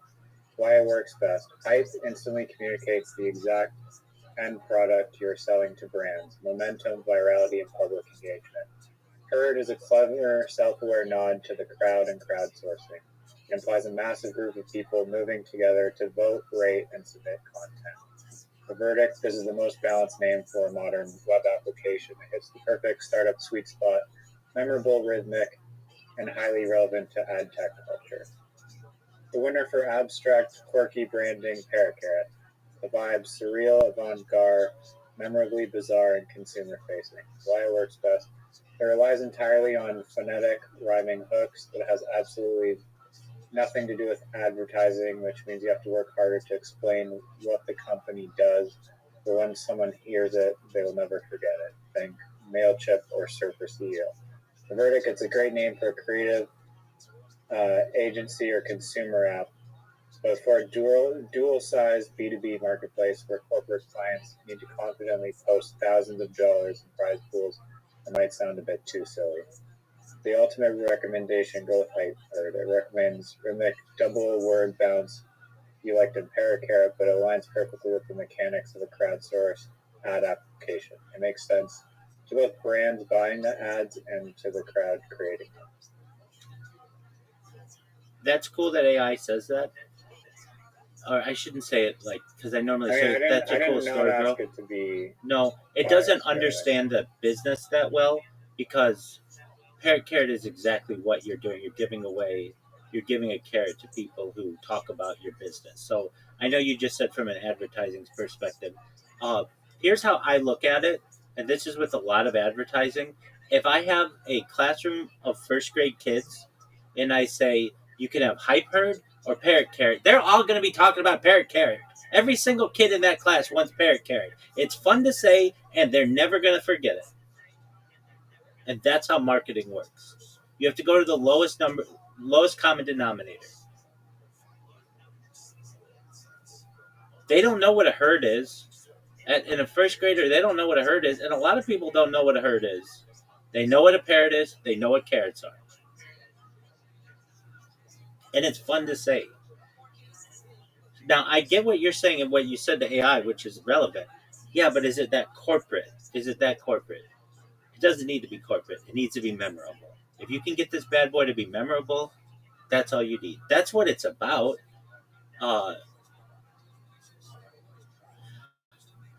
But I don't know. Does like Wells Fargo want to post like Carrot on their Twitter? I don't know. Maybe they don't give a shit. If it's a contest, that's what you want. Viral ability.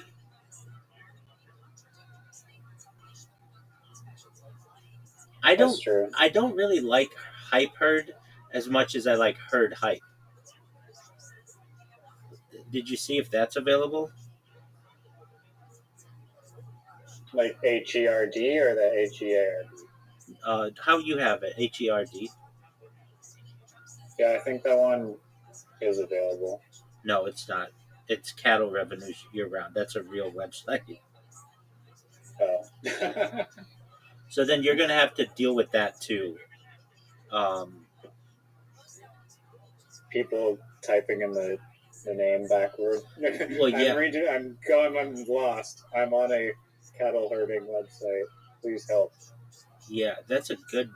So they're a cattle producer marketing agency, and they're going to sue you if you go with Hypeherd because they're already a marketing agency. A cattle producing marketing agency? It doesn't matter that they're a cattle producing marketing agency. It's a different name though. It's not the same order. Yeah, but they're a marketing. If it's Blippi and then you change the spelling of Blippi and it still sounded out as Blippi, then I think you're fucked. But if someone's called Parrot Carrot and the other person's called Carrot Parrot, I think those are. I mean, I could totally be wrong. That's just my assumption after talking with AI about being sued for trying to name a website Blippi. Okay, so if there's already a website that is a marketing website known as herdhype.com, could I get in trouble for starting a marketing website that is hypeherd.com? Is this too similar? Or would I be in the clear? I think you might be in the clear, but it might be a question. I can't imagine someone can't call their company Bookface. Potentially, yes, you could run into issues, but it depends on more than whether the names look somewhat alike. Trademark disputes are usually based on whether consumers are likely to be confused about the source of the services. Some factors matter. Some similarity in names. Oh wait, hold on. No, let me type it exactly right. Herd hype versus hype herd. Looking just at the names, these are very similar because they contain the exact same rule. From a trademark confusion perspective, a court or trademark examiner would often look at similarity in appearance, similarity in sound, similarity in meaning, impression, whether the businesses offer similar services. Here, both names create essentially the same commercial impression. Herd plus hype. If both companies are marketing agencies, branding agencies, social media firms, or similar services, I'd consider the risk of conflict to be moderate to high, compared with more distinct names.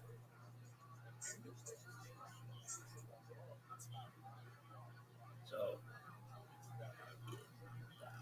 That sucks. yeah, it's a good name. It's a good name, and they're not really even taking advantage of it. I like their name actually more than it saying herd hype. If you came in here and said, "Hey, I've got a name, herd hype," okay, I can go with that. Hype herd. When I hear hype herd, to me, I and it can go 50-50 with people. They're gonna think HEARD. A lot of people are. So, I mean, you could still potentially think that with it reversed to herd height. yeah. Now, what if you went with HEARD? That's strange. So I'd literally be sued even though it's not the same name. Yeah, they even said social media firms. Yeah. These trademark laws are such bullshit. Like, I feel like you should be allowed to have the same name and outcompete someone. But take it up with the crazy. U.S. Trademark and Patent Office. Now, HEARD, HYPE, that's a beautiful name. Herd hype. Oh, but the other companies named that. It's just one letter. Yeah. So that you can't. Yeah, no, it's still if they just sound alike. You can't have that one either. And look, we don't even know. Which is again ridiculous that it could be spelled differently and in a different order. It's like crazy. The reason why Parrot Carrot at this time doesn't run into this is it's a children's book. It's a TikTok meme, but it's really not anything. It's like a dad joke. And that's why nobody's taken it. But herd hype. I mean, technically, I could call that hype herd or the herd hype company and ask them and get in writing, are you going to sue us for using the name? They're not gonna respond to you. And if anything, they would say, we are going to defend our trademark to the ends of the earth because they don't want the infringement. I mean, it might indirectly give them more business from people misspelling, typing it backwards. Yeah, but chances are it's going to become really popular, and they're going to go from number 1 in the search engine result rankings to page 50. And they don't want that. It's going to hurt their brand. So they're going to sue you. Well, how big of a company is it? Big enough to sue you. They have a website. If they're a cattle herding marketing agency, they're going to have... What the fuck does that mean? No one even knows what that means. They're going to have some rancher out there who has a lot of money and a lawyer who's not doing anything, and they're going to sue the balls off of you. I would... Even if they didn't have... It's sad that they have this name because it could have worked, but now it absolutely does not work. It's dead in its tracks. Well, if we partner with them and be like, we'll give you a percentage for letting us use the name. The name's not good enough, though. If it were... Let me just give you different... Carrot. Let me just there's give... a cattle farmer named Parrot Carrot. Let me just give you a different demographic. If I were to say to a class of first graders, what company sounds best? And I said, Hype Herd, Ad, Arena, or Carrot Parrot. 30 out of 30 kids are going to say Carrot Parrot. Now, if I did it for high schoolers, 30 out of 30 high schoolers are going to say Parrot Carrot. Maybe a few, maybe I five don't know of, about that. maybe 5 of them might say, Wait, do they have the context of the actual business? no, just based off a name. Just 100% based off the name. Maybe 25 out of 30 are going to say Carrot Parrot. There are going to be some people who are negative, whatever. Parrot Carrot. Parrot Carrot. Yeah, you're saying it the other way. I don't believe so. Parrot Carrot. But if I did, it's something that did. Yeah, you're saying Carrot Parrot. Well, I get it. Apologies. It's very easy to do. You've already done it. I've already done it. And we'll probably do it a lot. Okay. If I were to take 30 CEOs, I know CEOs who know how to market. Parrot Carrot it's a viral name. It's easily marketable. It's pretty. It's loud. It's exciting. It's everything that Herd does not have. No, it's a fair criticism. I mean, if there was one punch of mine that would have been like, this is my knockout blow to Parrot Carrot in the boxing ring of names, it would probably be that. I could have seen it. I think it's Parrot Carrot. It's solid once you actually get the meaning behind it. I don't think that meaning jumps out at you necessarily right away, but once you grasp the concept, it's there. Just some, maybe doesn't cover the crowd sourcing aspect, which I feel like is important, but it's not the end of the world. And I think you can name it whatever. I mean, you could. I guess no. You can't really name it whatever because you want it to actually go viral, and having a viral name is pretty crucial.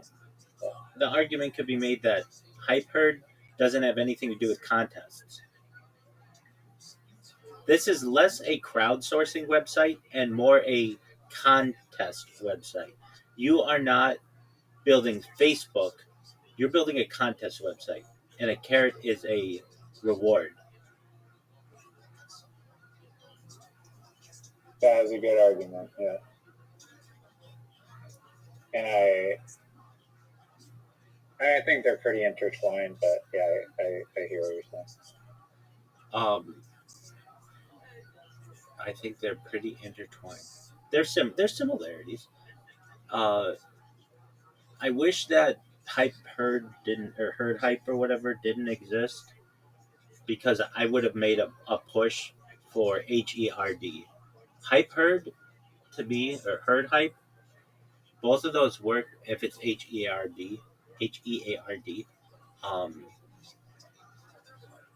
Okay, so I mean, the trademark thing, you know what Blippi is? It's like a children's TV show. It's run by like Moon Rock Studios or whatever. It's just like a super popular Netflix studio. And I was like, not Bluey, right? Asking that Blippi. I know, but there's Bluey too, right? I'm not familiar with children's TV shows, but yeah, it would apply for Bluey as well. Like, if you Blippi and Blippi are spelled completely differently. Like you can spell it B-L-I-P-I or B-L-I with 40 P's and a Y. So it's like literally because they sound the same. Like, I don't know. These trademark rules are so stringent and restrictive. Well, the issue that you're going to run into is, so they're both Blippi. That's literally, it's because they it's not necessary. Like you can have a company in a different vertical, but because Blippi, even though it's a children's TV show, they also have some vague relation to technology and marketing. Apparently, where it wasn't market. It was like technology and like some virtual application. I was like, because they're have like some random like they have an app or something on the App Store. I think that was it. And because there's like a children's Blippi app on the App Store, I was like, yeah, you can't. Blippi will. Blippi's gonna sue your ass. Oh yeah, to do definitely. that. Bluey is widely regarded by parents and critics as superior to Blippi due to its high-quality storytelling, emotional depth, and education value, whereas Blippi is frequently criticized for being overly stimulating, shallow, and potentially addictive. I'd make the argument that if Herd Hype and Hype Herd are too similar, then aren't Bluey and Blippi like those are two super similar names? Why isn't that? They're both children's shows. Like, why isn't that an issue? But there's probably some creativity. I even disagree with the fact that someone would get confused by like I understand if it's the same sounding name. One is like you say that. I mean, even though I disagree with that too, because you can see it typed out differently. It's like, well, if someone heard it in a conversation, then they would be confused or whatever. But it's like someone could hear this in a conversation and be like, one is Facebook, one is Bookface. I'm not going to go looking for bookface.com and type in Facebook unless I have like a reading impairment. But it's more than that. It's search engine optimization. So that Herd Hype company or Hype Herd, whatever, they've already established themselves as with their rankings. They don't want competition. And if you come isn't that still a two? Like if someone, you're saying that it doesn't matter the sequence of words in terms of search engines. It can. Because they should have the dominance for when people type in Herd Hype, but then another website should have the dominance if they type in Hype Herd. No. That's different. No. Order, it's just generally it's going to be what people click on is going to rank there. Like in an ideal world, if Google doesn't flub the numbers. So somebody may just type in the word Hype Herd, and even though that company's Herd Hype, there are going to be people who accidentally didn't remember your name correctly, and they're going to go to that website and then leave there really quickly and then go to your website, and that's going to hurt their search engine ranking. Basically, there's something like it's called like dwell time on a page. It's, I think, almost worse for someone to go to your website and leave it immediately. Like that's really negative toward a website. In your case, that company is going to defend their trademark, and you don't want to go into something knowing that you're going to have eventual litigation, especially on the name of your business, which would just kill it. Especially because you just can't afford to pay a bunch of lawyers to do this. If I were you, I would get parentcare.org. I would go to ChatGPT or whatever, get a version of this website going before August. If you wait until after you're back from August, this website's never getting off the ground. Like, it needs to be faster. If I had one criticism of you, it's you're not fast enough. And no, I need to be able to operate it. I can't be operating it successfully when I'm occupied by other shit. Like, I haven't been back to Ontario in 5 years, so I'm gonna be way too busy. So if I launch it, then I can't be on top of all the contests running and like all the billions of things that I have to be doing. No. Get it ready. I'm not saying that. Like, I'm not saying that. I'm not saying you have to run contests, but you at least have to have the SEO working for you. You're gonna lose like at least a month of SEO, and then you're gonna get into okay, well. I mean, do you think are people going to be searching for it? when it's not being like launched even? It will cost you $13 to get this thing established. Right now, it's not established. What also is really important is the earlier that you get this done, the more that you could prove in a court that it was your idea and somebody else stole it or something like that. Like, basically, it's just right now an idea. And I understand you want to go on vacation or home or whatever, and that's important. But you're already looking at this. This thing doesn't get launched before October at this rate, maybe. And why do you? I'll have it all ready before I leave. Right, and that's what I'm saying is why not just launch it, soft launch it, show it to your friends, show it to your family. They can go to the website, they can get an idea of what it is. Maybe they want to invest, whatever it is. But then you have something. If not, you're just wasting a month. Not saying you have to sit there and run contests. I'm not saying that. But I'm saying you could put out an article about it or just for SEO purposes, a press release.